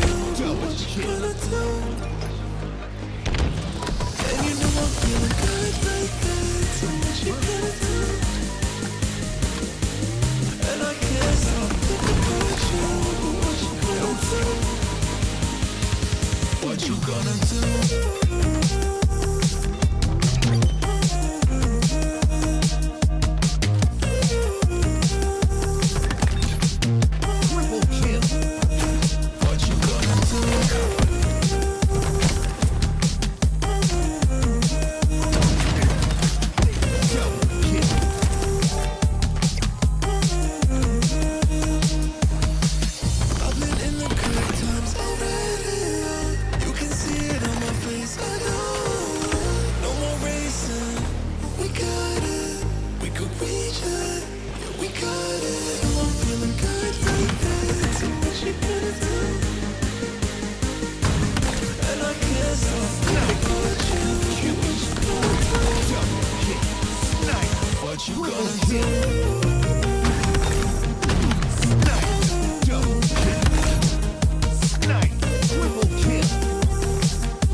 burning so sweetly. Too shy to call you a lie when you said you need me. And a week from now I'll be trying not to call you. Talking myself down, explaining that there's no use. Ooh, I'm gonna hurt myself trying to love you. You're gonna hurt me too, kiss and tell me it goes soon. You're gonna hurt me too. You're gonna hurt me too.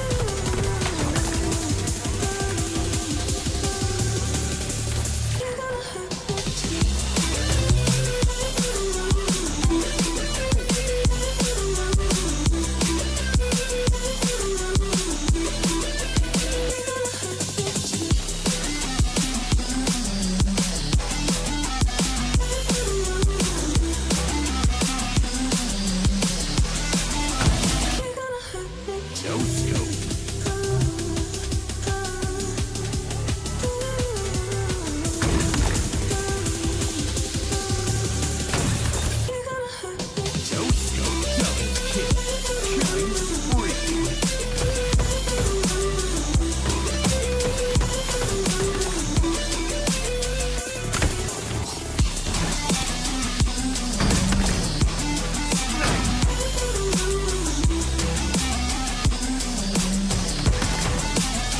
I feel like I've got such sad eyes, looking so pathetic. My anxiety sounded scraping against my necklace. And an hour from now I'll be trying not to call you. Talking myself down, explaining that there's no use. Ooh, I'm gonna hurt myself trying to love you. You're gonna hurt me too, kiss and tell me it goes soon. You're gonna hurt me too.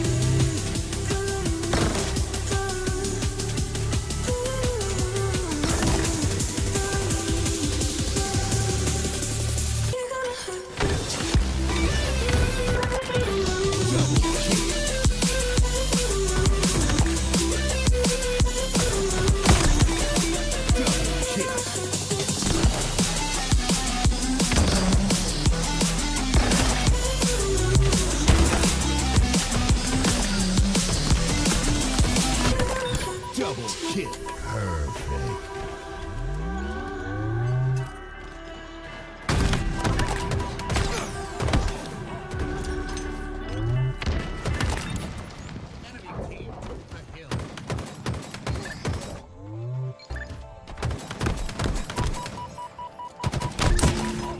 I just wanna sleep forever. I wish you would come.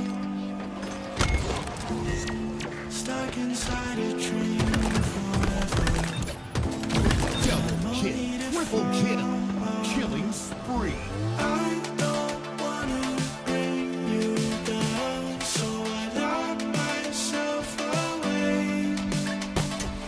I told you I don't need your help, but now I wish you'd stay. I wish you'd stay. Killing spree.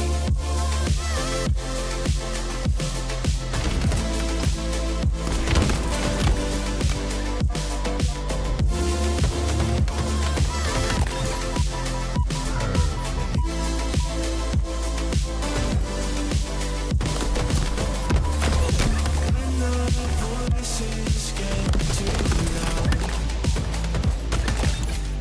Double kill.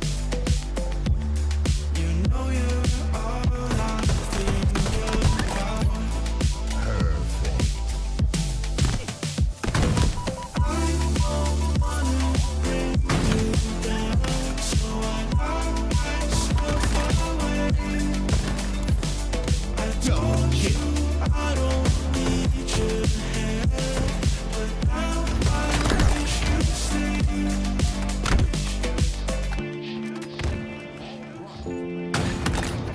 Snipe. Double kill.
Double kill. Seems right, it never was. Hope it's just like anything. Time shows, we let it go for too long. Go back, I never could. It wasn't what I was searching for at all. We've been turning upside down. Now things are stranger. Nothing's left to say. Double kill. Too far gone to go back to that place. I don't wanna feel double kill.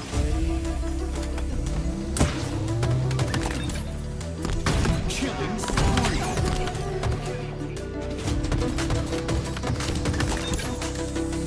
Double kill.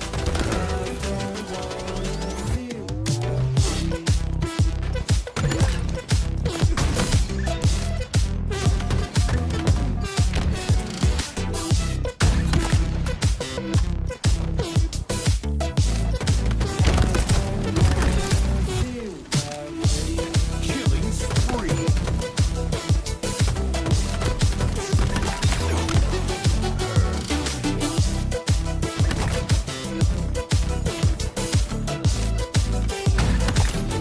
Double kill. Seems right, never was. We were just stuck in something. Time shows, we let it go for too long.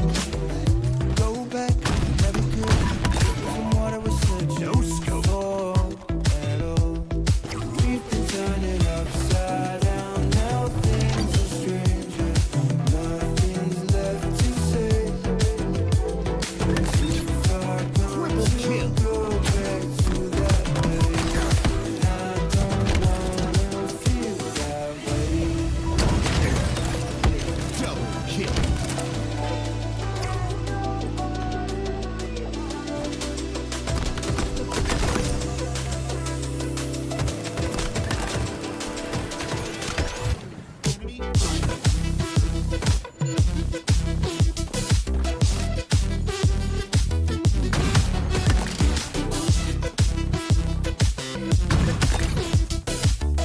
Killing spree.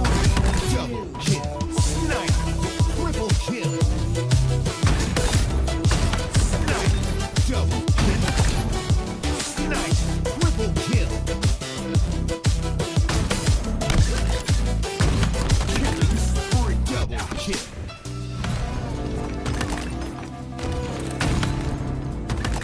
Double kill.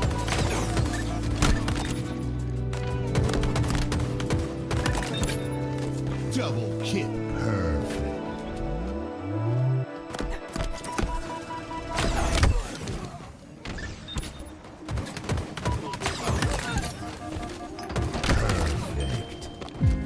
Are we in too deep? How do we Double simmer kill. down, do it differently?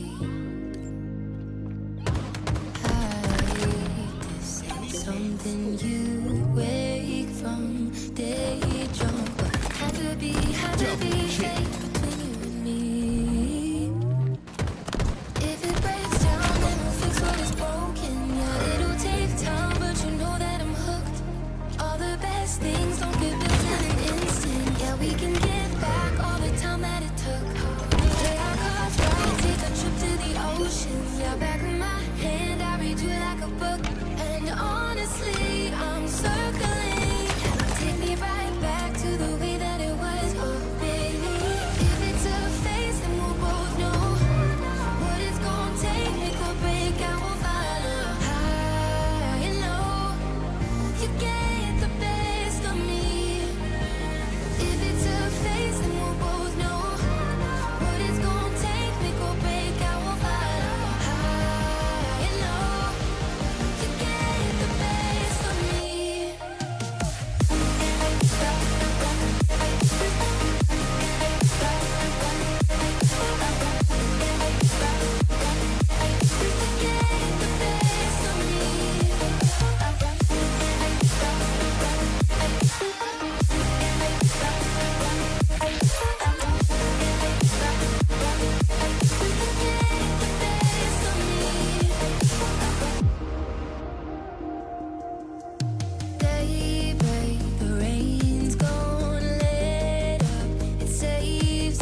we're built in an instant. Yeah, we can get back all the time that it took.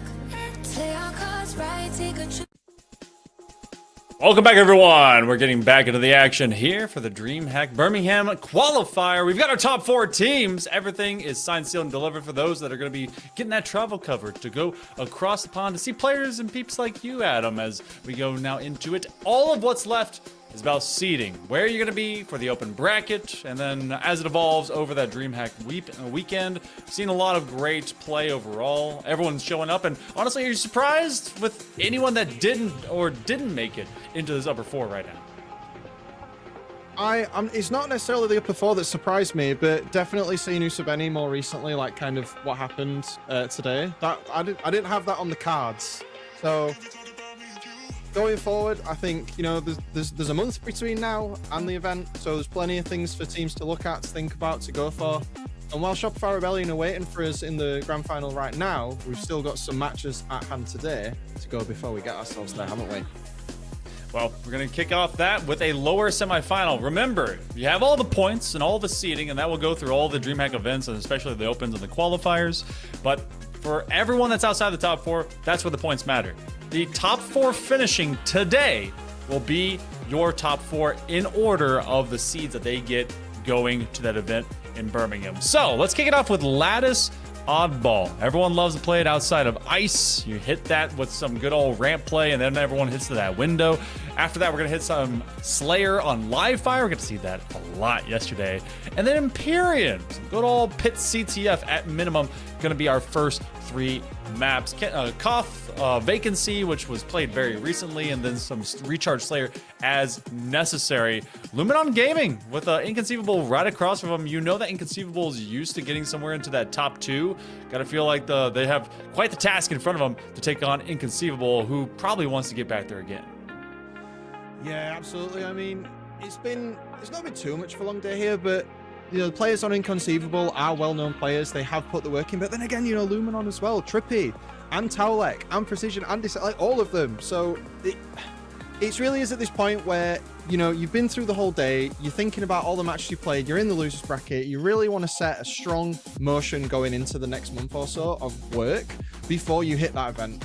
So really, at the moment, you know, starting off with Lattice Ball as well, this is really going to set the tone because Lattice is so quick, so punishing. The spawns are all over the place, as everyone knows, and that ball can get in some really annoying positions. I feel like my standout players, especially to try and navigate this this icy landscape of this first map, will be both Descendant as well as Sab. I feel like those two have really been showing up in big, kind of impactful and pressuring ways to make teams uncomfortable. Obviously, both sides just filled to the brim with talent, but those two just kind of stand out to me, especially with the movement that we saw very recently with Sabinator coming over to this Inconceivable squad. So I want to see how that kind of floats with them.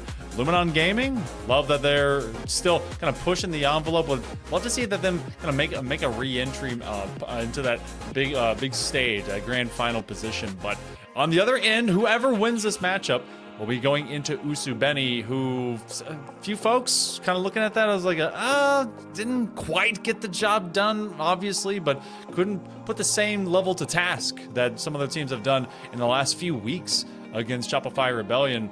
And who knows, maybe Shopify is just going to sit on that number 1 and have it the whole way through. So Lattice Oddball is going to be a good starter kit. And a best of 3, a lot of time to work with to start this series off.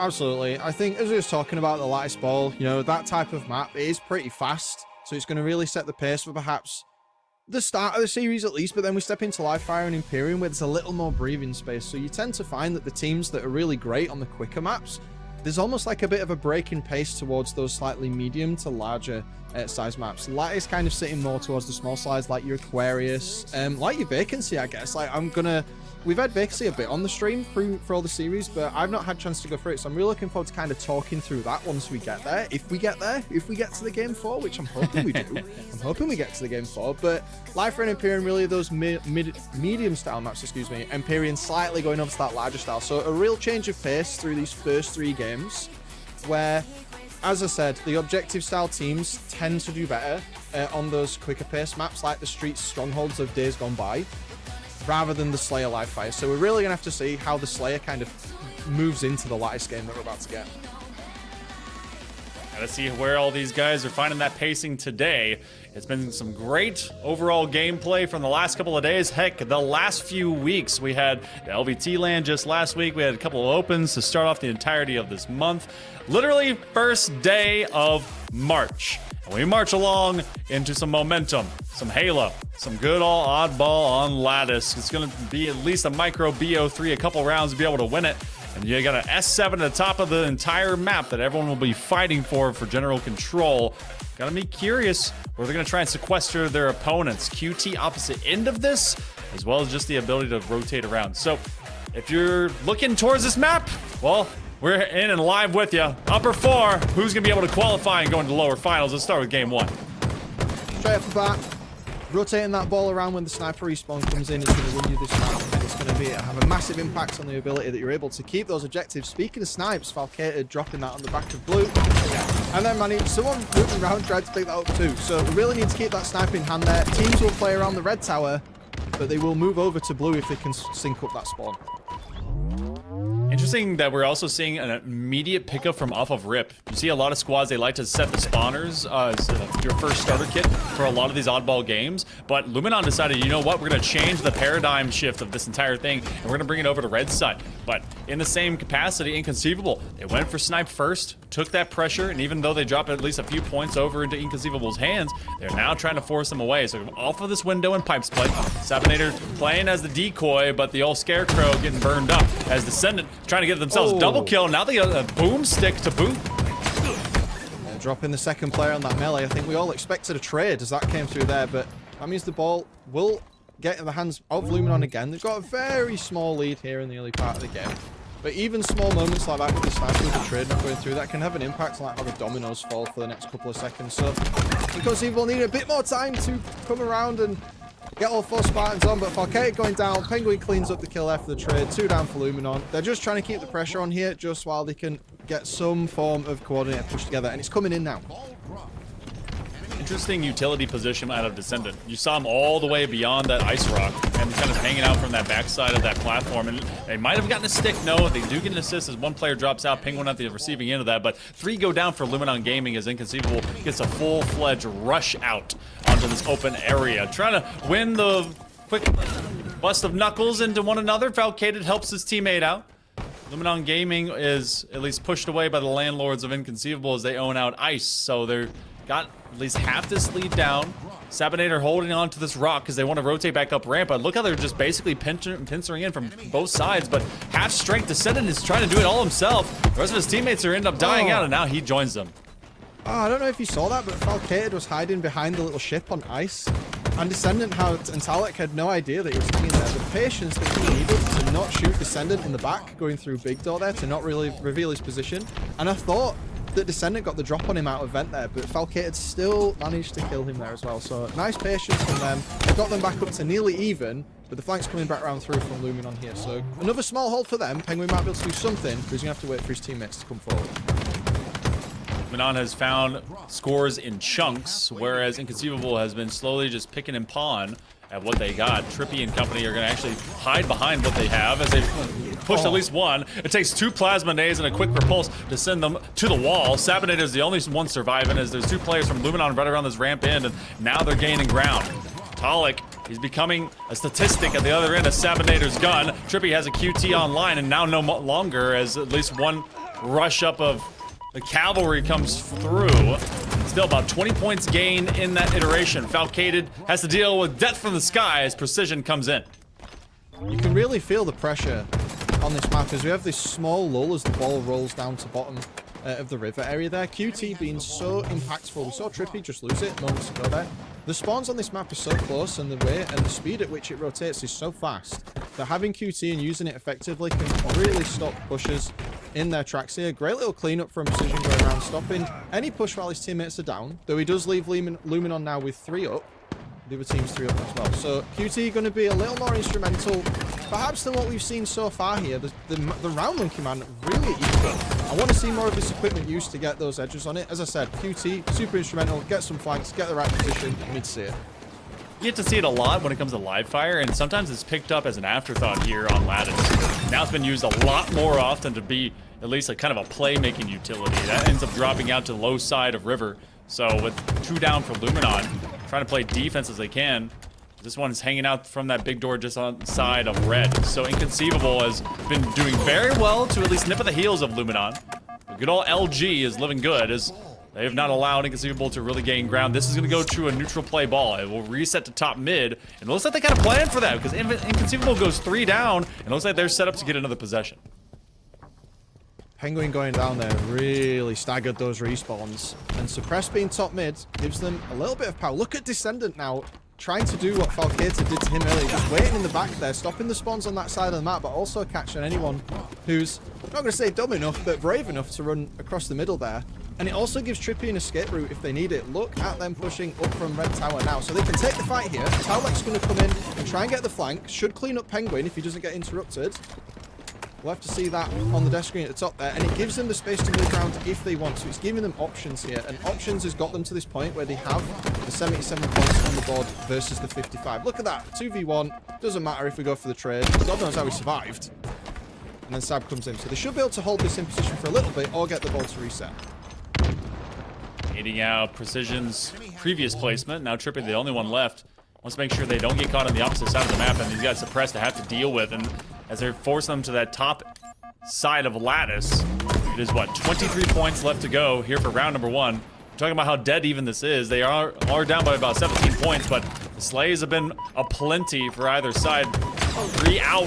Tolek now joins them temporarily 4 as Inconceivable finally gets hands back on the skull. It's been basically living towards this ramp. This is exactly how many teams run this by design, to be able to have an access point to escape to his green, as well as have a good look at that sniping position. It looks like for the first time, we're going to be at tie, and finally with a chance for Inconceivable to possibly hold on and build upon this lead late term of round 1.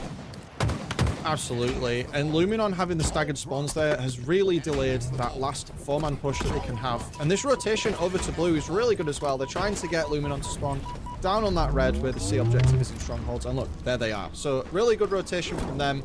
Penguin in a great position. They're really going to have to haul it across the map to do anything here, but I'm not sure they can. This is going to have to be super aggressive. And even if they get it, you're going to have to play the ball and then you get snipe anyway. Points left to go. Perfect. It was very clinical. Inconceivable comes on back. This ends up getting played. Everyone is out. So this is the problem. Luminon Gaming, they can do the exact same thing unto Inconceivable that they were doing to them. But they get chopped down. The guillotine comes through. That's going to be Trippy having to rely on his teammates. Still, a minute's approaching. A minute to win it. As this ball's underneath that S7 spawn. It's tough to be able to go and recover. You're going to have to wait for another 15 seconds if you really wanted to reset. It is all up to Descendant, trying to get his LG squad back into this fight. Round 1 is going to end on a burner. Oh, they have everything they need in position here. The respawns over the side of the map, but the only thing missing was the security to pull that ball, and Falcator getting the shot on Descendant there isn't good. They're going to push around to pipes here, and with only 30 seconds left on the clock, they have to fight this. And while it's happening, Inconceivable could just be really cheeky and pick up the ball. Sam thinks he can do that, and he wins the fight as well. No way does he win that. But then Trippy takes someone's head up as well. It's all to play for here. The clock will freeze if they pick up the ball, Monkey Man. If that happens, Luminon can take the round if they can get a bunch of slays. But at the moment, it's not looking like they've got the manpower to be able to do it. They're slaying them back. The troll toll needs to be paid by Luminon Gaming into Inconceivable's hands. And that's just not going to happen. Is a tax far too expensive, the premium too high, and Inconceivable, that one play to finally trip up the entirety of what was fighting non-stop on red ramp, ends up with a flip towards blue, with a dub now for Inconceivable. So round number 2, Luminon Gaming. Do they shift the dynamic of what they did that entire previous game? It feels like we get these micro metas that form through these rounds of oddball, and that one, as soon as it was flipped sideways, it was LG that just didn't have an answer. Yeah, the rotation from Penguin at the back end of that round there. The whole way the team played together really locked in that round for them. And the Slayers at the end too, so if they can keep out for this round, it's looking good for them. Just have to be careful earlier on. Luminon did have a good hold early. They were spawning them really well around the corners, around the other side of the map. And Descendant was kind of taking a page out of Falcator's book, and he started to get the drop on a few spawns as he went around as well. But 3 players do go down for Luminon here, which is going to give them perhaps the opportunity to move that ball to somewhere they want to be, and they're choosing that blue where the sniper rifle spots. And they've got QT as well. Great utility and great positioning. Take advantage of putting Luminon Gaming on the other side of the map, and so playing much more to that reset side. This one a little bit more common, but Inconceivable and company, they know that Luminon be able to jump in and take advantage of this as well. Nice jump in, jump out, great fadeaway. Trying to be able to use that QT. They want to support their teammate, don't even need to. They end up getting taken out by Talik. And that's Falcated all by the Lonesome, and somehow had escaped the chaos. Wow. Rotating just when all of it Luminon Gaming had come in, and they cheekily were able to sneak away. Oh, and then he gets his head taken off as well. I was just about to talk how good that play was, where he timed the respawns to come in, get the squad spawn on back C, get the ball over there, escape from the previous fight. It was really well executed, but no, he finds the S7 to the visor. So, you know, ball has exchanged hands here. Trippy trying to do something. They're trying to get some form of hold here. Spawn's coming around from the other side. There's going to be a huge fight in red at the moment. They need to make sure they push around to the ice side here to get a team shot, but Sab's faking them quite well here, and the first bullets start to come in. So, huge push from ice coming through. They need to push together. Sab goes down, and they've got a flank here, but suppressed. Monkey Man is too late. Just a step away from all of his buddies going down. Not at the party, and now he's staggered. That means it's a 3 versus 4 for about 10 more seconds. Luminon Gaming, what a rush it was. Sab is trying to just do what he can. You know, a one-man army, and seems like he'd be able to trip up some of these LG players, send it from that upper position. Oh, should be able to at least wipe one clean. He knows that he has a Spartan hurt for another 4 seconds. See if he can be able to chase him down. Good defense. The Ascendant is going to be on this upper rafter. Sab is hoping he can catch him just from underneath. He's going to get a back tap. That's going to be a box down. Can be able to get a double kill. Talik is going to find separation because of a repulsor. This rock has stayed towards that ship. So now, as Inconceivable takes up onus to this half of the map, Luminon Gaming still gained ground. They're short of it by 10 points, but Inconceivable's back at it. They are indeed. And they opted to keep the ball over on that red side, knowing that Luminon would spawn over on blue, but that means that they gave away the S7. So Descendant has the snipe. Suppress thinks he can get the drop on him. Doesn't work out as he planned. The one shot does get him, but can't land the last one. Penguin, the only player alive for his team, but if he wins this, that means potentially squad spawns, on the Eli side of the map. It's a good rotation from Talet though. Puts the ball in a neutral space, but they have to fight now. All the Spartans are on the map. They have to go. This is an excellent flank from them, and it's setting them up potentially for what could be their next hold of the game with 2 players down, and the split spawns going through as well. But no, Falcated is on his own. Flash of the nade. A little bit of extra spice. Talik will have to retreat back. Inconceivable drops 2 as Luminon Gaming has taken up position in top mid. This ball, as soon as they had bugged out from that red side to maybe start escaping towards those crates in green, they decided, you know what, we're going to just stick it neutral. Wait on Inconceivable to run down that blue end. Wasting a couple of big bullets into a player that didn't know they were there. Suppress ends up dropping out. Could have maybe ended that fight just a little bit sooner. Had some ammo for later. Precision's going to go underneath. See if he can catch anyone unawares, and this is now over halfway for Inconceivable to be able to take the second round and maybe turn this into a sweep of this first oddball.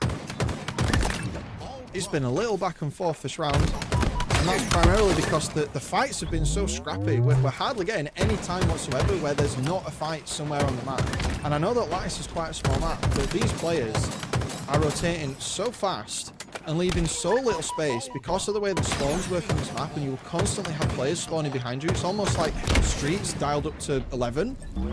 There is no time to stop, and teams usually find setups using Red Tower and using the back of sort of this side of the map here where the Senate and Talent coming from here, but it's just so relentless. There's this space for proper setup and proper time has long gone. And we can see that by how many deaths we've had in this game already. Speaking of which, 4 players down for Inconceivable there. That's not happened for a while. And Luminon, they get themselves the ball, and potentially here, 10 or 15 seconds before the next real push can come in. It'll be just enough to be able to grab this lead, and they do so. It's been a while since they've had that, and the difference of definition from that first round to this one is about how it started. The first minute, actually the first 10 seconds that Luminon Gaming came into round number 1, they grabbed that ball and they set up shop. For this round, it was the slay mechanism turned on to 100 as everyone went just trying to reset spawns in aggressive instances. Now being pushed aside is Talik as he joins two of his teammates, Precision being the only one left on the map. He's going to aim to clean up at least a couple. Gets one, has a killing spree, but that's going to be a killjoy right there, as they want to grab this lead back, maybe some more, as it's 87 points to Luminon Gaming, but they're maybe coming up just short one more time. I don't know if you noticed that there, but they could have just run for the bottom of C, but both Towlek and someone else on the team, they waited, they got QT, and look, they're now pushing. As a 3, they think they have the time, but the nade shot wipes Suppress clean off the map. S7 coming back from Sabir as well, so lots of coordination. Luminon really managed to pull it back here. They are starting to take that time to consider the risks of playing so quickly, and it's paid off. They've managed to pay off. Delaying that push got them to this position now. 4 players up. Descendant has the ball. Inconceivable about to get staggered if Valkator can go down here, but he doesn't. But I don't think it matters. I think this round, I think it's over. I think we're going to a round 3. Talked about how even this was. Well, round 3 is about as even as you can get into an oddball. Luminon Gaming, as soon as this turned into more of a slay fest, they had to slow things down. And every time they're able to sweep at least 3 players into one big push, they've been able to win those fights. And Inconceivable now gets staggered back onto their heels, but still into the fight. Who's going to be able to take this first game? Got another 5 minutes on the neutral clock as Inconceivable is trying to bully back Luminon. I'm going to do it. I'm going to break a rule on stream here. I'm going to do caster math. Luminon are slightly ahead in slays here. Not by much, but they are slightly ahead, which definitely changes the tone that we had from the first round of the game. So very much rocking from one side to another here. And again, how chaotic this feels. Valkator just desperately scrambling away with his life. This is a super aggressive move. Did not expect him to push across like that, but the rest of his team comes through. It's so strange. You can feel the pacing between both teams now compared to earlier where they were both going really quickly. It's broken up so much. And the way that they're hanging around corners, and Penguin just takes Precision's head off as well. The way they're hanging around corners here is so different to earlier in the game, and we're seeing what's happening with that by no players really being able to hold the ball. But even now, the position of plays, Penguin's got the sniper and the ball. I don't think he expected to be in this position. Not at all, especially considering that he's holding up the S7 kind of his responsibility. Able to take out one, making another one. He's able to hit him in the shin. Descendant is just going to hide. There's a call out to a teammate, but Valkator isn't there in time, as he was the one with the crossfire, and so they end up losing out a player. Penguin dropped that S7. Talik is going to be into that backside corner. That was an interesting room position that they had that ball. They held it for all of about 5 or 10 seconds into that green room. An odd position that they had not been in before because it was mostly an escape rope to try and rotate from that outside of red. So finally now, we're mostly congregating towards this blue side. Luminon Gaming went out on some individual fights. And like you were mentioning, you kind of need a neck brace with the way that we're going stop and go, stop and go. There's a lot of whiplash in the way that we're getting some of these skirmishes. It is indeed, and I think I'm not going to call that an early. No, I am. That play from Chippy there was a little early. Probably had some cons and context that we didn't quite have there, but he could have milked the ball for a couple more seconds, and I think maybe he thought he could try and trade out there that fight that happened in top pipes.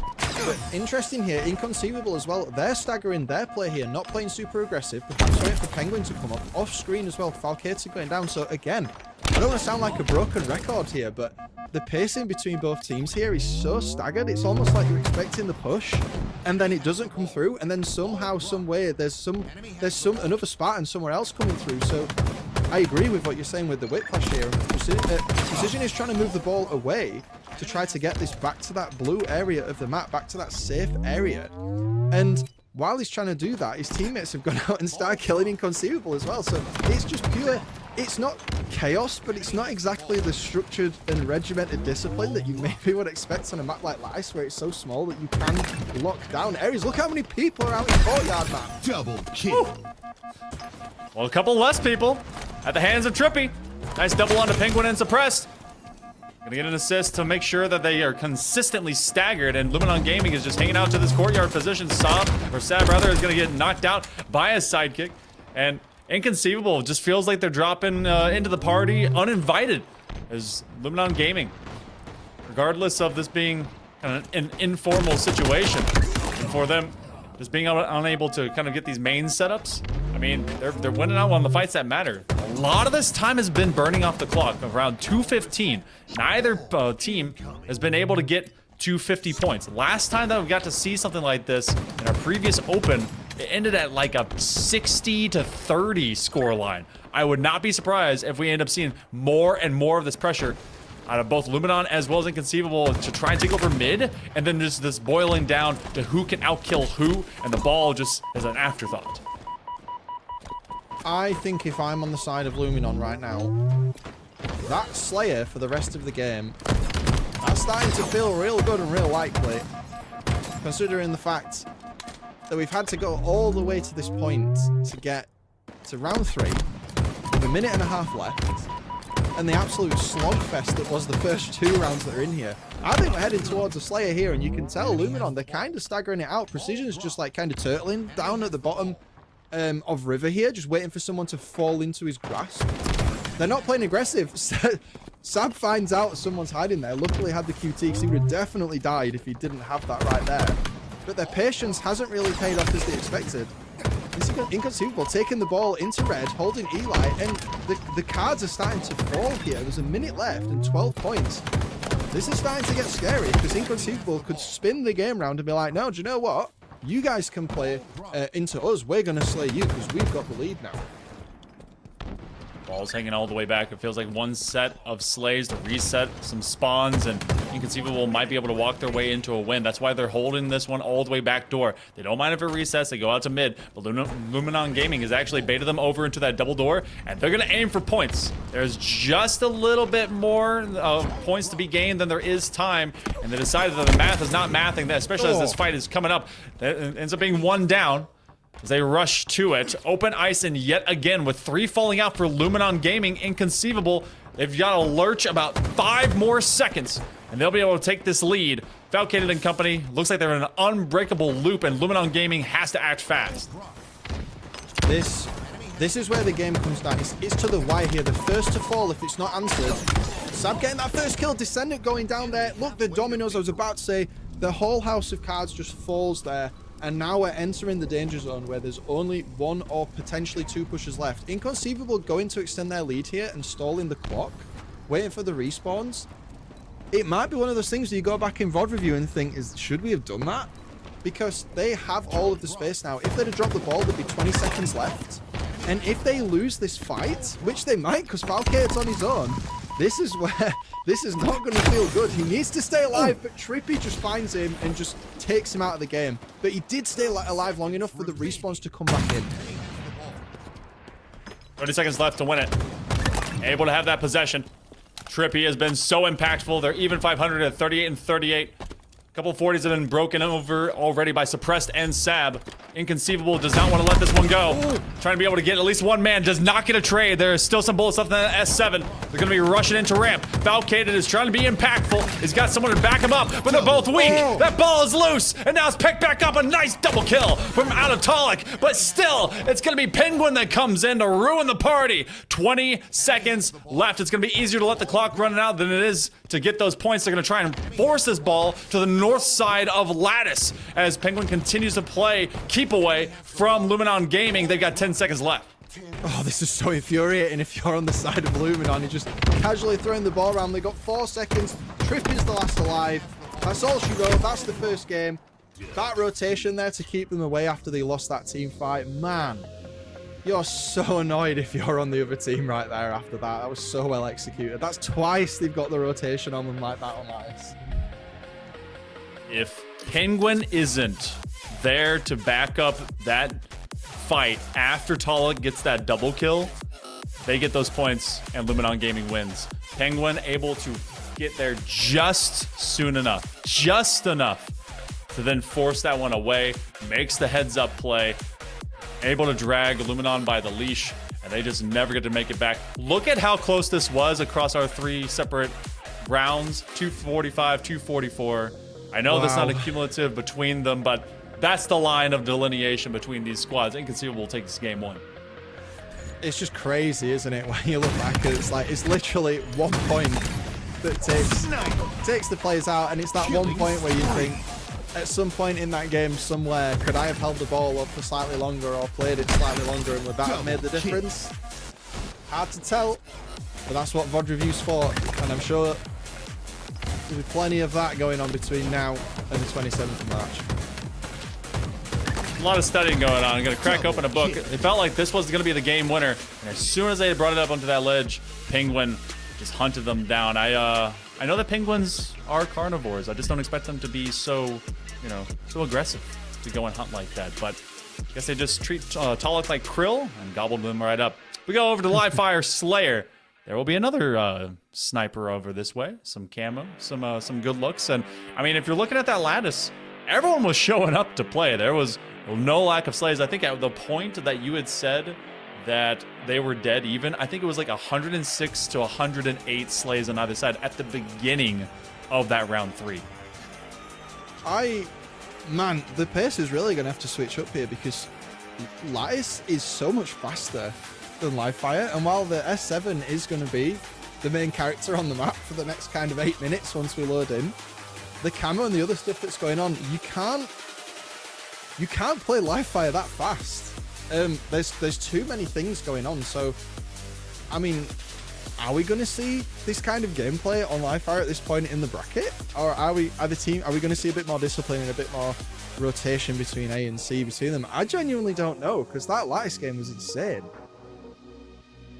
It's going to be a fun one regardless. Remember, everyone that's here right now and for the rest of this broadcast has made the top 4, but it's about where you're going to be into this bracket. So, interesting enough, we do at least have a set piece of what we saw into those upper semifinals.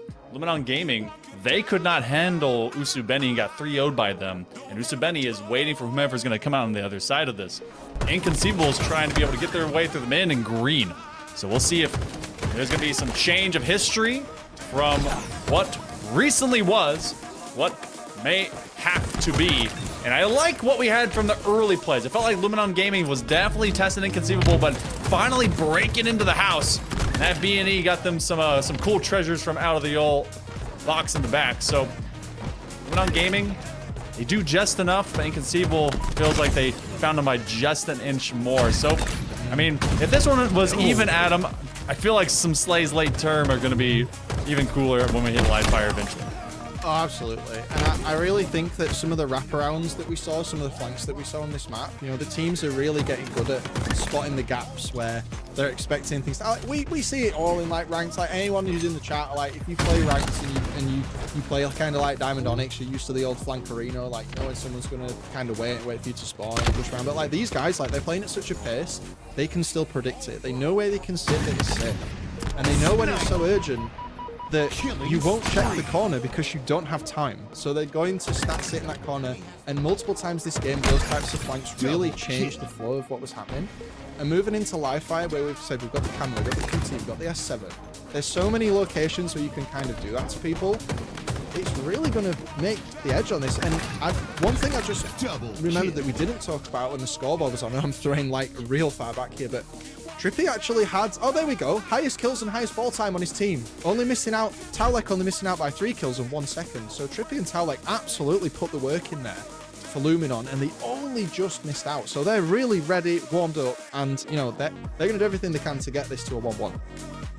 And to put even more impactful what you were talking about for basically some of the wraparound skis. The most dangerous man, and especially a game like this, I see it a lot into attack shooters as well, is the one that's forgotten, the one that cannot be seen. I mean, question mark pings into your MOBAs. Hey, where's this guy at? Missing, gotta find him. That would have been happening a lot into this matchup, because that if you would suddenly be like, why is it so calm? Why is it so quiet? And then there was 2 to 3 players rushing it down. That happened a lot from LG's side. Inconceivable kind of bided their time. They would go 1s and 2s up into the middle of the map to take a lot of those fights. They would end up basically jungle gymming over a lot of the architecture. And then they end up just being able to take over, especially late term. So making use of when it mattered and forcing kind of that stagger of focus from Luminon Gaming. We are waiting for one player to come back in. So if you guys are wondering why we're still yapping and it's not with gameplay, well, we have to get everyone into the lobby. So, technology and all of that. But it's going to be a fun weekend when Dreamhack Birmingham comes around. I need to know, Adam, are you going to go over there? Are you going to be able to check it out in person? Oh, I'm gonna be there. I'm gonna be Nice. there, and I think we can say it now at this point, right? Can we? Like, I'm gonna be there. I don't know. I'm gonna maybe talking over some games if you go down there. So Ooh. come say hi, get to see the action firsthand. So I'm really looking forward to it. Love a good passion pit, and then we got all of Saturday to look forward to, playing out the rest of the bracket stuff, and then we got the Champs Sunday.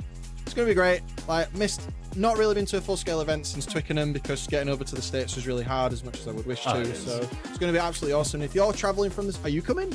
Are you? Oh, I wish I was. I wish. Oh, I man. so wish. Yeah, well, One day.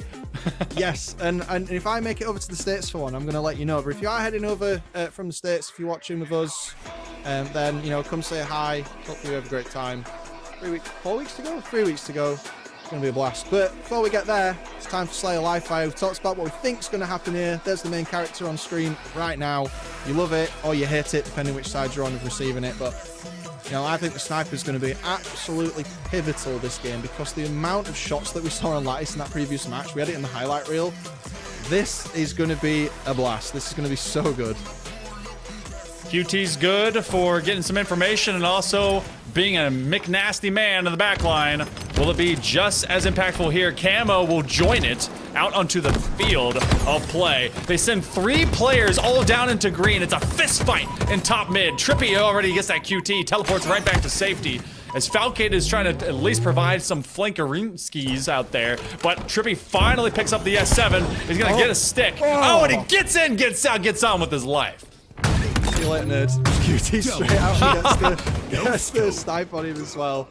Oh, that was such a good start from him there. Snipe in hand for a while, maybe. Bit of damage coming in.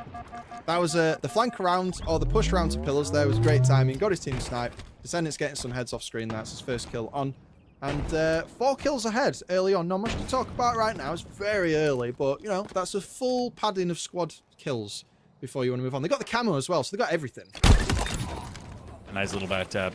That's gotta hurt the most. You end up just kind of pushing out. You have to get some information, and then you're immediately punished. We've seen this happen a lot onto some Slayer, especially for live fire here recently, is as soon as you're down, knowing that you have to face off against someone that has that snipe, then you end up going and retreating, especially over into A. That one ends up running out the mag well, and so does the camo, as Precision and Descendant Trippy being the only man left.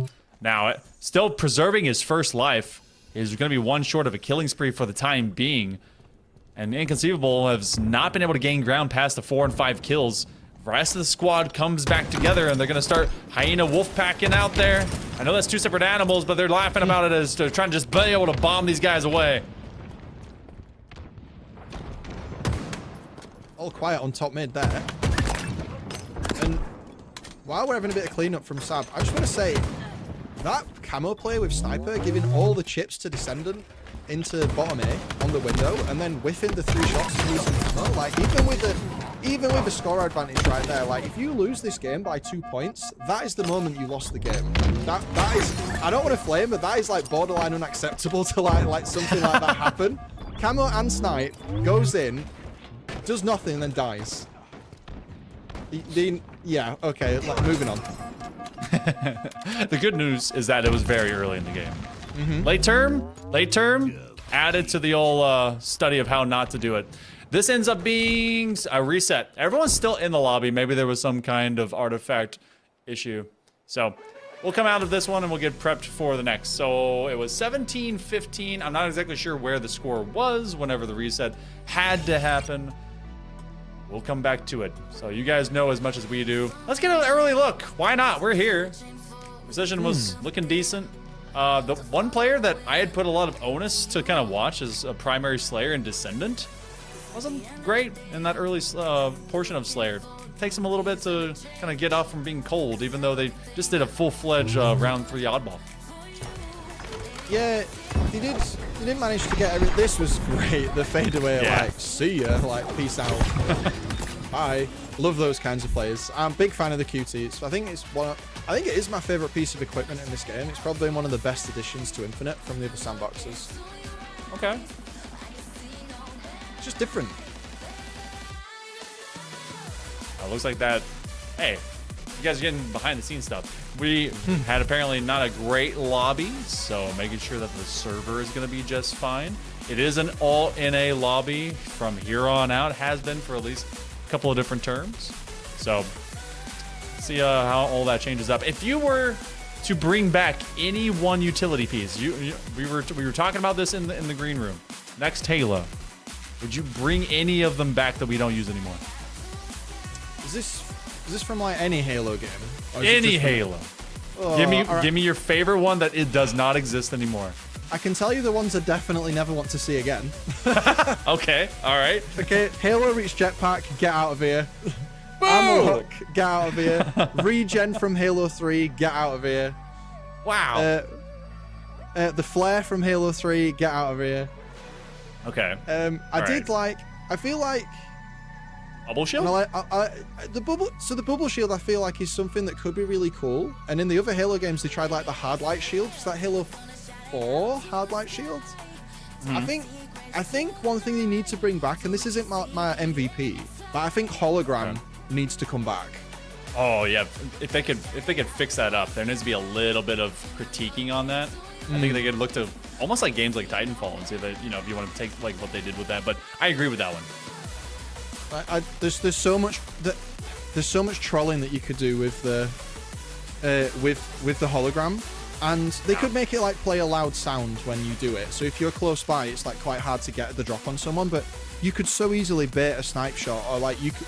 It's like the mind games, isn't it? You could really bait someone with it, and it'd be really cool if you had like the oddball, because then if you like use the hologram when you're holding the oddball, it puts two oddball icons up. I don't know.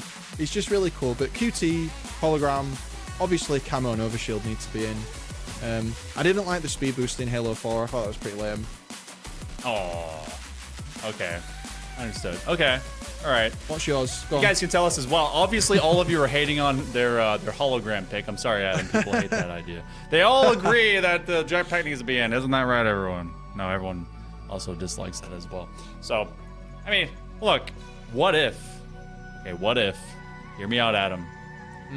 Double jump. Ooh, that's interesting. That's interesting. Add a little jetpack, little doot doot. Yeah, I think. maybe. Hey, you know what? Double jump feels more balanced than jetpack. Like a vertical sprint kind of thing going on. Yeah. I like that. I Okay. can get behind that. I think that's cool because that opens up new routes. It's not egregious. It's like limited on the map. You can only use it so many times. That's cool. I like that. Okay. All right. I'm glad something got received, at least well, because everyone just despised me wanting jetpack back.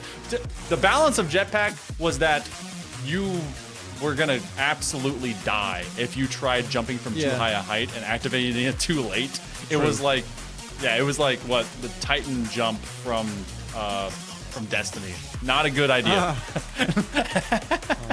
Whenever I think of jumps in Destiny, I just think of the Warlock jump. Like the only jump in a game where you go down. Hey, look, that's not true. There's a blink, and you get one chance for it to work. Ooh, that's a thought. We are getting this lobby reconstructed, as you guys can see in real time, right in front of us. We made sure that we got a, hopefully, knock on wood, fingers crossed, non-laggy server. So shout out over to our production that is able to provide us all the quick resets and all the coordination for these awesome players. We've had Meg, we've had Drax, we've had Infinity, and everyone able to just kind of work this one through. We're trying to go into game number 2, and I do wonder, did we get word? Adam, did you hear like whether or not we're going to be going full reset? Was there just something, issue in the middle? I'm not sure. I think we'll find out when they boot the game here, but like you can see Penguin in the chat saying, hey, can we have a full reset because it was laggy. We'll see. It's an admin decision on that one. I think on the rule book, I think they can have a full reset if both teams agree. But I'll need to sit down and study before I can confirm that 100%. So we'll have to hang tight and just kind of see what happens here, I think. But I know we're not playing Slayer Arena on Bazaar, I'll give you that. Why not? Come on! Send us to Bazaar. Give me, what is it, it's not the boom shot. What's that? What's the lob shot gun in the game? Crap, what is it Cinder called? shot? Yeah, give me Cinder. Throw Cinder up in there. Look. Is there any world that you would allow for incendiary grenades to return? Dude, I want all the Promethean weapons to come back. Like I talk Really? about this. Oh. Like, I love the boundary Okay. rifle. I love the what's the cannon? Like the Forerunner big cannon rocket launcher thing? Incendiary cannon? I can't remember what it's called. Oh God, yeah. Like it was so. I felt like I was balanced. Like boundary rifle is a one-shot kill, but you're broadcasting to the entire planet where you stood when you scope in. So There's a beacon above thine head. You are highlighted. You are seen. There's no way you should light be missed. rifle. Bring back the old light rifle. Miss it. Light rifle. It was just nice. sounded great. It just sounded so good. I think all the Forerunner stuff's cool. I really liked the. For so long. Is it Scatter Shot that was the old name for the Forerunner shotgun, like the Promethean shotgun? What's it called in this game? This is the heat wave now, but yeah, it's the heat wave now, have- right? yeah, I think it was Scatter Shot. Yeah. Yeah. Huh. It's very similar. I don't called know. the heat Whenever wave Scatter Shot for so long on broadcast. People used to get See, really mad I- at me, like, what is he talking about? See, I loved all of those weapons as PvP weapons, but then it felt like when you were using them in campaign, it was like throwing cotton balls at the Prometheans. Like it would either be fantastic or just majority of the time do nothing. I don't know. Yeah. Oh, apparently. Speaking of weapons, man. Yeah. Where's the railgun at? Where's the railgun at? Railgun lovers in the chat? You like railgun? I love railgun. That needs to come back. Wait, what about Alien Sniper? You know, Oh, beam Halo rifle. 2 gang. Yeah, give me my stapler. Well, I guess the what is it? The Brute Sniper is actually the true staple gun. Yeah. But give me that one, man. Especially because you can just rapid fire, like rip those, and then you burn your Yeah. hands. Like, come on. I loved the, oh my god, right. Anyone who's like over the age of 90 in the chat, like playing ranked snipers on Halo 2. And then you'd have the beam rifle and then I can't remember what the sniper rifle was. I'll just call it the S7. But like, you got the S7 in the other hand. You would do the headshot, and then if you were just full panicking, you would just do the double body shot with the beam rifle to get the double kill. Like, oh no, sorry, double body shot, no on it. It's headshots only with you. What do you mean honor? In team snipes? Come on. All right. It does look like Trippy is requesting 17-15, so we'll see if that ends up being what it is. It does look like 15 and 17 have been input into our overrides, so that score will be where we will be starting from. An interesting starting point, Adam, because as full reset, they're going to still be rushing top mid. That doesn't reset the spawn timers, so we're going to be about a quarter of the way through this game already off of rip. Yeah, and there ain't no way they're gonna let that push from Trippy come through pillars again, and let them get the sniper and get camera. Like we're gonna have to see a different starting strat slightly here, because the way that Luminon were able to just take all the toys, and then let's not talk about how they threw them away in A like after that, right? But like they got like everything at the start of the game. Okay, so Inconceivable need to kind of consider how that happened. And maybe there was just something off screen we didn't see from a strategic point, maybe a stray grenade or someone just got tagged as they walked around the corner. But I think we'll see a different style. So it was because I think at most it was a 1-3 rush, because there's no value to going to the camo early towards that turbine side unless you want to basically just have like kind of a wild flank, because otherwise you're just kind of there. And this is where we currently stand, folks. So this was the pathway for success if you were going to make top 4. And I mean, so many teams that still folks probably want to see at Birmingham. So that ended up falling along the way. I think that one of the greater surprises was not seeing kind of a upper 4 berth with that YBR. Gotta wonder if they still end up making it. And then, I mean, I've got to assume, Adam, that we're going to be seeing King's Order, Majin, and BH3. Like they're like it's a little, it's just a jump across the pond a little bit, right?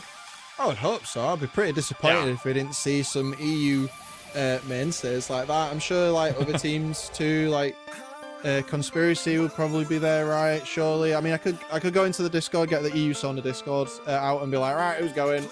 See how many like of all these teams. But yeah, a lot of the names that we're saying here, like you would expect them to go. I really want teams from across the pond to get in on it, but like you guys have literally got like another month or so till it's the next one. That's true. Can't remember where it is. Atlanta? Maybe? I don't know. Yeah, we'll find out. Yeah. But yeah, It's gonna be warm. You always like to get EU, and then we can't you can't blame the ping then, right? Like we're all on 0 ping, so come at me, bro. The online warriors to LAN warriors. All right, you guys have listened to the Adam and Monkey podcast for the last 30 minutes. I appreciate your patience. We go back to Slayer. We start 17-15. A small wrinkle in what otherwise is going to be live and online. We've got a sniper in the top mid. Camo up in 30. We've got some squads that now know some opening strats. Are they going to do it all the same way? Let's kick it back in. Different opening strat straight away. Look at this. On the other side of the map, going for the screens jump this time instead of sending Trippy around. Look, Penguin's going around too, so they're super aware of it, but there's 2 of them around the corner. I don't think that was expected. And it's pure chaos. Right there. I'm not going to say that. Whoa! I'm not going to say that went as we expected. Sit down. But you gotta change the strat off the rip, and Precision's doing what he can to keep his team in the lead with the sniper rifle. 6 kill lead, a whole 11 minutes left, sniper in hand, looking like a strong restart here for Luminon Camo as well. Fantastic looks and fantastic change up of the script as they were able to use and still get back over into that sniper. A triple kill for the man that cannot be seen. Trippy making sure their name is highlighting at least into the scoreboard more often. And suddenly what was a 2-kill lead to begin or renew this game has become 8, and it's climbing quick. It is. They have to be careful here. Trippy having the camo, meaning he can get info. Unless he catches the stray grenade, he has to win that fight, and he needs support from another teammate. Oh! Somehow gets the nade shots. Just disgusting that he managed to get the other player there, Penguin, I think that was. And this lead, he's running away with himself real fast. We're at 10 points here. This is danger zone. You have to stem the bleeding. You have to slow down. You have to respawn. You have to let your team come up here. Some of the green players are going down. So there is a bit of space for Inconceivable to breathe. But it's so easy to spawn rotate on this map here. So all quiet, changing pace, as we saw. Look at them crouch right. Just like on Lattice, what we saw earlier.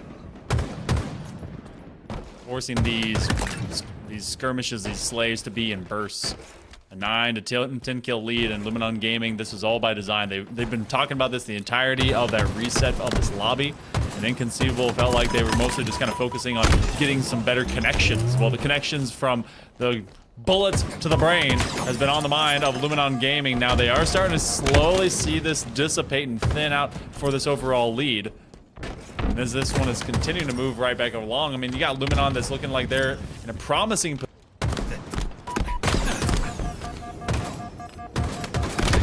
Indeed. I am having some issues in the video for this. Same. Go by the lovely sounds. I'm not sure if the stream is experiencing the same. I will. Can you tell the difference between a Luminon bandit and an Inconceivable bandit just from the sound? Let's see. No. it's all skin. All right. Hey. It looks like we're back. Hey, welcome back, everyone. Quick IT fixes in the moment. Okay. So, all of a mystery of how we got 13, 14 points up. They doubled the lead since the last time we saw it. 3 are down for Inconceivable. A sniper in the hands of Trippy. And Trippy is 8-3 off of this reset. So, non-stop mayhem. And Luminon Gaming is putting this one to bed quickly to try and be able to even the playing field before game 3. Absolutely. Maybe there's some trade secrets going on there where they couldn't show us just how they got the 16-point lead here on live fire, but this is a very convincing win. Considering the fact the oddball was 1 point. 1 point. Nice little switch there, just delaying the inevitable potentially. But it was 1 point in the last game. And this game has gone this way. So, again, pacing, slightly bigger map, slightly less panic going on. We're going to Empyrean next. That's an even bigger map. It's one of the biggest maps in the roster. So, is having more space, having the 2 S7s and the sightlines going to cause us to maybe push further over to the Luminon side? Or did we just end up with a perfect kind of scenario of what happened at the start of this game and then the restart as well? I'm sure we'll find out soon, but it's just something to think about. I gotta feel that, for both sides, regardless, how you approach that reset of that Slayer, it was not exactly how you normally feel kind of throughout a game, having to basically go hot, get to that 15-7 mark, have a reset, and then you cool down. If you're not prepped in a coachable moment to be ready straight from the word go of having to get back in there, you're going to be in some lag time. And Luminon Gaming, there was no lag time. Trippy led the troops in a fantastic position. And I mean, they went alongside both Talik and Precision, each get 9 kills. That was a good showcase of bouncing back. This one, again, like you mentioned, it was round 3 oddball, and then got a little bit out of sorts because logistics and otherwise for this Slayer. But Empyrean CTF, this is a good indicator as to which squad is truly in this series, ready to go, because CTF is such, especially on Empyrean, is punishing to those that are not ready. Yeah, if you let the team get that lockdown, you know, the typical setup, you have a player in the sword, you have a player on the green box, maybe someone up on wall shin and the last player going up to pull the flag. You're allowed to get them, let them have that, and they get your snipe. It's just a wash. Like earlier on, we saw Shopify. I think it was against Usabeni. They managed to score a flag in 60 seconds for that exact reason, and a lot of teams score flags even faster than that. So Empyrean is one of those maps where it's great if you end up with that even kind of stalemate stuff. Great to cast, great to watch, great for the teams to play. But if one team ends up with the rockets, both the snipes, and they get the overshield, like, it just is not fun if you're on the receiving end of that. So you really have to play to stay alive. This map is so important to stay alive just so you have space. You know, it's also been interesting for now, this will be our 3rd map in a row with it. We've had S7 on every single one of these maps. So a lot of that dynamic power utility play, as well as with the OS coming up to that, there's gonna be a lot of focus. So we're seeing so much, you know, you have the single snipe and having to play neutral to it. You're gonna have the team snipes on either side for these tower positions. And then how much of that will be kind of what ends up being a power play to take over. And especially with rockets, my boys. The giant explosives being the sole focus. So you either blitz for rocks, go for snipes, or you're trying to be able to take that OS alongside either one. We'll see how it kicks off. Someone's got to have match point unlocked. It's going to happen after this map regardless. CTF on Empyrean Pit, whatever you want to call it. It's unforgiving to those unready to try and take it. Couldn't think of a better map to have a bit of a stalemate occur. 2 snipes, rockets, and an overshield. It's game 3 of our lower semi-final here. Let's crack on with it. We open up with a trade, but there's 3 players down for Inconceivable already, and just like we were talking about, Descendant is making his way over to their side of the map with that S7 in his hand. Oh, didn't have the switch up to try and take down Suppress after landing that body shot. And then Trippy ends up going down. So all of the sneaky Pete situations and strats they want to be able to use end up at least stopping at the door. Now they get one man sliding. They're going to jump over this window section either to catch someone on top of tower or at least get some information if anyone is pushing out. But no grab within the first minute of play. And especially both these teams that have been at that pro level for so long, they love being able to take that first flag post. A fantastic shot as Descendant is going nowhere yet. Penguin knew where Descendant was there, obviously from the hard scope. Just getting that little cheeky no scope, even though he got tagged while he was scoped in there, giving him the space. That is really cracked open the defense of Inconceivable, giving Luminon the space to rush in. Look at the pure aggression here. Trippy opts in for the S2 setup here, losing his life out, but Talek's got the flag and he's running away from Falcated, who's the only man standing. Bottom spawns probably coming up for them right now. You can see Sab on the bottom of S1, so they're going to have to go for a round of slays here. It would be very dangerous for Talek to try and win this flag, so he's going to hold out in the shotgun corner of hold. And we're going to see a bit of a stalemate. And I'm expecting the flag to come through from Precision. This flag is dead, but another pull might come very shortly. 4 down for Inconceivable. So an absolute pull is going to occur. You have about maybe 5 seconds before the rest of the team comes in. Penguin's going to be the first one up. And he's going to have to at least try and get some extra tags onto Talek. But this is a free run. Unless you're going to find them from low side of Sword. First cap is going to go to the side of Luminon Gaming. And that was instrumental and clinical. Another team wipe. Oh. Inconceivable can't even exist on the map long enough for that cap to happen. And we were talking about the pressure during the fly-through on this map.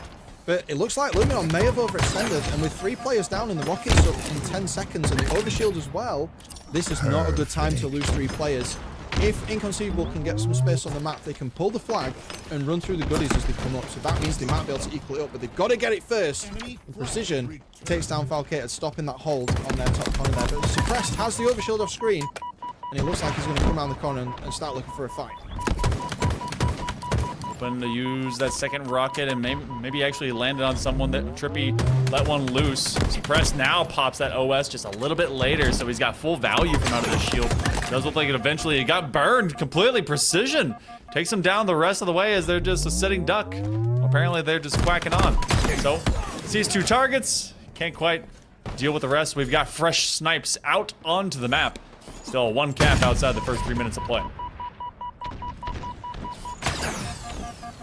Trippy here, trying to stay alive, being in that real core position of bottom sword with the sniper rifle. So much pressure. So much pressure. Goodbye to the likes of your team, and they can push across. It also stops players from moving over and putting pressure on your team too if you're unchallenged. So never underrate the sword hold with the sniper here, especially if they're not sending anyone to get rid of you, which for some reason Inconceivable they're not trying to get rid of Trippy at all, which is boggling my mind at the moment. He's such a threat with where he's sat at this point in time. And with 2 players down, this is going to open them up again. And Descendant has the other sniper as well. So this is the danger zone. This is the checkmate condition of the pit. If you have both snipes and the overshield and the rockets are about to come up and you kill the other team, it is almost guaranteed that you will get a pull, probably a score. So Inconceivable have to be so careful. They need a full 4-man push onto this area. They need to clear this out right now. Both snipers are hanging out this side of Sword. Trippy took the low ground as his other teammate is in that original shotgun spawn. So they have a chance to maybe just sequester some of these angles. It's a good connection. Now the other one's going the right way. That's going to be a pickup, 2 down on either team. And Inconceivable, I mean, you were saying, don't know why they're not trying to. Maybe they just couldn't. Trippy was literally just a turret of a man that was not being turned off. You got 1 extra shot, maybe 2 right now for Penguin. He's got a teammate that's going to help him clean up the rest. Talik at a sight line, and now he's got a 3rd hole in his brain as this one ends up going right between the eyes. Oh, Trippy is going to go down as well. Good succession of kills and slays for Penguin as they get a chance to maybe make this pull. They've got Precision finally falling out. Talik's going to be in this corner. He's got to at least take 1 with him. He has, and this is going to stagger the spawns again. And just on that sequence that you saw with the snipers at the bottom there, one thing that wasn't easy to tell what Inconceivable did is they knew that Precision and Trippy were in the sword area with both snipes. So what they did is they took out Towlek and Descendant so that they could then push the sword area, and then we saw the rest of it play out. So it's really good. Take out their defense and then pressure them. But this time with the flag right now, not fast enough in getting all of those resources pushed in while 3 players from Luminon were down. So we end up in what was a stalemate, potentially even a reverse flag cap, because they weren't able to capitalize on what they had. Not what they expected at all here. Instead of worrying about going and stopping where the flag was in that topside corner, they knew they had one of their teammates spawning on top of it, and that forced Inconceivable to hit the brakes. Luminon Gaming instead focused on the spawn out of the OS, grabbing it and getting the flag pull. No one was prepared for Inconceivable as they had 3 players to that top end of the map. Now you have yet another pull as this one has been traveling out. You have Trippy stuck in the middle of too many players. See if they can be able to escape. The fact that they're still alive is actually just incredibly impressive. They have so many that are surrounding them. Then you have a 2 versus 1. Hoping to stay alive is Sav. This flag is finally traveling the right direction. It looks like we're about to be tied up here with just under half of this game left to go. Yeah, definitely a meanwhile moment there. That was so good. They locking down Trippy and the rest of the team towards the bottom side, just allowing them to run that flag topside for free. Really showcases how pressuring the map in the right way and causing the enemy team to spawn in certain locations can open up so many opportunities for you to play elsewhere. So that was a really good sequence from Inconceivable there, creating the space they needed to just run the flag without challenge. So really well played from them. 5 minutes left, all equaled up by series and by game. And we're not even that dissimilar in slays either, so it could really go any way. We're really getting a treat here with this series so far. 5 minutes Trippy trying to play as the battlefield commander and give everyone the right plays where they got to go. It's been Descendant and Precision that have been slaying out for them as they can. Whew. Suppress is going to take their head off, clotheslining some LG players as they're going to try and come out front end of their little porch. Now they're just stuck This is a kill pit. Oh, it is a bunch of fish in a barrel. They're trying to stab him through the eyes. What a shot by Suppressed, and this flag is moving out. Oh, rockets are up and everything as well. This is bad. This is really bad. Trippy knows it. He's gone for the overshield at the bottom. Look at him there. But all those spawns at the bottom, turning around and getting that no scope there was disgusting. That was a little sloppy that they let them spawn at the bottom, but it didn't matter anyway. Flag almost in. Falcate needs to lock it in. There we go. Rocket spent. Trippy had the overshield. It's 2-1. It's inconceivable. End up 3 down though, and Descendant is already there. He's got someone to help him out. His Precision is trying to at least give his team a counter cap almost immediately. They're going to have to hang out from the outside of this rim and stairs. So Sab knows that there's a couple players nearby. He's seen multiple targets. Talik is there for a full shield to try and win it out. They end up going down. Trippy's across the map, hoping to make something work it out from Sword, but they're dueling with Falcata. This sword, or rather, this flag goes nowhere. And a good defense by Inconceivable as Luminon Gaming trying to take advantage of the moment. Trippy ends up finally joining what happened to the rest of his squad just about 30 seconds prior, and now that means Luminon Gaming has to fully reset. It does. And Sab needs to flush out Descendant here. A little bit of a challenge around the corner. Trade maybe. Baits the melee. Gets the trade. Trippy came to support. Didn't quite work out. 2 down for Luminon. You really have to create a padding of safe space on this map. Snipers are up soon. Both teams opting to take control of the bottom side of the map to try and get some form of advantage. Green gun on banana is an effective strategy. I thought that almost stuck him there. And another one as well. Just missing out. But you can tell the shifting positioning and priority for both teams as the sniper rifle came up there. They know how important that sword area of the map is. And we're not going to see overshield and the rocket launch for at least another, I think, like 70 seconds or so at this point. So the sniper rifle is going to be caught to getting that advantage before the next lot of goodies comes up, and then they can go for that push. And if you're Inconceivable, that could be the end of the game. Sab knows that Luminon Gaming has not left this side of Sword. They end up killing one another. Some counter sniping as some 50 cal bullets go whizzing by and into the Mjolnir plating. Precision tosses the flag out just to get some focus in on him, and Inconceivable will clear the rat out of the house. So this flag will get recovered. We are approaching 120 seconds. Luminon Gaming to attempt tying this up, or Inconceivable shutting it down into a game number 4. Well, they'll have map point advantage. Rockets are alive and well. This is the second set of rocks that have gone into the hands of Inconceivable. So far, a rocket has not killed a player in a long time, and finally, we break that curse as Falcated lands a giant pipe into the back end of a Spartan to throw them into heaven. So, for Luminon Gaming, feels like they are basically staggered out at this point, Adam. They have not been able to really gain much in terms of territory control. I will say, in the defense of Luminon Gaming here right now, to trigger the sudden death, you only have to pull the flag. You don't have to score it. And most flags are inferior. If they get past that threshold, of that hallway, they do get scored. So they've got 60 seconds to get something in here. But Inconceivable are just pushing in on their side of the map. It's not looking good with 60 seconds left if Penguin can just push your stage with sniper rifle, get behind you and start doing things like this. There's a player behind him and he's not good. No right coming through. Where did he go? Where did he go? Where was that last player right there? And he should not be able to jump through and do that to them. This might be just the end of the game. It doesn't even matter at this point. Potentially, they could just play, or they're just going to slay them out. They're just going to slay them out. It does not matter that they overextend into this position because they're consistently having one up into their face, and that's exactly where they may end up being pushed. Luminon with their backs to the wall for the late term of Empyrean. They're unable to even see the other side of this map, and Inconceivable is just rushing outwards. They need one good run. 3 players, top end of the map. Suppress sees Descendant. He's got Precision and Talik in support behind him, and he's going to give some comms over his team that Luminon Gaming's trying to thieve their way back into this game. 10 seconds left. They've got to get it off the flag post. Got to pie chart their way to maybe tying this up. At this point, staying alive is super important. Unfortunately, getting 5 by Suppressed means you're not staying alive. Penguin being the last, Descendant being the last man alive there, getting taken out by Suppressed. I think we all know the result. It's Inconceivable taking the 3rd map in our series, bringing it up to 2-1. So my prediction of the pacing changing and going to Luminon, proven wrong. Always happy to be proven wrong. What a game. Just, it's a pure treat. And we're moving on to Vacancy, which means I get to cast that as well. So, awesome series so far. 2 sins committed. Cast your math and predictions in the middle of the series. But you know what? I forgive you for both because you're taking wild shots out there. And honestly, same thing was happening from Inconceivable. Felt like Luminon Gaming had a great presence in the early portion of that game, but as Inconceivable got, what was it, 2 separate pulls. The first one kind of staggered as Luminon went for that OS and slowed them down at home. Inconceivable did not bat an eye. Went right back to work, and look at the slay differences. That ended up being where a lot of this really kind of came into play. 24 and 18, 23 and 16 from Penguin and Suppressed.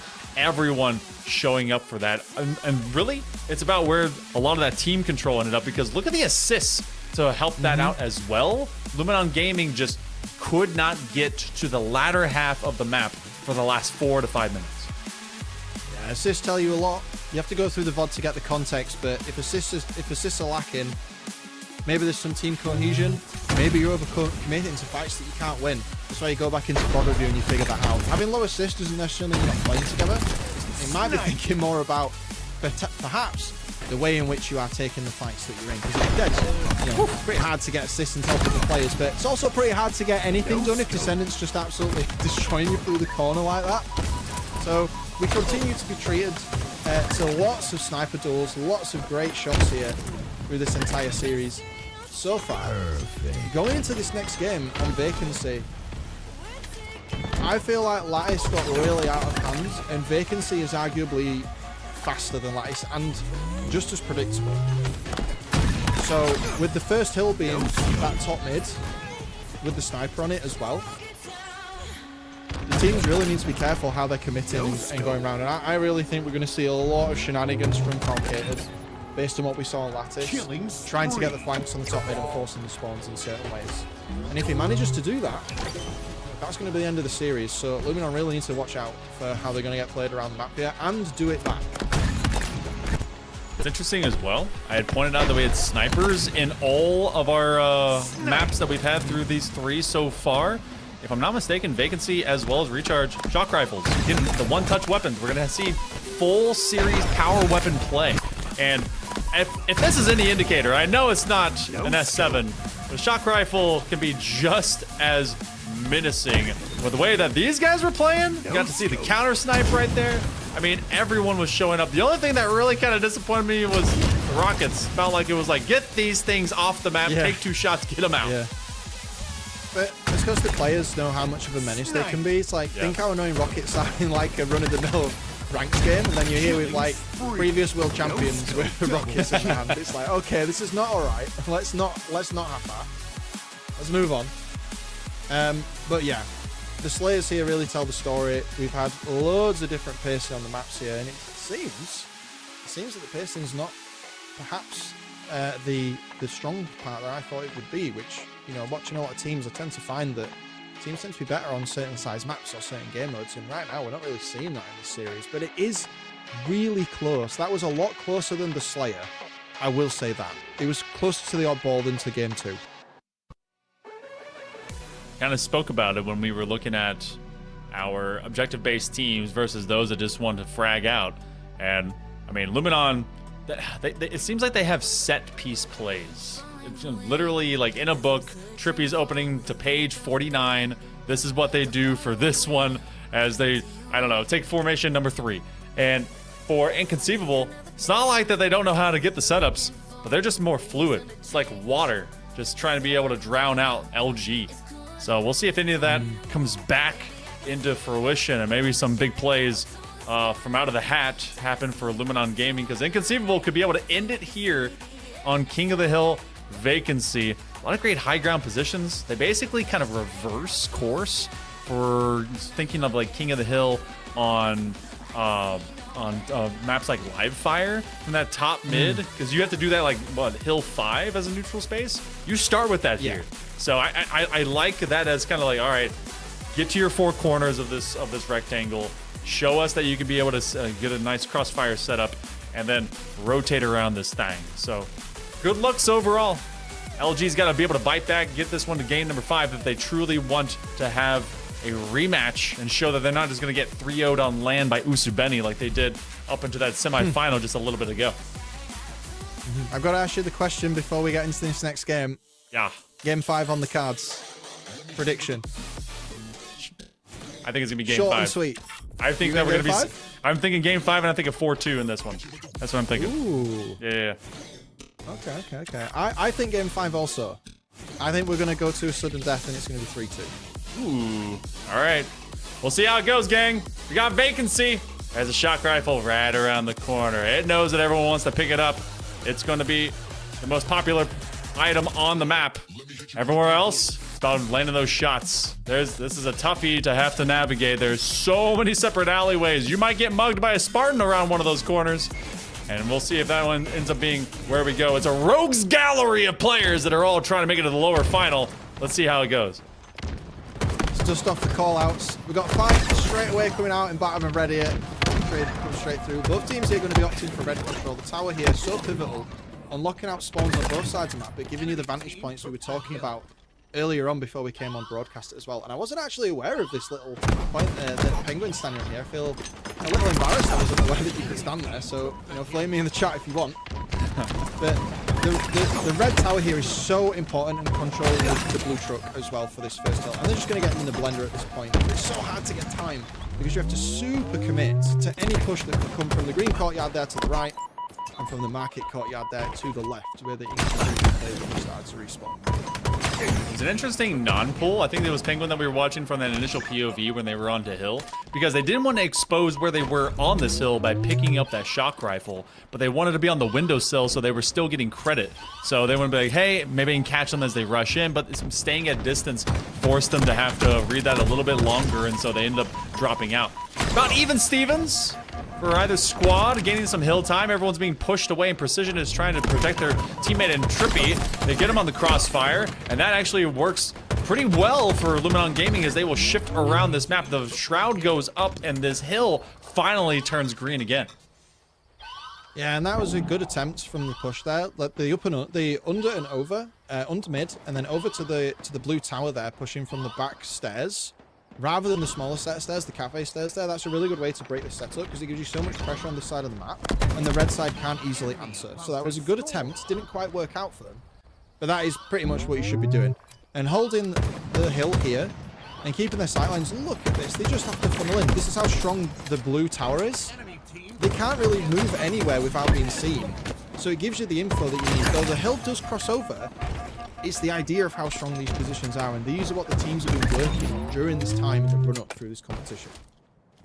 We're going down with Falcated, the lone man trying to hunt around the perimeter, and this is really stretched thin, this circle of players from Inconceivable, because now they're just being isolated in many of these fights. You were talking about what you can see. Well, Luminon Gaming sees themselves taking that first hill, and they do. Got the Carbine online to try and support Taluk if anyone comes from that left side angle, and then they're just gonna bomb out players that want to rush them. So Luminon Gaming will be separated, but this second hill is such an exposed position and only has one lift to try and defend yourself from anyone that wants to go from that link of that stairs. 10 seconds to this next shock rifle because the first one was delayed and being picked up.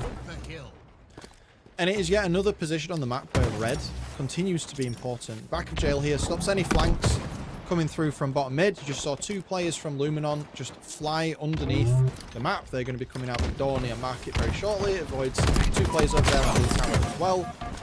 And it just goes to show, like we were saying earlier, the sightlines here are so open that it really gives you a massive advantage if you can control it. That's what they're doing. But this push through cafe to get the 2 players from Inconceivable means that is definitely going to be some Luminon hill time going on, and they're going to be looking to get some spawns locked down to prevent any unwanted flanks. And here they are coming through from that green courtyard.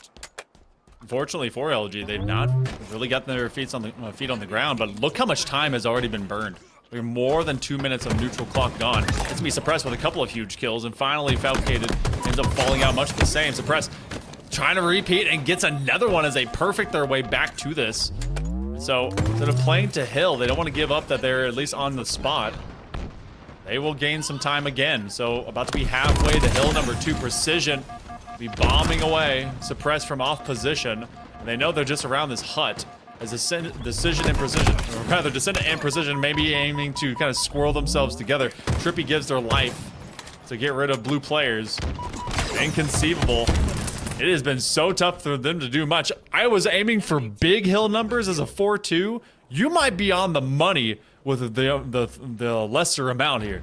I want to count my chickens before I hatched here, but I mean vacancy tends to be, it goes one of two ways, right? It tends to go the stalemate all the way through, and you end up with this kind of scenario here where it takes so long, or one team just gets absolutely stopped. And the map control we're seeing from both teams here and the way that they're countering the holds is really good. Look at the patience here of Penguin and Valkyrie. The full stack on the hill from Luminon there, that's so ballsy. I didn't expect them to just send 3 players in there like that, but it worked out. And it's interesting to see the ways that setups are being broken so effectively here. We've seen a change of hands multiple times, but it's the hill time that's been the real issue for both teams, I suppose, but Luminon less so. They're doing a better job of getting that hill time when they can. But has changed hands here, Inconceivable have it. We're going to have to see the Luminon push. Trippy's going to wait for his teammates to come up. We're going to see a push over the ledge here, probably on blue stairs. Let's see how this plays out. One last chance, one last gasp to stop Inconceivable, but do they just surrender this hill? They want to make sure they can't exist onto it. Suppress is going to be pushed back behind Pillar. That's all for a singular moment. Descendant is trying to burn a lot of time. We've had one hill, folks. Second hill is trying to be acquired by Inconceivable, but a minute 45 on the neutral clock. You have Descendant over the top rope, see if anyone's going to come in through that double door, and this is going to be hill number 2, eventually fall into the hands of Luminon Gaming. So Inconceivable, for all intents and purposes, they're in a rough spot if they don't want this to go to game 5. They are indeed. And locking in the hill there, the choice to just absolutely stack it with everyone on the team was the right play. It means if anyone goes down, you're still ticking up that time, still scoring. We saw earlier on in the stream, Eco and his team were playing with the hill. They were allowing it to tick up really high, and then they were leaving it to waste time so that they could perhaps keep that lead or keep that even score that we were talking about earlier. But here, none of that. They need to stack the hill, they need to get it locked in. And now, the opportunity to be a little more relaxed, to focus a little more on presence and slaying, opens up for Luminon Gaming with their 2-0 lead. So currently, if this stays how it is, we are going to that game 5, but we've still got plenty of time left. 70 seconds to go. And Inconceivable finally takes up quarter around this plaza. It's going to be tough for them to beat up onto this hill as well because it is exposed from actually basically every single sideline, and they don't know who's ratting around those pillars. And look at the wraparound skis that Descendant can get. Sab is going to have to retreat and go back down middle. Talik and Trippy are taking care of business, and they're going to burn this clock. Luminon Gaming took so much of that neutral clock away whenever they were getting hill number 2, forcing Inconceivable into tough waters, and looks like that they are bouncing back by just forcing them to be at arm's reach. Trippy siding out a couple players that wants to loop back up. It feels like this one is just going to go to time. Inconceivable almost seems to be waving the white flag. They have so much padding and so much time here. It's going to be a very steep hill to get this hill. Can do it. We have seen it done. And with 3 players down, Talek being the last alive, that gives you exactly the team that you need. Valkyrie has to clean this up, but he gets taken out as well. Not really aware of the timing of the respawns coming in from that blue corner. But if they can hold this, they have what it takes. It's 3 versus 3. If you keep the pressure up, we might be able to get at least one hill. And the next hill, I believe, will be top mid once again. No, it'll be bottom mid. God, we're only 3 hills in, man. We've been here for so long. It feels like just forever as we get Inconceivable finally landing their shots, but this is just going to be a wipeout. Have to get through precision. Easier said than done. Sab around the backside of that table, and he's just not going to escape the alien gun. We're going game 5, 2-0. That was all that they needed. It almost looked like it was just going to be 1. Luminon Gaming bounces back.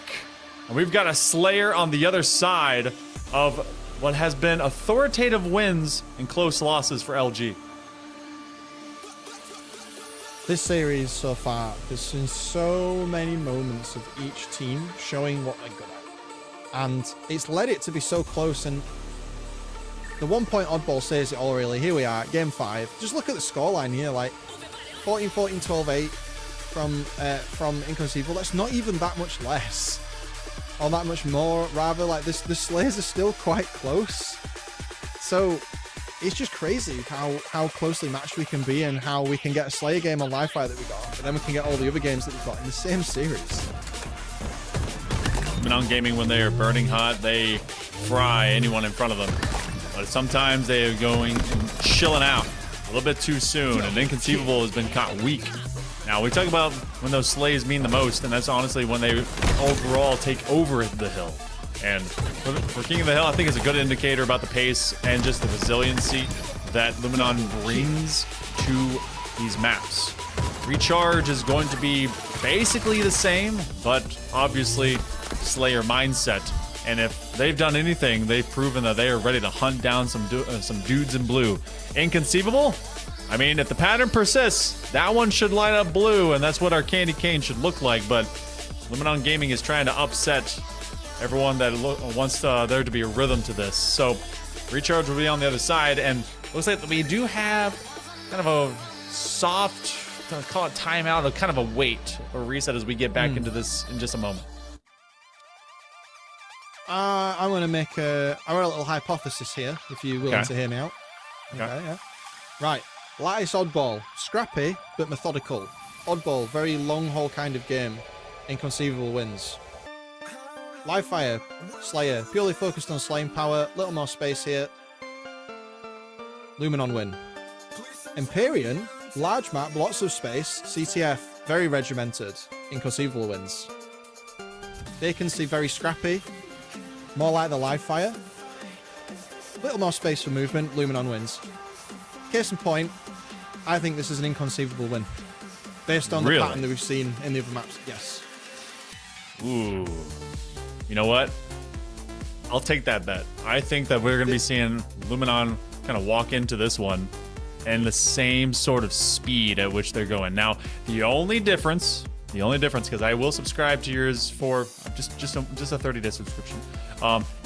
If we see a huge slowdown of this Slayer, with the importance of the seeding kind of going into the Dreamhack event, Recharge Slayer often becomes one of the slowest in all of our map pools. So I can see that being the case. If it has to go that direction, it's going to be up to Luminon to not let it lag time down. If they can keep this one ramped forward, they should be able to take care of business against Inconceivable. But honestly, coin flip it. It'll probably land on his side. 50-50. I don't know who's going to happen. Who's going to be able to take this? I think this is going to be closer than Livefire. I might eat my words here, but I'm going to go Inconceivable win 50-47. Okay. Solid showcases. You guys can tell us the same thing. Will this be close? Is it a blowout? Was that a Livefire reset just all of a random outlier, or was that something to look forward to all of these Slayers? Luminon, if they can make it through this, they have a date for vengeance against Usubeni into that lower final. And you guys also will have a date with having Lethal in the booth with us as well. So good to see how that all goes. And I mean, from all the learning curves that we've seen over the last several weeks, and it's the world champs themselves in Shopify Rebellion has been kind of watching and witnessing and experienced everyone still pushing hard through Halo. They've taken some losses. I mean, who would they rather have to play through this? Because both these squads are really showing up through this matchup. They are, but the problem is that Shopify have shown that they're so resilient and that they don't drop maps or series too easily. It has happened during our run up to Dreamhack Birmingham, but not very often. And I believe Trippy's team was the one to do it before they got picked up with Decepticons previously, and now Luminon Gaming, if I'm correct on that one. So if any team's going to do it, it might be them. But here we are, game 5. Time to lock in. I predict 50-47 to the blue team. Winky Man, I think you went with green team. Who is going to lock in their spot for the losers final and try to make themselves get the opportunity to go against Shopify Rebellion once again? It's all happening right here, right now, as we load in grapple on the map, shock rifle on the map, camo on the map. It is all to play for, and the stakes, while they might not affect some things, it's definitely going to set a pace for what is the run into Dreamhack. Let's go. Let's get this started. A win here by either squad, no matter what, changes the side of the bracket that they start on for that open. at Birmingham. An opening volley as Falcated, the lone blue man alive, is trying to survive the onslaught. It at least stops it from being a 4-man wipe and everyone down. But Camo and Shock Rifle go into one of the most lethal hands on the entirety of Recharge, with Descendant trying to sight out player over in the corner. He knows where Penguin and company are, and he's gonna turn him into ash. Electrify with a lightning bolt. He wants one more. He sights him down. Oh, the disrespect throwing around the roses as well, the Shock Rifle. Really, straight away, I'm eating my words a minute into the game here. 7-point lead by Luminon, but already inconceivable. We were talking in the pre-game. They're trying to slow this game down. They're trying to get themselves some space, but it's not working. Descendant just going on an absolute tear with the Camo and the Shock Rifle so far. Out of ammo now, but with a 10-kill lead, or 9 kills at this point, I don't think you really care. LG is saying stop the count. Let's end this lobby. Let's get the heck out of here, y'all. But Inconceivable, this is early games. They cannot let this one continue to run down as they do thin out this lead by tiny amounts. How in the world did he turn away? He saw one man go down. There's at least some extra damage. Precision's gonna be on the back foot, but they throw a frag just in time. Precision will get the fade away, and they're still gonna be up by 9 at this point. Luminon Gaming wants to get quickly into that loser's final, as Inconceivable feels like they are just stagger started and shock and awed by the current rundown by LG. And off screen, more kills coming in for Descendant there as he goes for Seb as well. Potentially a triple kill, maybe unofficial. But you can feel Inconceivable trying to slow the game down, and it's not working. Luminon are systematically filtering in, pinching them, and taking fights from multiple directions here, and it's not really working in their favor at this point. They have to find something else here to change the pace slightly. 2 players go down, make that 3, slightly staggered for LG. And the Camo's coming up soon as well. So Inconceivable, they need to keep the high ground. They need to make sure they manage these power-ups. They need to ensure they're not getting boxed in, because that's happened 2 or 3 times already. It's a 10-kill difference still as we approach the halfway. I thought he just tried to Spider-Man or Scorpion that that grapple hook towards a player. That would have been wild. But Luminon Gaming still maintaining a double-digit lead just in front of Inconceivable, and it's climbing. Inconceivable is finding themselves rushed out of this game number 5 for all of the momentum that they had a little bit before. It has completely been smashed out. Hitting 31st, nearly doubling this up. Oh my goodness, trying to find the Ghost Man, making him play with it. Precision is at least gonna fall eventually as that Camo runs its course. Penguin got his first kill. That is how rough this has been. 3.5 minutes in, and Penguin was at 0-6. Yeah, I was keeping an eye on the scoreboard at the top. It's not how you want to start off. But now he's got the Shock Rifle, he can try and correct that. Locks himself in an assist. He's got 7, mind. And it really is at this point that you have to start considering what in the formula needs to change here. The assist comes in just saving Penguin. I was sweating a little bit there. I thought, where's the assist? Where's the teammate coming in to save him? He's got 2 bullets left, 8 kills now. And again, we're feeling the Inconceivable kind of slow down. They don't really have the time for this, boys. You don't have the space for this. You're 8 kills behind. And Luminon are very much forcing their hand. Look at the hold. Trippy and Precision in Attic. Descendant just holding Sneaky. They know they don't need to move. They're playing this really well. They're willing to sit this out for an entire 7 minutes. And while it not be fun for us, it's going to get them to the final. This is one of those maps that can be so tedious, so methodical. Once you got the right toys and the right sidelines, then it's ramping up.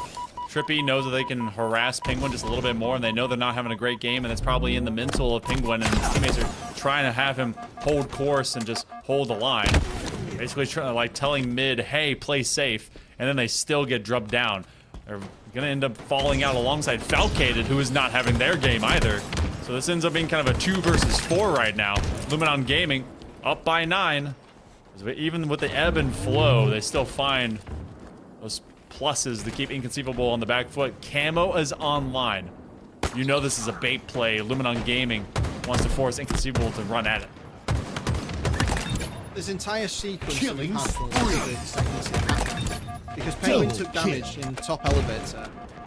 And then Descendant grappled across the map and took out who was in top control because they knew that he couldn't help. So it's that kind of communication among the team of where damage has been landed to punch holes in the formation where Luminon Gaming pulled the trigger, flew across the map, and then they just took down Inconceivable one by one because they didn't have the health as a team, the shields as a team, to respond. And that's how we've ended up in this position right here. That was really good, really efficient. And they knew that because Inconceivable playing defensively, he could just grapple across the map and there was no problem.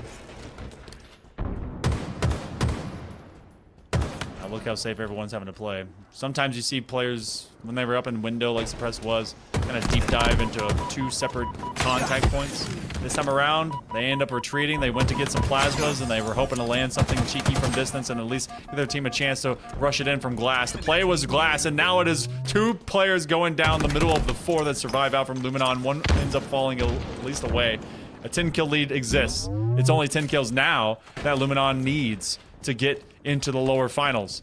Sab at 14-9 is the lone shining light for Inconceivable into this recharge Slayer. And find him off angle. Trippy ends up giving out. They try to be able to get another one, some bonus damage into precision, but it's 7 kills out. They could just trade their way into a win.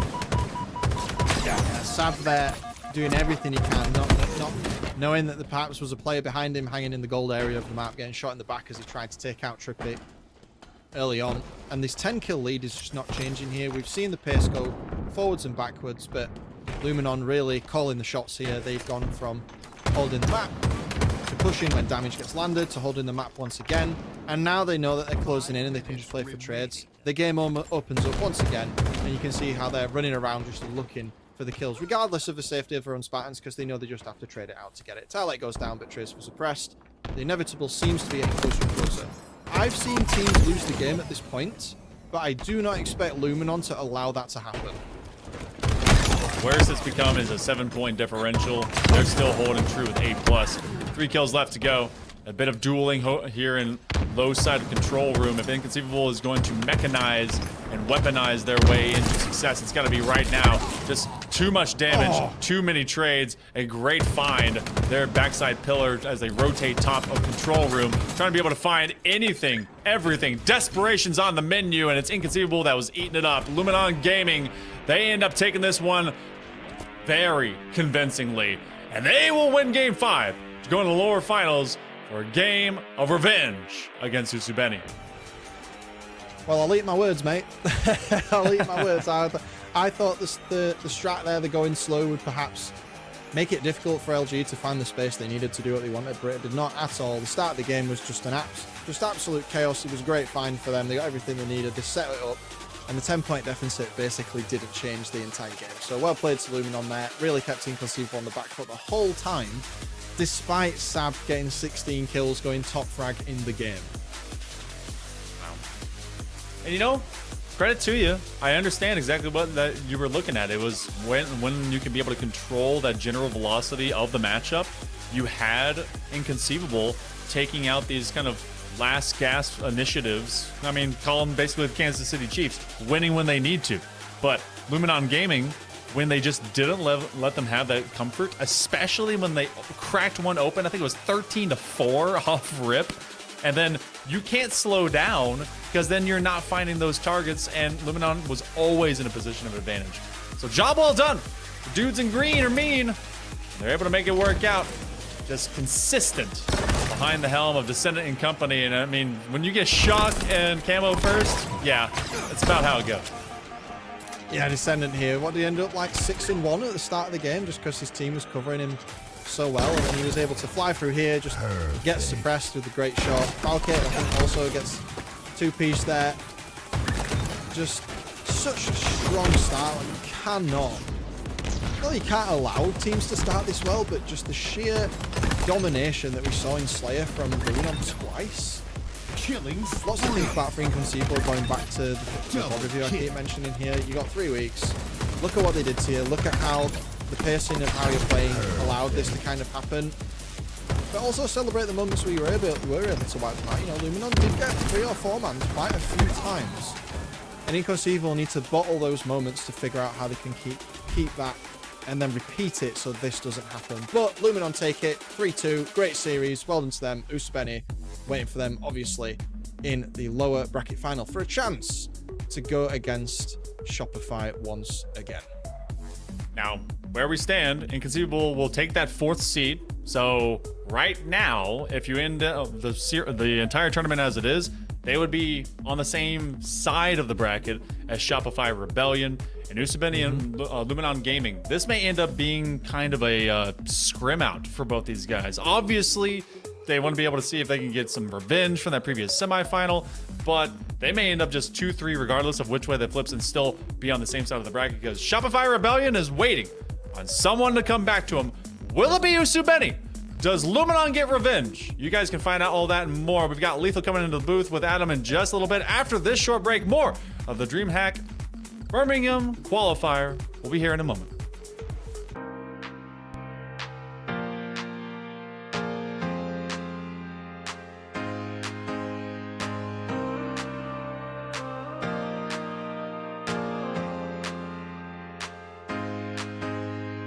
Goosebumps on my skin, I feel you on my body. Lose my mind within, your presence is so godly. Oh, you leave me weightless. 'Cause you are my oasis.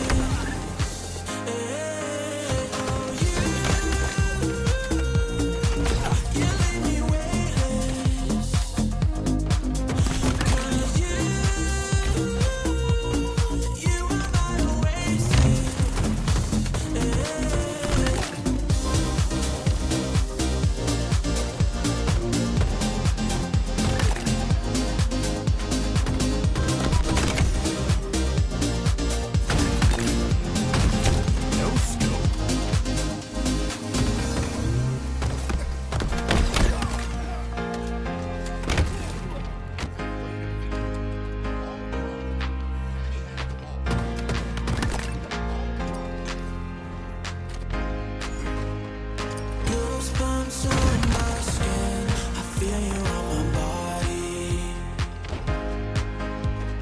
Lose my mind within, your presence is so godly. Oh, you leave me weightless. 'Cause you are my oasis.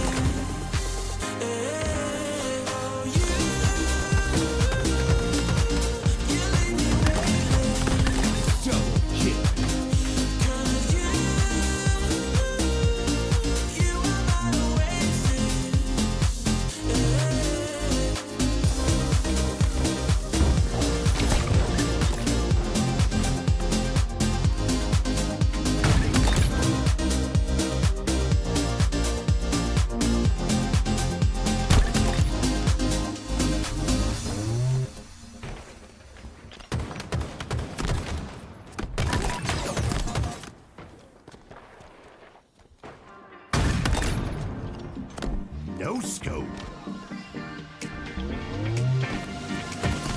Your vision.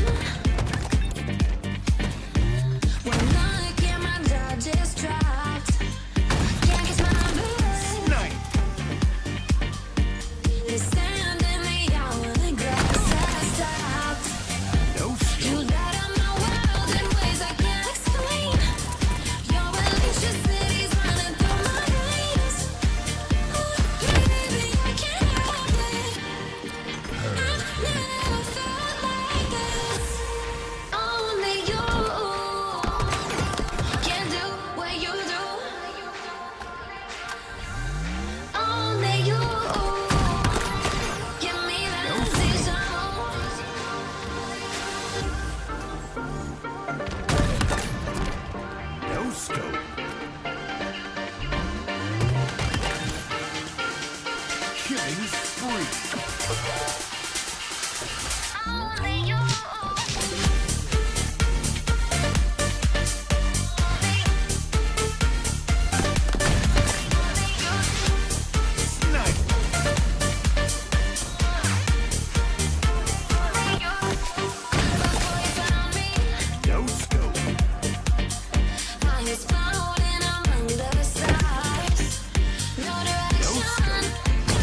Ladies and gentlemen, welcome back to our coverage, final coverage of the Dreamhack Qualifier in Birmingham, March 27th. My name's Vanadam. I'm joined here on this side. Yes, this side. By Hey, Lethal, nice one. Mr. Harry Thomas. How are you doing, mate? How's it going? All good, mate. Always good when it's with you, of course. And yeah, we're getting to the meat and potatoes of this tournament so far. Now the lower bracket finals, and should be a tasty one. That was definitely a close one from what we saw previously. It went on for a very long time. I'm sure they've got plenty of fuel left in the tank in order to continue on their warpath. But we'll have to see. We'll have to see now as they're going up against Usubeni with Luminon Gaming. Yeah, and both of these teams have managed to take some maps away from who they'll be going against if they manage to win this series. But in the meantime, looking at what we've got here, we've got Recharge once again with Strongholds. We've got the Slayer on Solitude, CTF Origin, and then of course if we need them, we've got the Oddball Livefire, we've got the Slayer on Streets. Big question I've got to ask you, mate, going into this. You've just seen Luminon play Slayer twice. How are you feeling about them going into that against Usubeni now in this series? That's going to be one of the big questions, isn't it? They're feeling quite warm and ready, so a Recharge Strongholds is probably going to do them dividends, considering the very first game. They want to get out the gate strong. They want to show that, stamina isn't going to be the one factor which is going to cost them dearly. And yeah, honestly, they played extremely well in those last two games. And with the Slayers to boot, then it's anyone's guess to see how this is going to go. But you can see here with Breaking Shield, Acid, Piggy and Yak, these guys are an absolute juggernaut of a team. And for them, we'll have to see how this is going to pan out.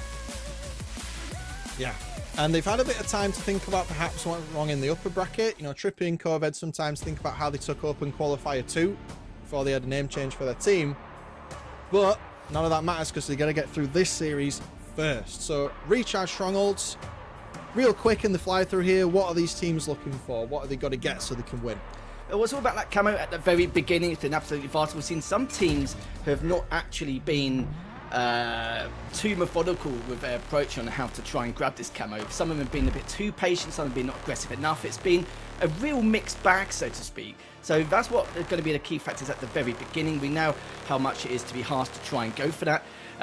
But it really is situational considering how some of these players work, because Luminon Gaming can be quite aggressive. We know Usubeni come off of our upper bracket final. It was a little bit one-sided.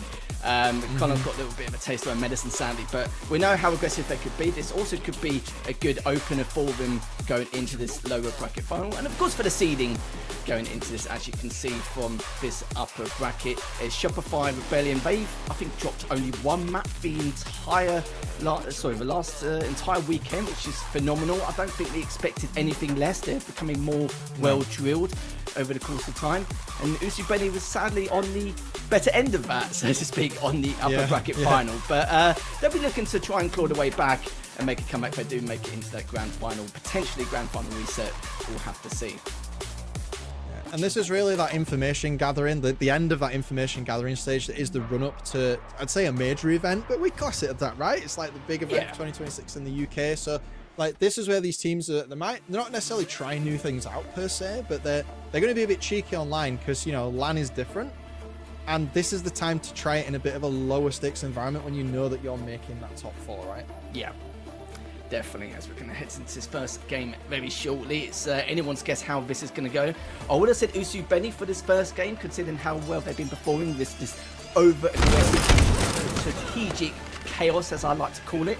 But because they've had a little bit of a break and Luminon Gaming have just been continuing their lower bracket run, we could be seeing a different story. But same story at the moment. We're still waiting to get into that first game. We do apologise, everyone at home. I know you're just as keen and eager to get into the series as much as we are. Trust me, we are very keen, we must say. And for this lower bracket final, we're just teasing you a little bit before we get into this first game. I'm going to take this as an opportunity to kind of pick your brain a bit about Recharge from my understanding, and then see kind of where you're at with it. So, elevator spawn. A lot of people, especially with the camo, are under the impression that that spawn is not great for pushing forward into C, into control. Both times we've seen this map start up, we've seen the team who spawned in elevator push through to control. Do you favour more running into the Whirlpool side and kind of going gold, or do you just bomb it through into control? I prefer more the Whirlpool side because at least you get top goal control. The only problem is that you're not really in a fantastic position to stop anyone trying to go for that camo, especially if they push from C plat or trip stack as well. Yeah.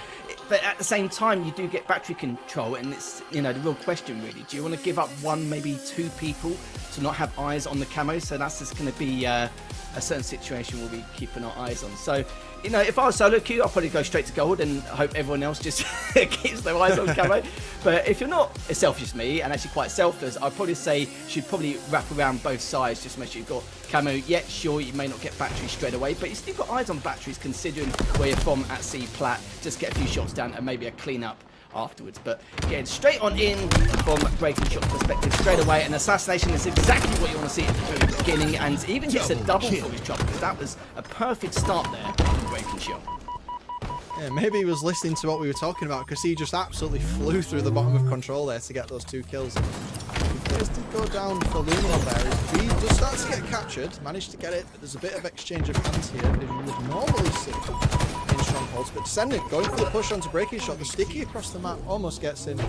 And already we see the momentarily the shot coming in there from Usabeni. Very short-lived though. It was indeed his position, managed to get that A heal.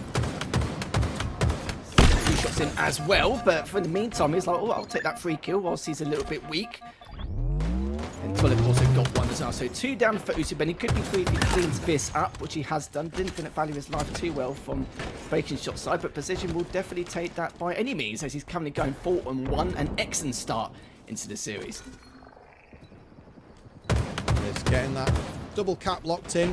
Gives you the space to kind of have a bit of an explore around the map, see what's going on. Precision's going to have a little look. Looping around behind Piggy, actually. And they're playing a bit of tag here, as he keeps just escaping his sightline. He knows that he's in a bit of danger, but he thought the other player that was chasing him was in Mangler then, and then he dropped into a 2v1, so not what he expected. But meanwhile, his team actually did manage to swap over the stronghold there, so a bit of a confusing chasing of tails here as both teams try to figure each other out, and we're not really seeing that much slaying out. Not too much, no. Precision has been doing quite a fair bit, but everyone else has just been on damage duty and damage control at the moment. That was an absolute stellar nade coming up from one of the players on Usabeni. And in the end, though, it's going to be a 2v2 scenario here, so they need to decide exactly what to prioritise, and they're doing exactly that. Just having whirlpool control, get info, find out if anyone's going long. If no one is, then there's a very good chance that they're just going to push bottom and top control. And Descendant is well aware of that, as you can see, just putting the shots down. Beautiful stuff coming up from him. And now just continue to hold this angle. Yes, they lost battery, sadly, position, they get taken down, but pretty sure that was due to the fact that it was at a numbers disadvantage whilst trying to hold A. But after that initial kill, we've still got all 4 up here for Luminon Gaming. They could push pipes, but the only problem is Piggy is still around top goal. So Descendant now just needs to try and get as many shots down as possible. Hopefully someone else is there to bait and switch, which there isn't. And it looks like they're circling around from long instead. So rather prioritising angles rather than the numbers here. Saw the shock rifle momentarily there for the first time this game. Even though it's respawn, Max got it there. It manages to get a shot perfect on him to trade it out there. So top gold's quite open, but he was momentarily the last player alive there for Usabeni. So breaking the triple cap, not going to happen. They know the respawn's coming up from A as well, so a big push from Trippy. Precision on the other side there, opting not to pinch in just yet. The amount of pressure that's coming through, he can just walk in and just start shooting them, man. There's so much pressure from them, and the triple cap ends up being broken, and they're now sitting at just under a 100-point lead. You can see Trippy there taking that risk because he's so confident on his aim skill. He's not really too bothered about the amount of shots he's taken from the other opposition as well. Position just biding his time here around A. Had his trip stacked for quite a while. Finally, batteries has been taken from the side of Usabeni. C will also be taken very shortly. Not really too much position can do here. It's just best to hold the angles, let them have C. There's no point risking it and then forcing bad spawns afterwards. No need for it in the slightest. 2 down for Usabeni, and Position just needs to be patient, take his time, doesn't need to push anywhere. He can have maybe a sneak peek from top control, but again, he's going to be a little bit worried about the swap around with the prime. So Position now managed to find one at Whirlpool. Lovely kill there, does finally get traded out. Trippy also staying alive, getting a fair amount of damage done as well. But I did say at the very beginning at this of this game, Adam, I felt like even though Usabeni can be quite an aggressive team, considering what we've seen from previous matches, Luminon Gaming have had a really long drawn-out series, and they're warm and ready. So it did not surprise me if they get to a really good start in this first game, and that's exactly what has occurred. It hasn't. Descendant is doing what he can for his team there. Not high on assists, but top of the line there for the amount of kills. He's got 10 right now. Towlite with the green gun manages to trade. Remember, if you're holding the strongholds, you can afford to trade because they can't score while they're dead, but you keep scoring while you're dead. It's the only game mode where you can do that. And the fight breaking out in Whirlpool here means we're going to see some form of push towards it. Perhaps an exchange of hands. Piggy playing Ring Around the Roses, but Trippy takes him out. And they're going to run forward here to try and catch him on the respawn. Trippy looking for blood as Precision flanks around and helps him as well, just systematically tearing them down as they respawn and try and push through that long haul there. Piggy once again after his respawn just finds himself in the blender between Trippy and Descendant again, and 4 players go down for Usabeni again. This is the Trippy I love to see. He's not here, I know you're talking about the Ring Around the Roses, playing tag, but he's not here to play any childhood games here. He's just literally going flat out, super aggressive. Mentioned it before, but his aim skill has been immaculate. Full-on confidence, and this is the perfect time for him to initiate this kind of play as well. Did get one of the players to top control pretty weak, and that was going to be Yak, and Trippy now just holding top control.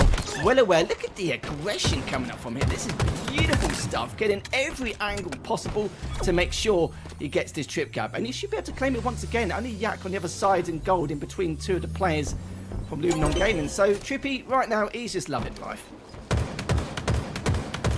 There's just so much pressure. Watching him fly through the map, as you were saying there, 9 assists and 10 kills, putting him the top of assists almost in the game there, tied with Yak on the other team, but with a little more participation through the scene. And they're closing in on the end of this game already. We've only been here for 6 minutes, and they're just about to just end it just like that. And there we go. So first game, Luminon just by an absolute landslide there. So going into this Slayer from what we've seen in the previous series, if I'm on Usabeni, I might be a little bit scared here. I would be a tad worried if I see your scoreline and that 250 to 35 with not too much opposition at all in the slightest. Yeah, that is really worrying. And for you, Adam, you made a very good point about the Slayers from the previous series. We've still got 2 Slayers left coming out. Most people will say it's a bit of a coin flip. I do agree to a certain extent, depending on which map it is. But yeah, goodness me, if they're good at the Slayers and this is just the first objective, it's not going to look too good for Usabeni. But very early days here, as that was the first game, and you can see from the stats, every single player across the board on Luminon Gaming went +60, +7 for both Precision and Descendant. Tolik as well. Trippy, even though he went 10-8, he did have 9 assists, but you got to remember, he was playing out of his mind, so you've got to imagine what the other players are doing right now. Just incredible stuff from all of them, and now we've got to see Usabeni really kick things up a notch, because this is not the Usabeni we saw earlier in the upper bracket semis, upper bracket quarters. So I'm sure they're probably having a word with each other, saying like, you know, come on guys, that was an absolutely unacceptable score, and we need to step things up, which I'm sure they will do now.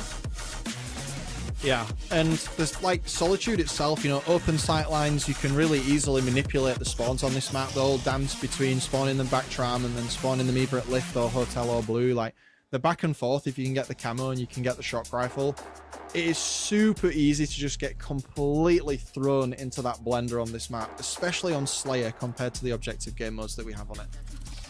Certainly is indeed, as we're heading over to Solitude Slayer to see if Luminon Gaming are going to continue on the warpath with destruction here, or if Usabeni can say, nah, you know, you had a bit of a giggle in that first game, lads, but you know, this starts getting a bit much. Let's see what we could do here going into game at number 2. A breaker shot. Oh my god. Great example of value in your life. The Ferrari peaks from both players on that one brick was just unreal. Not something you normally see every day, but yeah, they're having a bit of a laugh with each other, but yeah, in the end, Breaking Shot did lose out on that, but his opponent at the time did get traded out. And that's going to be 3 down now for Usabeni, and already 2 kill deficit. Luminon Gaming just continuing the collapse on every member of Usabeni. Fantastic start from them. I believe I'm not sure if Breaking Shot respawn there, and they were looking for the split spawn collapse on him there, for the rest of the team to spawn, put it to the other side. But that camo's still alive as well, so as they push through here, Luminon Gaming really feeling it, really feeling strong after the game that they've just had. And again, the aggression, just Descendant, just curb sliding out into the bottom of the map there, just to take out Acid, who was sitting in market. They're really confident right now, aren't they, from what they've just gone through. 5 kill lead early on. Camo just sitting there still at this point. Luminon Gaming really sticking it to Usabeni.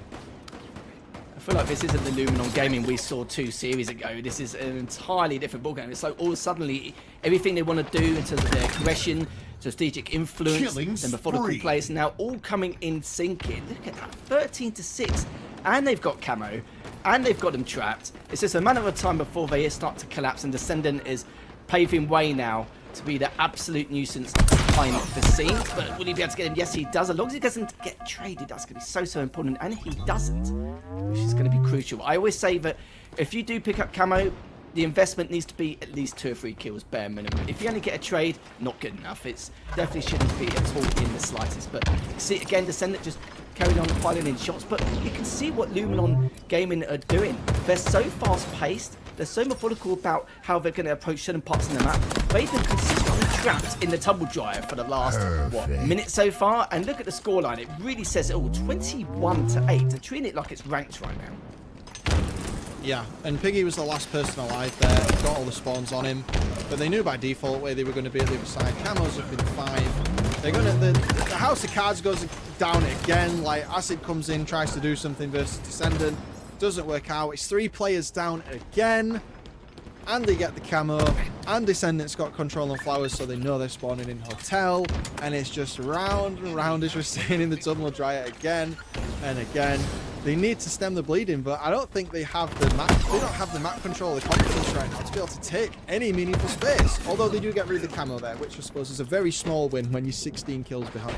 Mate, Descendant only just dies, and he's been alive for 3 minutes and didn't take 1 diff until about 5 seconds ago. That's how well these guys are playing at the moment. And Breaking Shot, yeah, sadly, you know, he hasn't got a kill on the board as of yet. It is very uncharacteristic of him because he's an incredible player. Maybe a little bit inconsistent at times, which is an example as of now, but don't stop it from him. Like, do not underestimate this guy. Once he gets going, then it's he's a pretty hard guy to stop. But across the board, you can see it has a scoreline. Descendant going 9-1 and just continuing rallying that train by. Tulloch as well, 9-3 with 6 assists to boot as well. That's contributing to 15 kills. Oh, and look, once again, they're all trapped. And if Tulloch stayed alive a little bit longer there, they'd have been collapsed on once again and Van Tram. 33-17. We're looking at a steak dinner potentially here, Adam. That's the first one I've seen today after the Slayers that I've done, but quite amusingly, I don't think Descendant like walked around that corner and expected 3 players from Usabeni just to be staring him down just a moment there. I always find those moments really comedic, but yeah, it's just the confidence, right? Like he can just hard peek around Blue, knowing that the entire team's alive and his team is 3 or 4 seconds behind him, and it just doesn't matter. The pad is so massive. Piggy's just playing with his food at this point. Acid's just stuck in the corner. They're going to push through. Piggy's behind them. No, he's not. He's in the respawn. 4 dead. Move around. Spawn in tram. Precision's blocking them in. Maybe in lift, perhaps. Speaking a bit too early there. Excuse me. But they know where they're at. They're dialed in, right? 41-18. This game's as good as over. Yeah, this is pure filth. Look at that. 42-18. I'll make that 19 in the end. And there needs to be some a serious... They need to have a bit of a channel after this game. So, you know, if we want to make this grand final, we're going to have to completely turn around what is going on. And Luminon Gaming, it's just been all over the place. It's just been incredible to watch what they've been able to get what they're up to. Pretty much getting away with murder majority of the time. And yeah, only 6 kills left at the moment. And yeah, Baker Shot, I haven't got kills of yet, but I'm sure they're going to be in the next couple of minutes. But when you've got players like Descendant just wrapping round, flanking, and just performing some incredible rotations, it's just absolutely unreal. 3 down, 2 down now for Usabeni. Only 3 kills left remaining. Descendant does have the camo. And it does make me wonder if even Usabeni picked up a single camo, considering the circumstances at the moment. You've got 2 players going from Capital Tram here, and you can see it's a couple more people going down the backside. All of them are trapped here. I think it's just going to be a minute of time. 1 more kill is going to do it, and that is it. GG's. Oh, no. And that is going to be more than a steak dinner. 15-24 of my medium rare, Adam. Yeah, steak dinner and a side of goose egg, I think. I hate to say it. Yeah. I hate to say it. That's rough. That's, you know, you get to the losers final and sometimes it just does not go your way. But I agree with what you said with Breaking Shot. We all get stuck in the blender and that's just one of those. Usabeni just... Luminon Gaming just laying down the absolute pain. I really want to see the damage numbers for this because there's going to be a huge differential between these 2 teams. Yeah, it's, you know, the first game you could maybe have shaken it off due to not having the ability to think quick enough on your feet in terms of like where you should be doing, how you should be doing it, and what needs to be done next in terms of a few ideas being thrown there. But it was basically the exact same circumstances as the first game. We would expect, you know, from Solitude Slayer, a little bit of a stalemate situation for the Shock, maybe a few instances with the camo especially, but we saw absolutely none of that. None of that at all. And Luminon Gaming just went, just stick us to the grand finals now at this point. But hopefully not though. Usubeni, it's, you know, again, they're not on the road to victory, the polar opposite at this stage. And I'm hoping for their sake they can step things up a notch or two. I said it a couple of times, but for a game of Solitude Slayer to turn out in terms of that scoreline, yeah, that was abysmal. It was pretty suck to watch if you're an Usubeni fan. Sometimes it's just how it is, but Luminon have shown time and time again, at least while I've been here this evening, that they really know how to run a Slayer. And Solitude, as I said, as we both know, is one of those maps where it can really easily run away with itself. And while we're talking around maps that can run away with itself, out of the frying pan and into the oven or the blender, Origin is another one of those maps, isn't it, that can really run away with itself. Yeah, it really can. You know, Live Fire Streets not so much, because you've got a few get out of jail free cards with certain areas you can cut through to try and bypass some of those spawns. But for Origin, well, especially CTF, you know, it's CTF anyway mainly. Yeah, it's going to be a tall order once again. But not going to count about yet. Yeah, it's you know, I was saying at the first game, it's, you know, it's early days. You know, 250-35. Yeah, sure. It's not like it's the first time we've ever seen a scoreline like that on Recharge Stronghold, but the Solitude Slayer, in my mind, it's kind of confirmed that for me, and we need to just hope and pray. You just got to remember that it only takes one game to then swing the momentum further, and if they win game 4 as well, then honestly, the world's the oyster going to game number 5.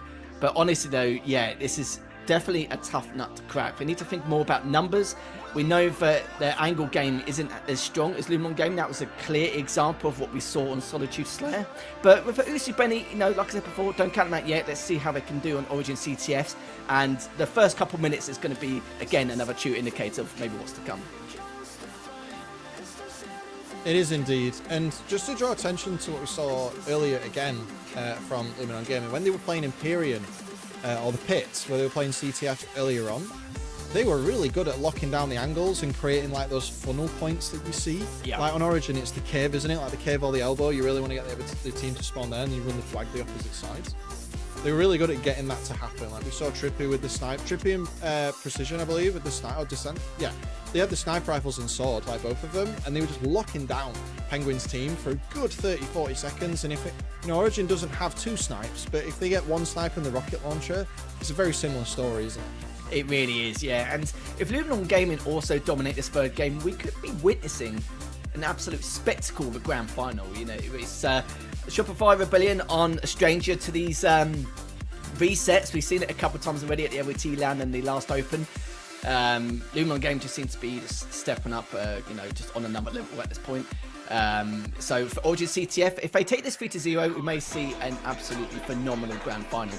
If it starts becoming more level pegging, then it might be a different bit of detail in terms of the analysis of how we're going to talk about the grand finals later on. But Origin CTF, let's see how this is going to go down. Will Usubeni be able to step at that game and just throw those 2 games and pretend that never happened and create a reverse sweep? Or is Luminon Gaming just going to stamp their authority and take it 3-0 in this series? It's looking highly likely in terms of probability, but not going to count out Usubeni yet. No, and it's all going to be to play for. Some teams opt for that Rockets first, Rocket priority, because it's open and easy to cover. But we do see a lot of people go for that top mid push, don't they? So they can try to cover both. So I think we might see Trippy and Co push really hard for that top mid coverage. You can see on the left side of the screen there, prior to getting those weapons, because it offers so much coverage. Yeah, you know, it's pretty standard. You normally see one person pushing rockets, one person staying on the flag, and then you get a couple of people pushing snipe. And then it's very situational what the person on the flag's one is going to decide to go, either help with rockets or, you know, more times than not, they will push the snipe side anyway. And speaking of snipe, I don't ask you to see it straight away with the no-scope. You can play from here, and look at the flag has been pulled. Loses the sniper, but does get a shot off, which means a trade will happen. And Descendant just off the flag just a little bit, but yeah, these things happen. You know, we've all done it once before. Not an issue. Luminon Gaming are 3 down, and Trippy is here just to make ends meet, get a few shots down. Oh, Sally does get taken down, so it means the death cycle is going to be a little bit skewed with. Nice little wraparound there from Usabeni. Actually leading, or dead even on the kills right now, but 25-second flagpole. Not what you're expecting. The trade over on the elbow side of the map as Talek pushes over towards his own base there. It's almost like they're pushing back through. Last rocket comes out of the tube. Talek find out the hard way what that means.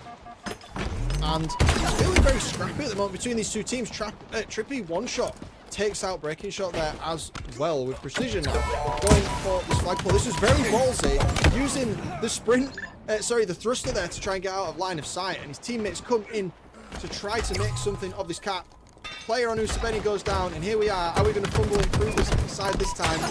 Breaking Shot trying to stop where he can. Grenade comes down, runs through, and the trade comes in. Flag right now, bottom of maze. Can they run it through? Respawns are going to come in soon. It's absolute chaos right now. Everyone over the top of each other. I can't get a moment to breathe. There's no space. I'm thinking, oh, the reload. That's so upsetting. So upsetting. Inverted quotes organised chaos, isn't it? That's what I like to call it. Even though it's just a bunch of lads having a bit of a scrap, S1, and then just trying to get the flag. We've been seeing it quite a few times. One thing I want to point out, people need to really, really keep an eye on Descendant on Luminon Gaming. He's been doing a lot of off-meta plays. He's been trying to do certain rotations and flanks which not only are unorthodox and least expected, but he's kind of doing it before Usabeni even consider it even as an option, because there's so much firepower coming out from the rest of the lads on Luminon Gaming anyway. Descendant's got free roam. You've seen him going from under straight to rockets without even a second thought about, you know, blocking the spawn's rocket side. The Usabeni's like assuming that they're going to come snipe side majority of the time, which is the case, which is why Descendant got onto a very early start. It was an incredible, like, the amount of slaying prowess he showed from the get-go during those first couple of minutes. But still a little bit level pegging. I do feel like, in terms of the slaying department, it's been quite even. It's nothing that sticks out to mind at the moment. You can see Acid going 9 and 5. Breaking Shot, a huge shout out as well for the 7 assists, 8 assists now. He's just been fine at everyone willy-nilly, just how he does. And Tripping out just continuing using that confidence there, gets a very important trade, and now it's a 2v2 scenario between both these teams. Further chaos ensuing here. S7 in hand from Descendant, and he had a really strong start to the game. Looking for some domes to shoot with this S7 as the Usabeni respawn on the back of their base. Almost finds Breaking Shot's head there, but then finish him off with a nice little two-piece from the Bandit. Moving over, this is another flagpole that we've seen from Usabeni. They did move over to their side of the map previously, but they were unable to convert it. It looks like this one's going to go down as well.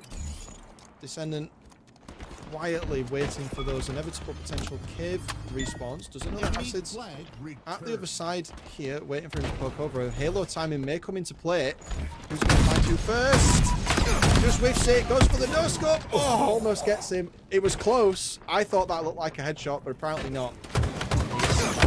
Wasting the sniper bullets though. Never want to hand those over for free. I think he dropped it with 2 left, I believe. Oh, the timing of when Biggie peaks, it was just so unfortunate. Don't get me wrong, he had a lot of discipline there from this side anyway. Nice double coming out from position. But sometimes we know some of these players get a little bit of the heebie-jeebies. They're like, oh, you know, we haven't seen him for like a couple of seconds. Oh, maybe no one's there. And yeah, and then next thing you know, oh look, they're right there, literally a quarter of a second as you turn around. It's yeah, timing. It's one of the worst things. It's everyone's worst nightmare, especially if you've got a power weapon in your back pocket. As we've got 2 down now for Usabeni. Both players are actually around S1. One thing weak has been taken down. Still trying to push on forward. Will Trippy take him out? Yes, he does, because his aim skill has been absolutely phenomenal from the very get-go of this series. First flag has gone in favour of Luminon Gaming. And you know, Adam, better go trick yourself. And send us like, oh, go on, you know what? Yeah, I'll go for that second flag. And Trippy just holding his ground here, just slaying, so the rest of his teammates have the opportunity to get into position, slay as well, and then pull that flag. And then get the trade as well to add insult to injury, so the flag's just left to be able to run.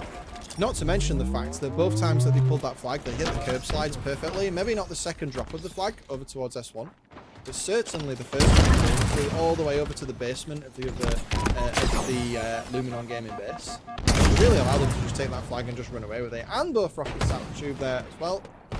So 2v2 on the map right now. Descendant knows there is forcing Usabeni players to spawn on the elbow, and the rest of his team will know that too. Yak gets caught out. He will call that. Piggy knows that Descendant is here. They have to stop this, or this flagpole may potentially end the game. That is a huge kill for Descendant. And again, we're going to see this nice little run that he does on the ledge. Kill slide, grab the flag. Not quite hitting it perfectly, but manages to get away somehow by the skin of his teeth. Oh no, Yak finding him there. Luminon Gaming flag though, still on the base. And there's 2 down for Usubeni as well. The last 2 members are just pinned around Snipe. One's come up on a respawn, but Trippy is just pretty much sunbathing at that point around top rockets, looking for the next player. But in the end, it is going to be Luminon Gaming there, 3-0. Quite quick as well. Very stalematy at the very beginning, as you can see. That Usubeni were just trying to establish themselves a little bit of control, but my goodness, yeah, that's a statement, Adam. That really is like 250-35. Staked in a game 2, and then a 3-0 Origin CTF. Yeah, that is unreal. But I must say, the pedigree of skill from Luminon Gaming, starting from this lower bracket final going forward, yeah, we should be in for a real treat in this grand final. Yeah, they really stuck it to Usubeni there, you know, and I said earlier today, Trippy's team, or not Trippy's team, but rather Luminon Gaming, I keep saying Trippy's team, it's easy to say that, but their team, they did beat Shopify in Open 2, I believe. So, yeah, going forward here, Decepticons, are they going to do it again in the qualifier? We were saying that Shopify have really put the work in and they're looking really well-oiled and ready to roll here, but this victory here was they made it look easy. Usubeni are a really strong team and they just walked all over them. Yeah, it's like I mentioned earlier, just pure filth from the first game, and then it actually ended up being the entire series, which is unreal. But commiserations to Usubeni, though, they did manage to get into the top 3, which is the the big talking point here. They were the underdogs, and to make it into the upper bracket final was an incredible feat in itself. Of course, they fell short today, in the upper bracket final and the lower bracket final as well, but it's fine. The main thing is they qualified. They managed to get that travel expenses paid for that Dreamhack Birmingham place, and I'm very excited to see how they do offline as well. Yeah, and it's been great to go through the coverage now as we enter the last series of what will be the run-up to Birmingham. So excited for in a month's time where all these players are going to be found in the same location, all this practice they've done, all these familiar names and teams that have mixed up, and these names that have come through. Like you're saying, Breaking Shot, players that have moved from that top am to that pro, kind of semi-pro kind of level, and they get into these finals. It's going to be so exciting to see all these players under one roof. But it's been great to cast this series with you, my friend. The next time I see you, we'll be in the same room together. Not long to go now. But for myself, I'm going to hand over the mic back to Mr. Monkeyman, and Lethal are going to join you for our grand final of the Birmingham Dreamhack Qualifier. So don't go anywhere. We'll be back real soon, and I'll see you guys in 3 weeks.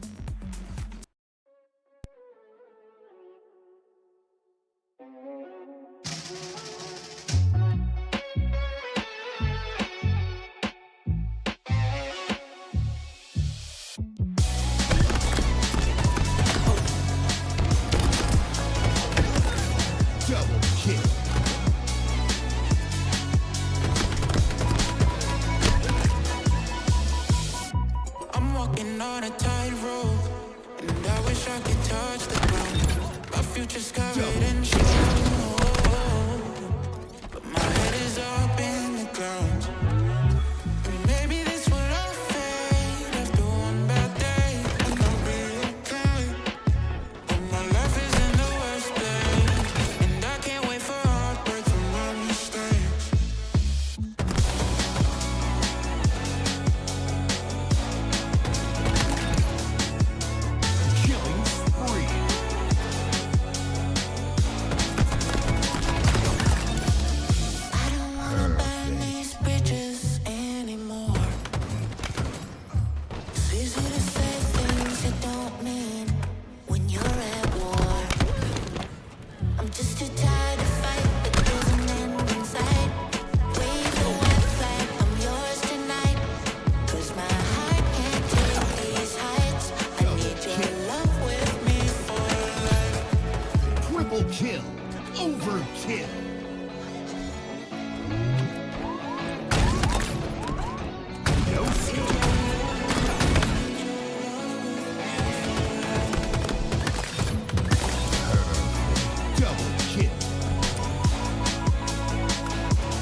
Double kill.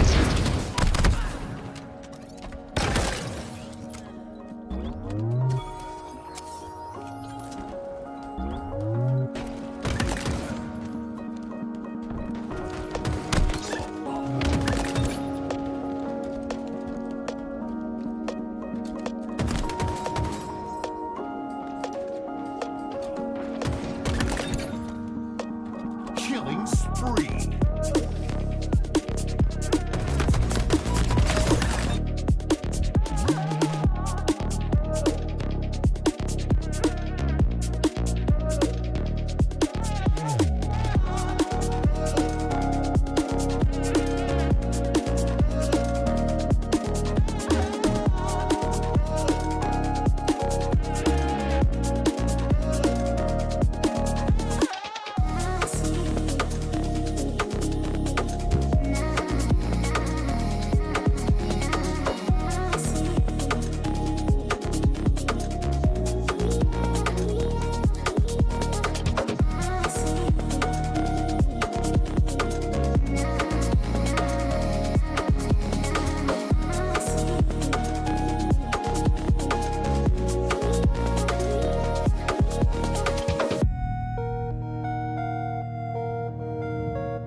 What's it gonna take for you to ever let it go? You got a dark side hiding like a ghost. But if you let me see through, I promise I will keep you close.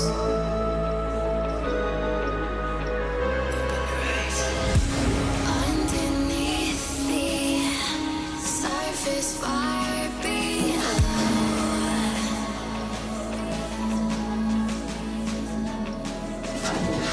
Shallow breathing, scared to be known. I wanna care for you, know that you're lonely. I won't be scared of you if you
the end of a road for another qualifier. Dreamhack is trying to find his number 1. So far, Kings of the Planet, Shopify Rebellion, have found ways to come back and maintain ownership of the crown. On the other side, the challengers that keep coming back, the Mean Green, they're here to fight hard. Luminon Gaming has gone nowhere but up after the dissension, trying to rise against the best of the rebellion. You go with what you know, or do you try for something new? Precision, Talik, Descendant, and Trippy from out of Luminon Gaming. Good old LG, as they've been living good to live large. They put their ghosts to bed in a 3-0 vengeance over Usubeni, but with Frosty, Last Shot, Royal 2, and Cycle, Shopify Rebellion has yet to lose, at least when it comes to the total bracket. I'm Hail Monkey Man in the booth alongside Lethal. And Lethal, we've got our BO5. This grand final might be the last one that we have today. Luminon Gaming wants to try and take away that number 1 seed. And the way that Luminon Gaming were playing earlier, we might even get 2. Might even get treated. It's not something we're unfamiliar with, is it? We've seen it a couple of times already. Might get a 3rd. Never know. Yeah, there's more Halo, the better. That's all I have to say. And Luminon Gaming, how they just decimated that lower bracket final, how well and how quickly, how fast they dictated the pace of every single game. Yeah, all eyes on them, especially when they're up against the juggernauts that is Shopify Rebellion. And as you can see from the lower quarters, this is how they managed to get there, as Luminon Gaming took out a very strong YBR, then took down Inconceivable 3-2, and then we all witnessed that lower bracket final. And yeah, my God, that was just unreal. I'm pretty sure none of us, and I mean no one, expected them to dominate as hard as they did in that last series. But honestly, Monkey Man, this is going to be a feat. It's going to be a spectacle, I would like to say, going to this grand final, because anyone's guess how this is going to pan out. Gonna be interesting to say the least. We're gonna go over to Strongholds with Live Fire, a good test kit for how the squad is intending to be able to bring us forward. This is gonna be a nice starter. Is Shopify Rebellion, are they too cold? Have they been watching for too long? They won a while ago, at least about a couple hours and plus some more. But for the side of Luminon Gaming, these dudes are red hot. They've been putting people to sleep. And do they want to settle for number 2? The answer is obviously none. We're gonna go into game numero uno. Let's light it up. Either side are ready to roll. Yeah, neither one of these teams are too keen on the idea of being number 2, and this is going to be an absolute slugfest from the get-go. Already, Tonic with a nice double there. Cycle trying to clean him up as he's trying to stay alive. Cycle does manage to get it. Took a bit of grief in there, but managed to grab him anyway. Raw 2 with a few shots from himself as well. He knows the camera's coming up shortly. 3 members of Luminon Gaming just lurking around, but you can see Shopify have already got that rotation, always trying to collapse over the camo guy, and Raw 2 caught with his trousers down a little bit from C as he's taken down from top mid. So far, so good for the Rebellion. They have not at all lost pace or lost their footing, especially against Luminon Gaming, who now goes 3 down temporarily. Descended, the only one left onto the map. They will be challenging up into A, but C is immediately being flipped onto that top platform. So they will give up that garage position. It will be a 50-50, and that weapon will fall out as well over into the drink. So points continue to rise unerred by the Rebellion, and they are just putting bodies into bags. Royal 2, not letting them through.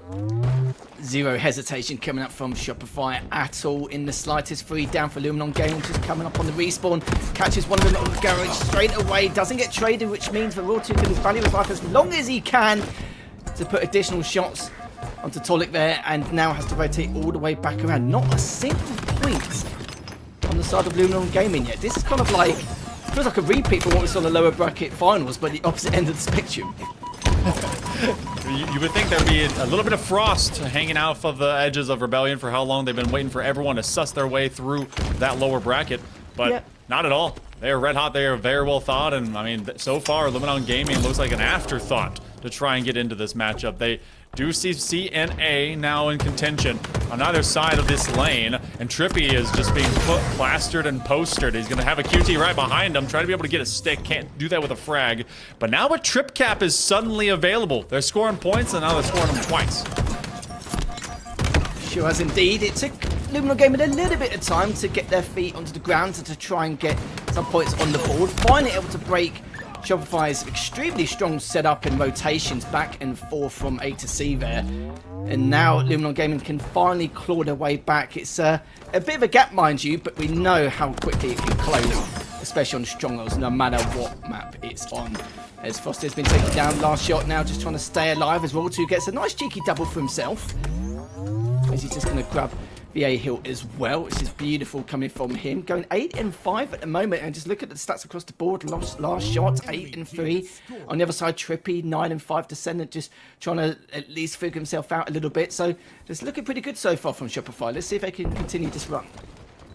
Good stabilization to be able to get this one at least stomped out for Luminon, who was challenging them a little bit further in. Also, shout out over to LVT. Love the raid that you guys were able to see us from their perspective, and now you're live and online directly on deck with us. B gets flipped. Temporary trip cap. A is where we congregate for Luminon Gaming, trying to take it from beyond this pillar, and they get there as well as the other endpoint of C, but for all costs, Rebellion still surrounds green and then rushes from that big door and takes over A. So you're seeing Luminon slowly getting surrounded. It feels like they've lived under this reset point of that back end of green far too long. Royal 2 loses the sight line off his perimeter, so he gets taken down. B again is under duress. It's a 70, 80 point gap now that Luminon has to make up. Yeah, Luminon were a little bit all over the place at the beginning, but now they were able to control that aggression ever so slightly and just continue to hold these BC points. Last shot just Samus out to value his life so well there. And Tolik, he's just biding his time on big door, isn't he, Monkey Man? Just chilling now, just trying to find someone to push around to A's side. He's like, no, scrap that. I'm just going to get out of there whilst I keep this sniper alive. There's one member. It's around B, just lurking and playing silly games, and he does make it through, but in the end, they were well aware of it. He was probably going to port through straight away, and he did. Last shot now, grabbing this point back. Another trip cap coming out from Shopify. And it feels like we've been living in trip cap land, just non-stop. Yeah. It's either going to be all green or a little bit of a flavor of blueberry from out of Luminon Gaming. And now it's a full reset as we're getting massive double points, 150 and climbing very quickly here for Shopify Rebellion. And lethal, I mean, when you get that initial lead up of a stronghold, obviously you don't want to rest onto it, but it feels like it's so tough to recover if you're the team that is trying to get those points back. And especially right now, when they can't get their boots onto a single site, it becomes even worse for them. Camo, into the hands of Lashot, that's the last thing that you want to let your opponent get, especially with a point of advantage. C does go away, they will have B, but that just indicates where these spawns are going and where they're trying to travel. It seems like they were prioritising B rather than that camo. They did get 2 members of Shopify dead, but last shot was like, nah, it's all right, I'll grab that camo and be able to get away, but I only managed to get 1 or 2 with that camo. It's Frosty just getting a few more shots down from B, as he's going to try and take that as well as C.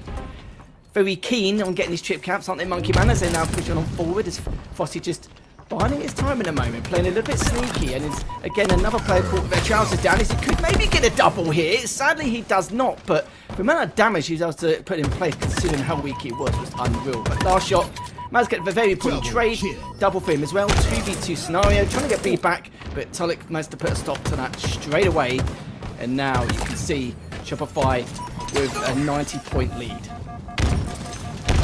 Oh, last shot, the last word, because they were just ending sentences before other people got to begin them, but as soon as they were about to put the period on the back end of that, it got erased by a nade in the face. So they're still fighting over B. C ends up being another dual target at the same time. QT's online for Royal 2. He's gonna teleport right behind him. Nice stick. Take this one, guy, as he is able to fly on by. B and C actually gets reset, but still, what a play from out of Royal 4 rings. Last shot, 15 and 8. Royal 2 now just staying alive around top mid, just daring for someone to travel on by, but lucky for Luminon, no one decided to make that all-important flank around bottom mid, but Cycle managed to get this important nades off. His last shot putting a few more shots down on his side from B onto sandbags, and already again 3 down once more for Luminon. This is not looking too good at the moment. It's even getting B, they seem to be again quite eager to go with that trip cap again shortly. His last shot, he hasn't any second thoughts at all, no hesitation, as it looks like they'll probably be preparing for that collapse, but that's be the case. 2 members of Shopify down. They just get a trade off the back of that anyway. Frosty gets another and has to back away from that previous snipe shot. Sometimes you see squads that they're apprehensive about getting too ambitious for a trip cap, but this has been such a great indicator for confidence as well as just good intel as to where squads are trying to be able to find at least a point on the map to begin anew. Shopify Rebellion has dictated not only where Luminon is going to be, but where they aren't. Trying to just get a little wiggle around the pillars. Looks more like a geriatric old man trying to find their shoes. So Frosty running quickly with it. A is aiming to get capped, and we're 46 points away from not only A being picked up, B as well, and for Rebellion maybe sending this one out. Now we have an endless timer, Lethal. Luminon Gaming still has all the time in the world, but it feels like Rebellion is just ticking that clock a little faster. Certainly are indeed. They're not mucking about in this first game. They did not want to take it to a grand final reset. Last shot there, another double added to his name onto the tally on the kill feed. Looking to grab C as well. Just keep that trip cap going. Keep swinging the spawns. And then it'll just be another day in the office after this first game. It's still got an opportunity though, but looking unlikely considering the positions which Luminon Gaming are in at the moment, as Last Shot does manage to get that trade around Cuts. World 2 looking to stay alive around Nest, decides to back down and not even continue that engagement. It doesn't want to really push a 1v2 scenario with Harsh Shield. As A has been captured again, B is on its way to Luminon. It depends if anyone's there to even put a halt to it, but even if not, you can see that that's a Shopify. They've only got one angle here. Looks like that's all that's needed from Last Shot. Has still got another member just holding around that sandbags just to delay the push coming from A. But you can see pretty much all said and done unless someone comes out now, which they will not. That's going to be GG. Shopify Rebellion with a very classy first game. Methodical and systematic.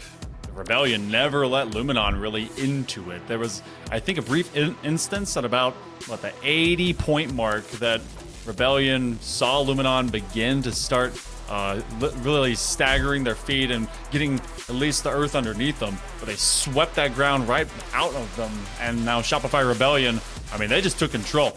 More than doubling up, well, nearly doubling up that total points gathered. But I mean, just look at the kill efficiency that you get out of both Frosty as well as Last Shot at 22-11 and five assists. Like, they were able to just lay down the law of the land and you're gonna die. Luminon Gaming feels like, all right, they were able to handle business with Usubeni, but was all the energy shot into that lower final, dominating them. They weren't ready for, going right back and trying to be able to fight against the Rebellion.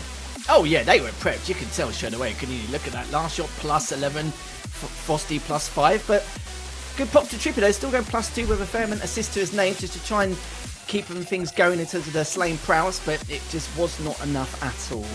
Let's now head into Vacancy Slayer. And we've still got Recharge Ball later, Query CTF and Origin Slayer. But for this Vacancy Slayer, be curious to see how this is going to pan out. Remember, it's all for seeding now. The trips have been decided for the top 4. And have to see if Luminon Gaming can retaliate after that quite a large deficit coming from Shopify.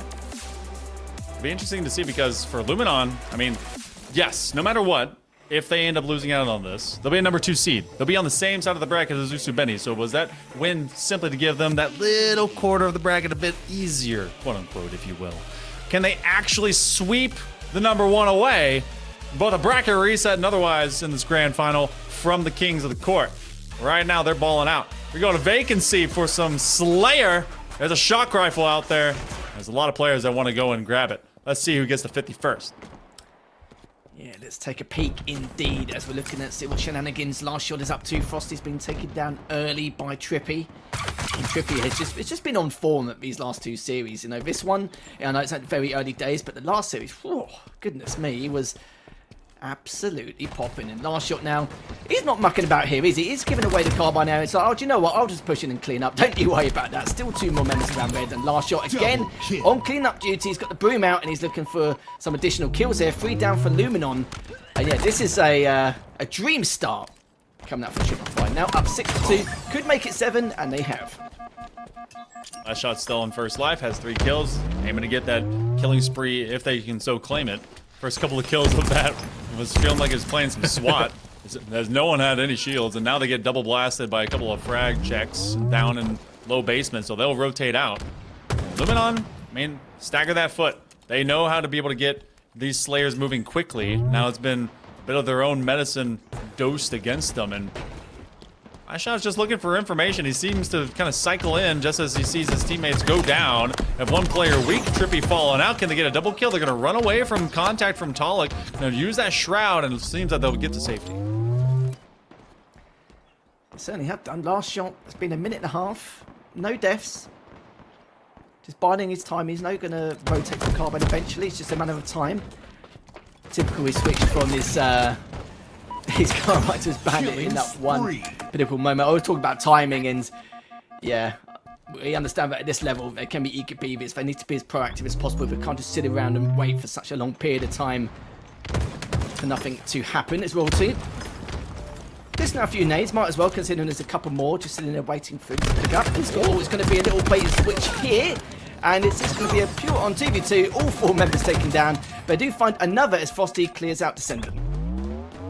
At 2 versus 2 and everyone going down is just a comedy. It's the most Halo thing that you can see. I was like, all right, someone will come out the better. No, it's just even trades. And inside of the first 30 kills shared between both those teams, I mean, we have a 3-point lead right now for the Rebellion. It was pretty stark initially. Now not finding them off their, at least Temple side. Last shot's trying to force the issue, and they do. Now that one comes out a lot better in favor of the Rebellion. Now they're +7 as his full team wipeout against Luminon Gaming. 2.5 and plus on that into this timer, and Shopify Rebellion is still keeping even pace. Last shot is at 8 and 3, really continuing to be the most efficient slayer on the map. Doesn't surprise me in the slightest. One of the biggest slayer powerhouses in this game, and is continuing to show why. Shock is up though, and last shot, even though he's quite keen on getting it, will be outnumbered. At least 3 players trying to get an angle onto it because they know how keen they are to try and grab that shot top mid. And Raw 2 should have the opportunity here as his 2 teammates now, both Cycle and Frosty, give a little bit of a helping hand. But let's see how much of an animal Raw 2 is going to be with this shot. He managed to get 1, but does get stuck for his troubles, which was a very important trade for Luminon. Rise off of that stick, but just off of, I'm going to get at least 1 touch. Huge kill to at least put that shock rifle to the floor. I don't know who picked it up as of yet.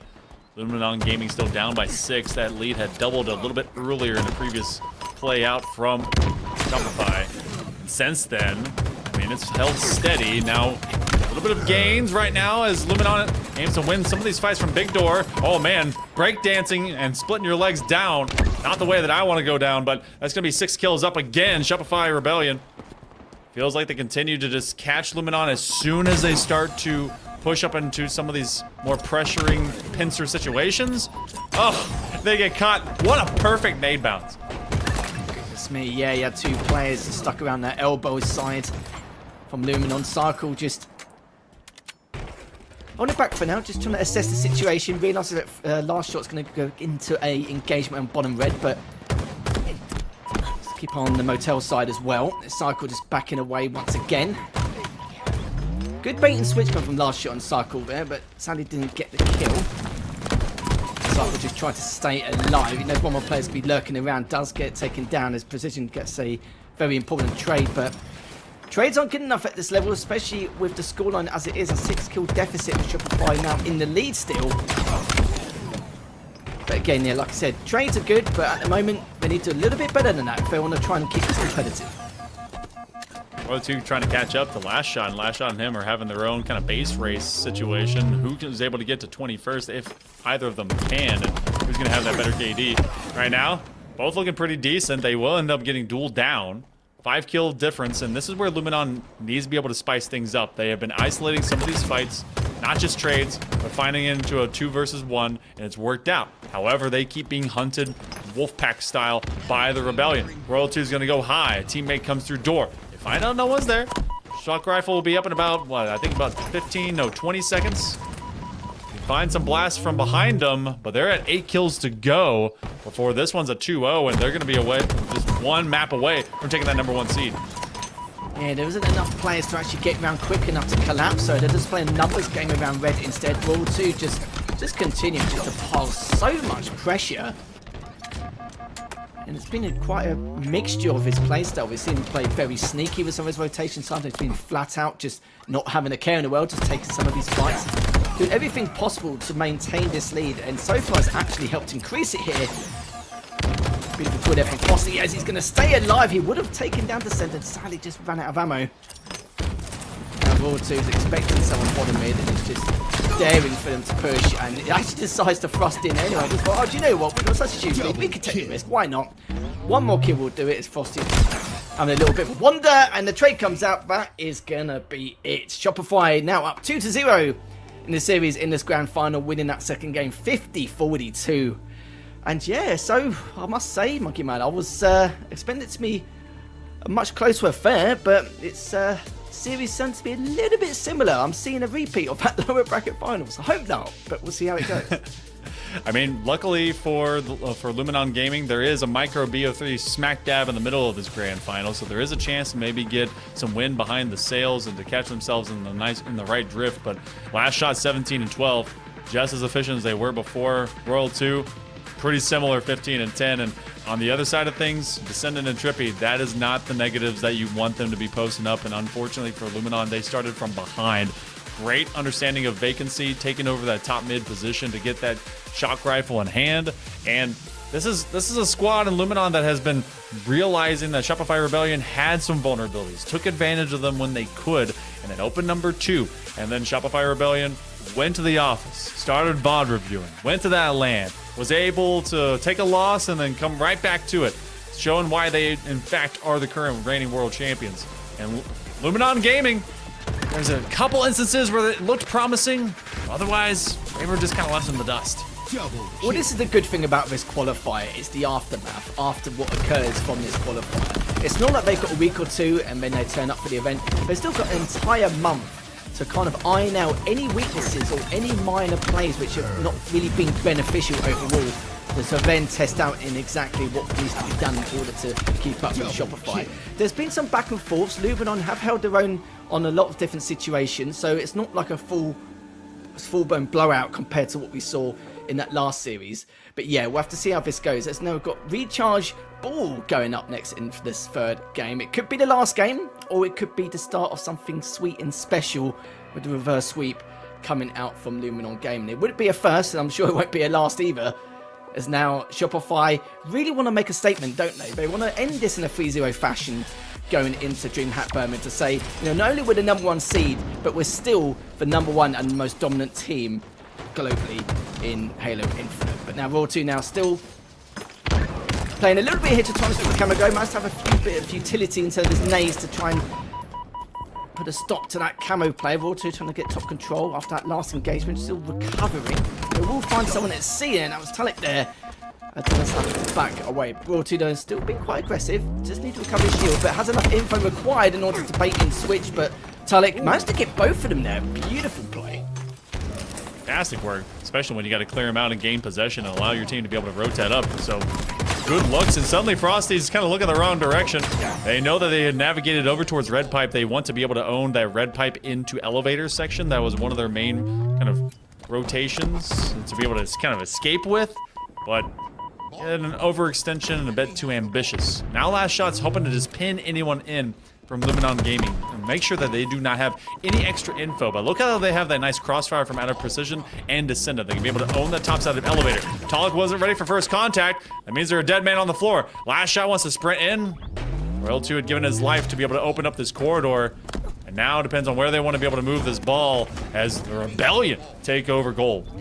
Yeah, he's more than aware, and there's been a call out as well. There was 2 players around Whirlpool, but needs to keep in mind the 2 players 1C plat. If they push through long, this is where he needs to make it a very important decision. Of course, he can't rotate anyway, depending on how this is going to go around Pipes. It looks like Pipes is going to be completely cleared out.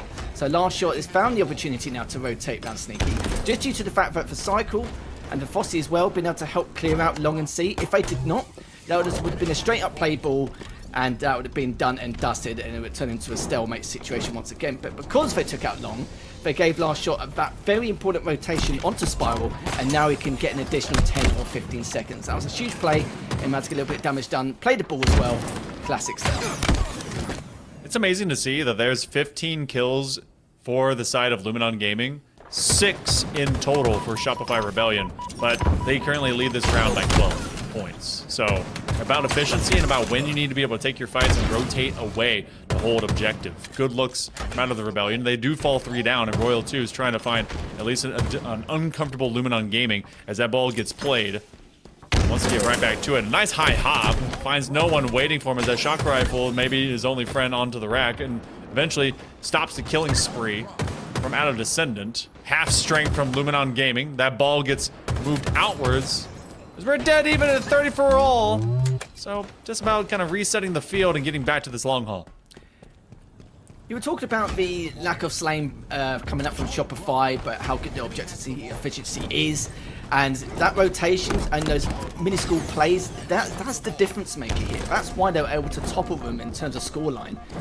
And that's the scary thing, isn't it, though, Mikey Man? It's the fact that if they could do that and then start adding a little bit more of that slaying power, for goodness me, it will end up being a little bit more one-sided. But last shot now, just trying to stay alive. Done, I was going to say the majority of the objective, but he's done all the objective here. Managed to get those 52 seconds. And Raw 2 now just Ferrari peeking a little bit onto bottom control to see if he can find him on there. Is trapped in a bit of a rock and a hard place. He is in between both teams. The call out has come in. You can see all the members from Shopify going around Whirlpool and bottom elevator. Talek has finally taken down, but Raw 2 managed to feed so much information across to Shopify and the rest of his teammates to let him know exactly what the story is in terms of that one predicament.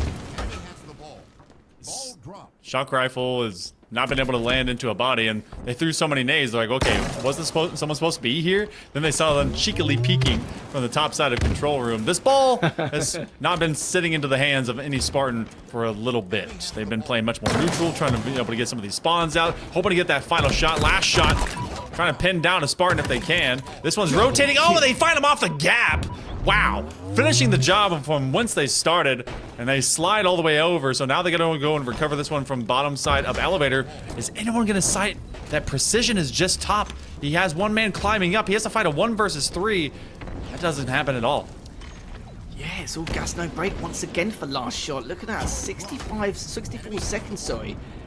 And still going plus and putting all this damage down. It's unreal how well he's performing at the moment, but it's not like Luminon are doing bad. Their slaying has been pretty good. It's actually been better than Shopify so far, but my god, that stick, and still able to somehow value his life to a high degree and gets the killing spree on top of that. Goodness me.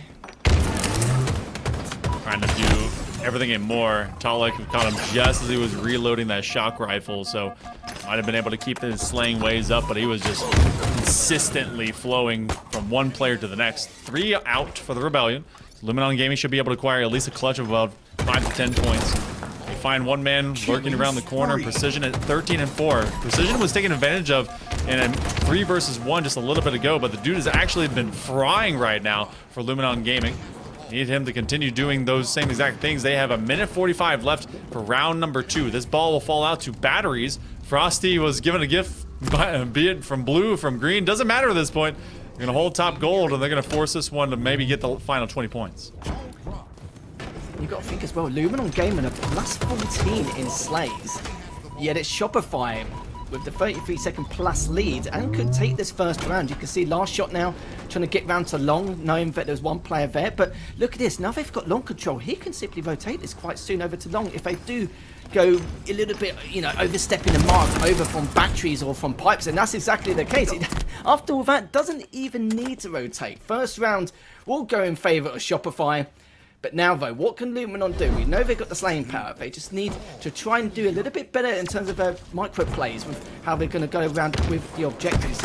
So far, just a little bit more would help, but Frosty is put a halt to that entirely. That's going to be 3 down already for Luminon. Couple of double kills traded as Rebellion.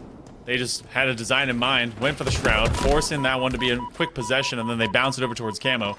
So they know that it's not all about the kills that you get collectively, but about the ball possession that you're able to find in the midst of all that. Good grapple pickup, last shot.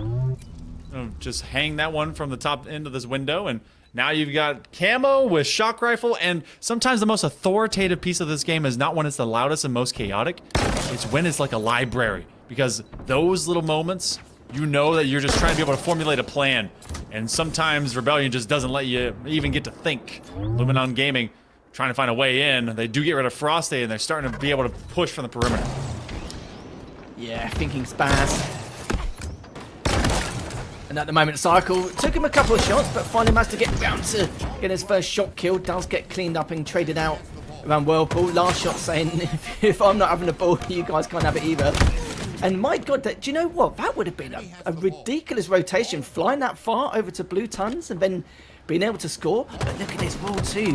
Huge play. Even if it does get taken down, he's done a huge amount of damage. Lovely shot come up from Roll 2. Does take him down. And now there isn't going to be a full setup coming from Luminon. Again, just absolute disrupting the full setup over to Spiral. And this is going to be huge. But now he's actually come back on the respawn. All 4 members alive again for Luminon. 2 down for Shopify. Let's see how they're going to break this setup. Finally gaining some much necessary points, and they're not immediately going to play the ball, but look how far back Rebellion is playing. They don't want to immediately give up everyone just into the control room. They know that's kind of a funnel position. That's basically a kill box. Frosty is chasing after Descendant, who's getting shot from 2 separate angles, using that BER, trying to be able to cross it up. They know 1 man is very low. They're going to go hunting. Where in the world did they go? They don't see a Spartan. They just see a wall, and they eat some of it. Last shot. He's going to try and insert themselves into the situation, but this solution has 2 Spartans right in front of him. He gets 1. Trippy now is going to 1v1 against Royal 2 as they fight from around that pillar of some backside Hydro. They do, in fact, play the ball, and that's why Frosty's here, to make sure that a ball objective is the main prerogative for Shopify Rebellion. Descendant sniffed him out, though, and they're going to have to fight away from Red Fight. Excellent do indeed. All from Royal 2's 1 play on the back of Spiral earlier. That was unreal. And last shot now, just looking to try and stay alive. He's got a fair amount of ball time, hasn't he, mate? 114 seconds and still going plus, which is just a feat in itself. And Fossey's been very aggressive here. Great kill over onto Batteries. So going to climb on back. 3 down now for Luminon. 2 down for Shopify. Great shot coming out from Frosty. Looking for a little bit more. He's quite keen on the idea. Does manage to get a second, and there's 2 more directly above him, and he's well aware exactly when they're placed. 1 long as well. So now he's got to basically pick your poison at the stage. You want to go for the 2 Spiral or the 1 here? But he's not actually aware of the guy behind boxes. But that doesn't matter though. Well, it does now. I was expecting a trade there, but in the end does get taken down.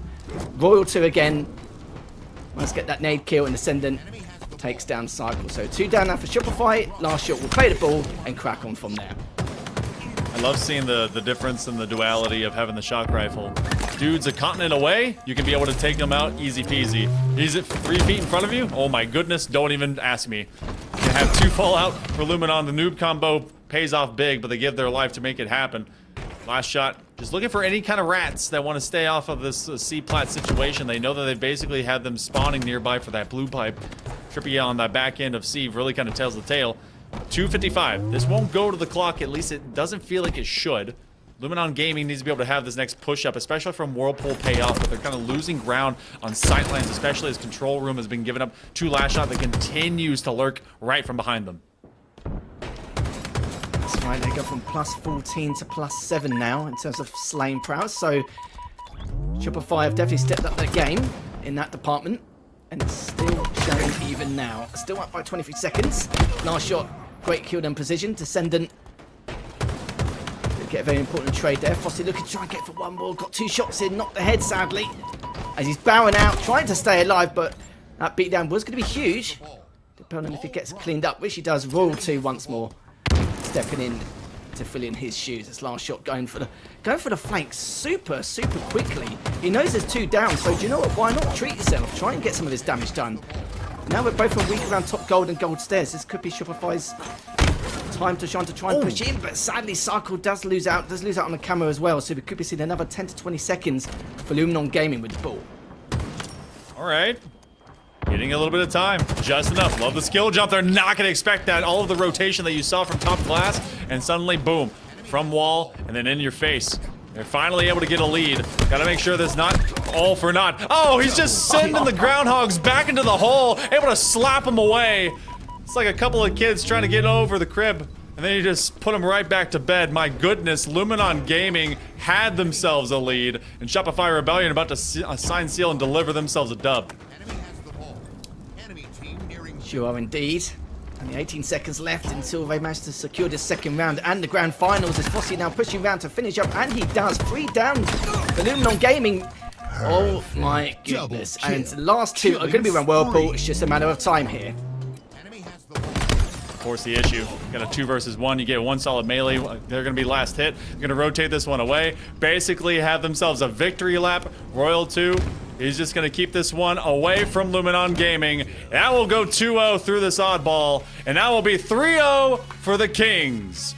World champions for a reason. And that rebellion just continues to march on. They won both opens. They take the qualifier. Your undisputed #1 seed going to Dreamhack Birmingham.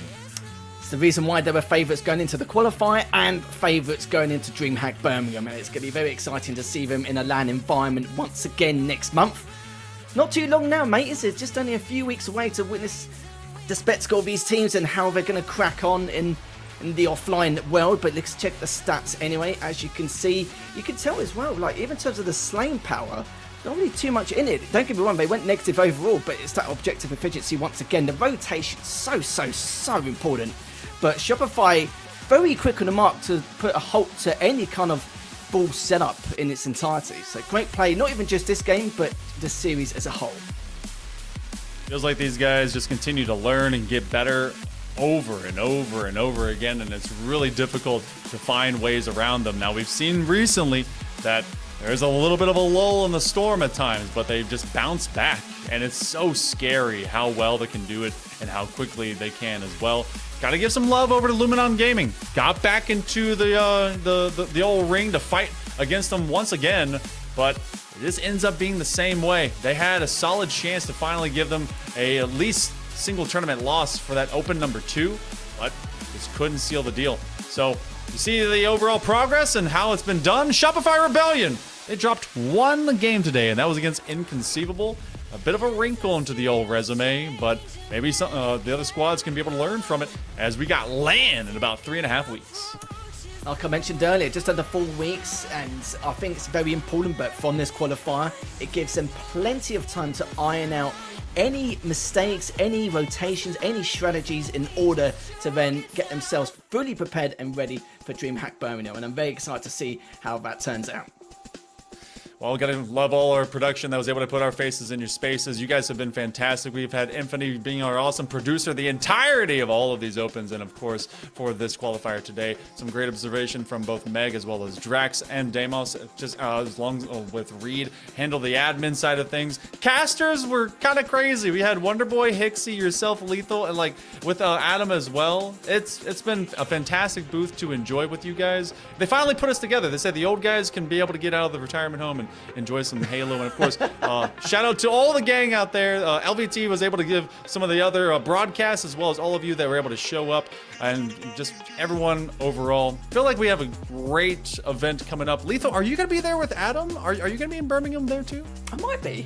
You'll find out very shortly. But if I do, I'm be very excited. It's honestly, it's going to be great to watch as well. We haven't had a DreamHack in the UK for a long time now, and the fact that we get one again is brilliant. Birmingham is one of the home turfs really in the UK. We've had loads and loads of events in Birmingham for Halo for the last probably about 24 years now, and the fact that it's back in Birmingham again, bang in the middle of the UK, anyone could come, open event as well, so make sure we'll see you there.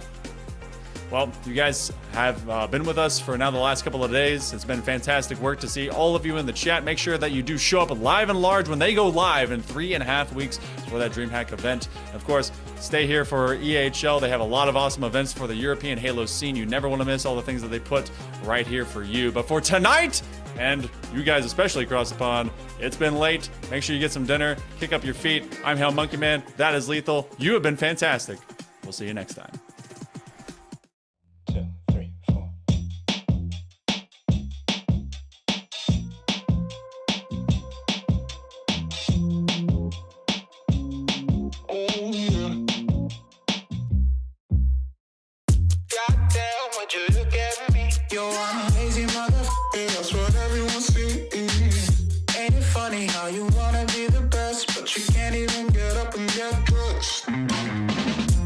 Wasted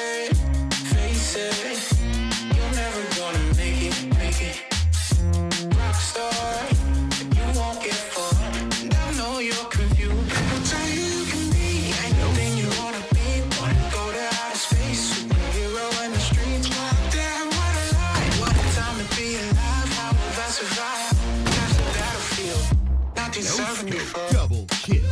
Killing spree.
Double kill.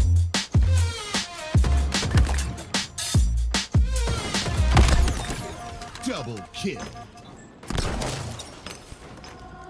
All I heard about was all your love.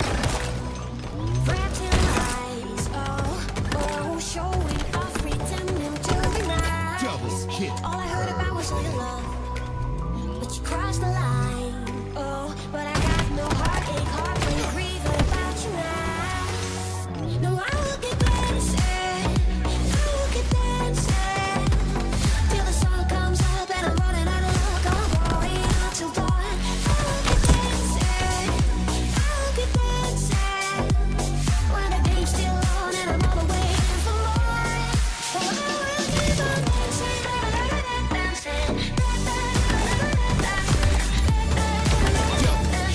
Triple kill.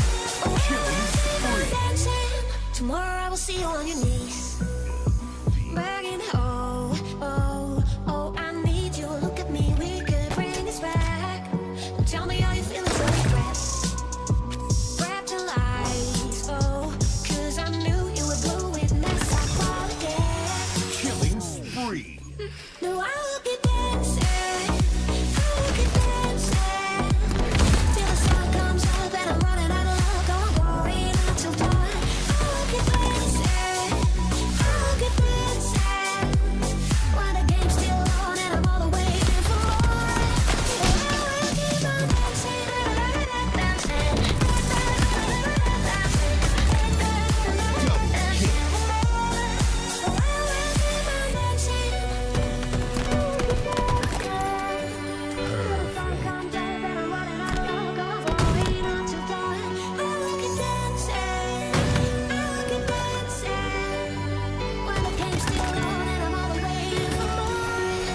I will keep on dancing,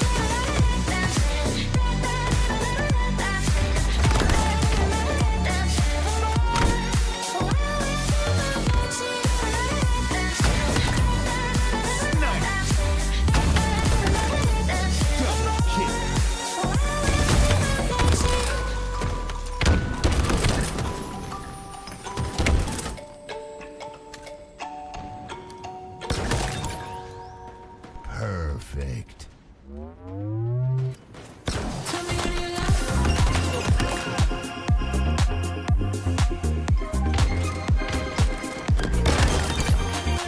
Double kill.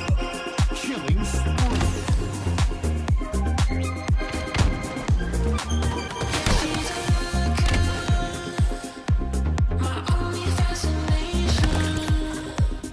Killing spree.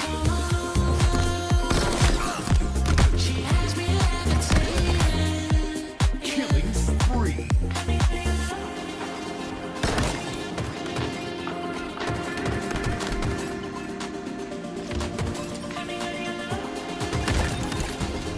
Double. Double kill.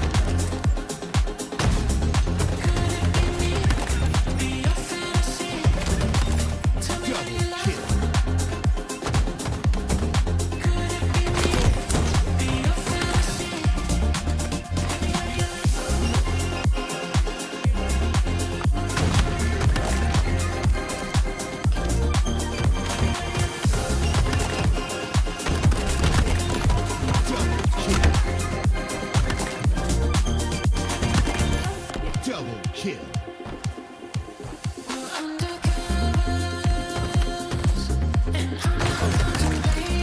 Double kill.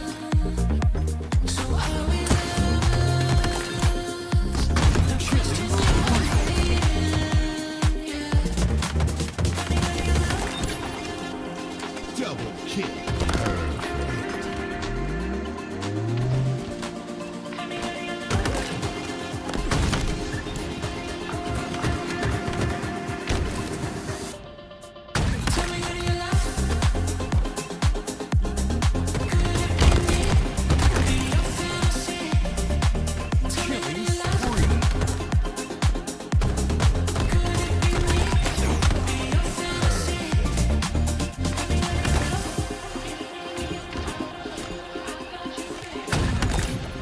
Double kill.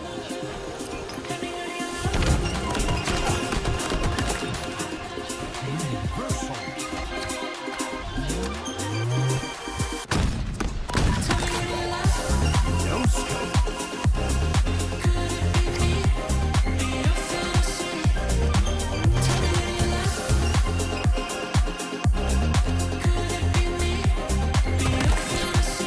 Triple kill.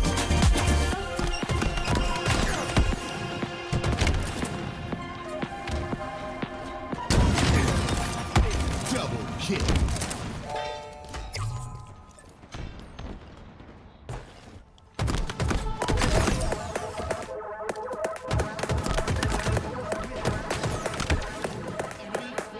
Seen the light in the dark, but it's been a while. And just remember, it's the heat from a heart beating next to mine. Killing spree. Double kill. Triple kill. Seems to crumble, and everyone I love leaves me broken down. Everybody hurts when they see me now. So I put my hands up in the sky, revel in the storm clouds as they pass me by. Now there's no escape. I realize I'm death in the land of the Double kill.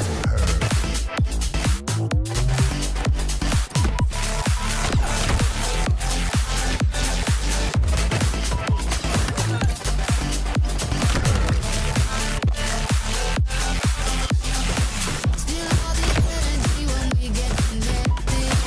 Your good is done and you have my full attention. I'll take you away into a dark dimension, and you can't get out. I never thought I'd be like Double kill. this. Further down into the deep abyss I'll go. Stay off my radar 'cause I never miss you. Everybody knows. So I put my hands up in the sky, revel in the storm clouds as they pass me by. Now there's no escape. I realize I'm dead in the land of the living. Put my hands up in the sky, revel in the storm clouds as they pass me by. Now there's no escape. I realize I'm dead in the land of the living. No scope.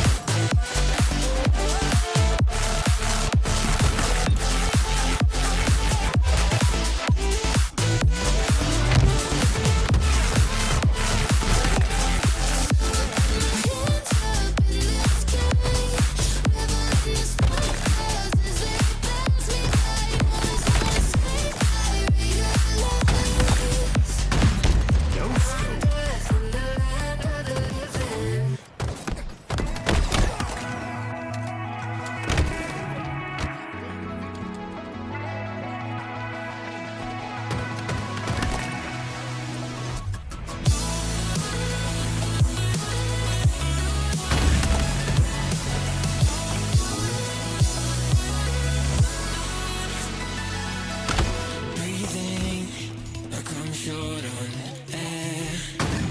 Every time I reach a new horizon, it's like you don't care that we're leading something bad. Double kill.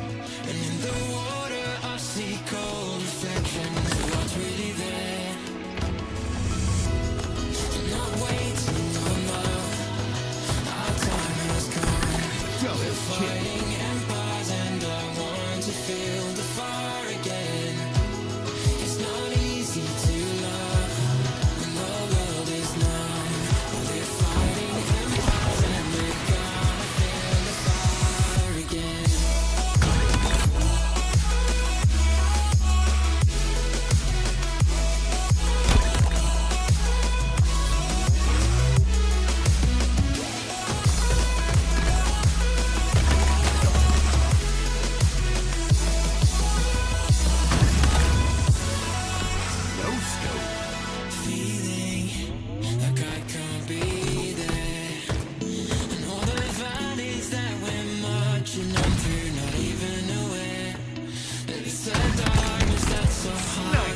me the truth. Tell me what's bothering you. We know we're future proof.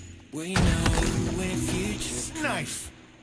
Tell me the truth. Tell me what's Killing bothering spree. you. No We scope. know Double we're kill. future proof. We know we're future proof. Tell me the truth. Tell me what's bothering you. We know we're future proof. We know we're future proof. Tell me the truth. Tell me what's bothering you. We know we're future proof. We know we're future proof. Double kill.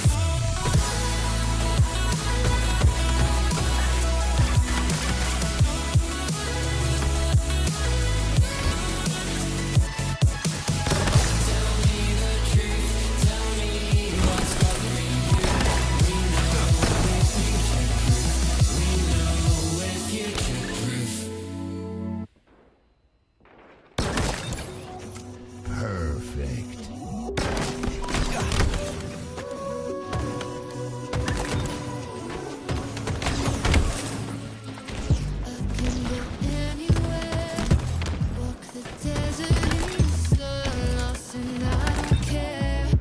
Killing spree. Double kill. Double kill.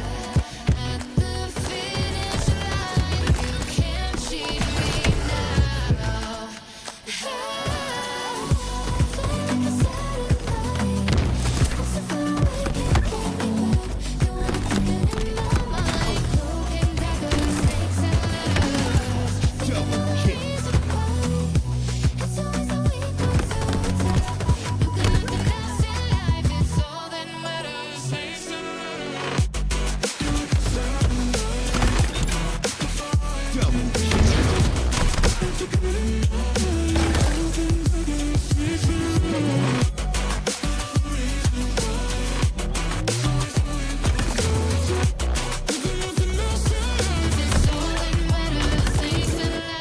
How does it feel to fall now that you're in this alone? No more comfort, 'cause those days are Killing spree. over. Now I've seen that side.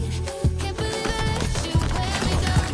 All the memories unwind, taking me higher, higher. Past the finish line, you can't shake me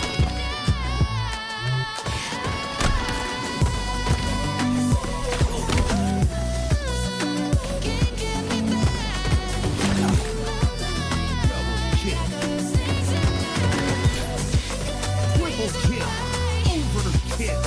Double kill. Double kill.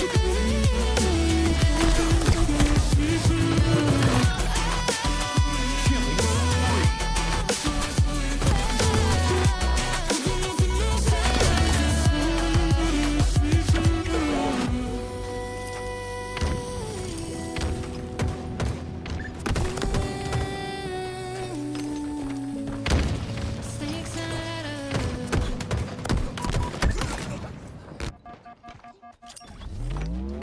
It's funny how the world keeps turning. Double kill.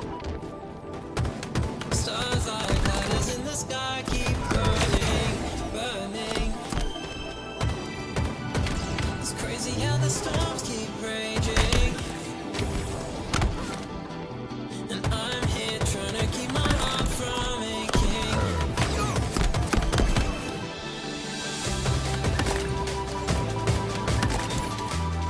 Double kill.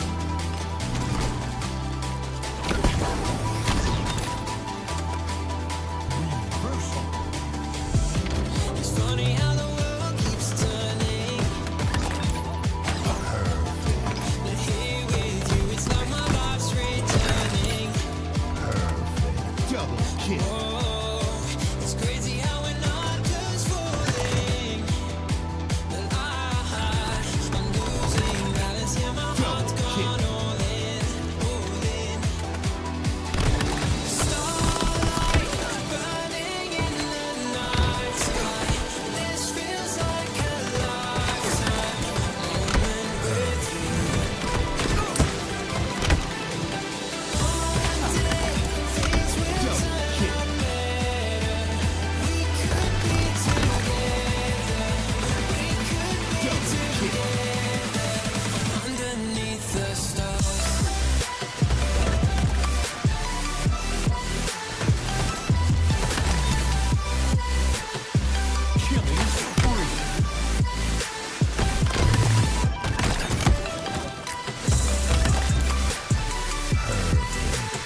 kill. Killing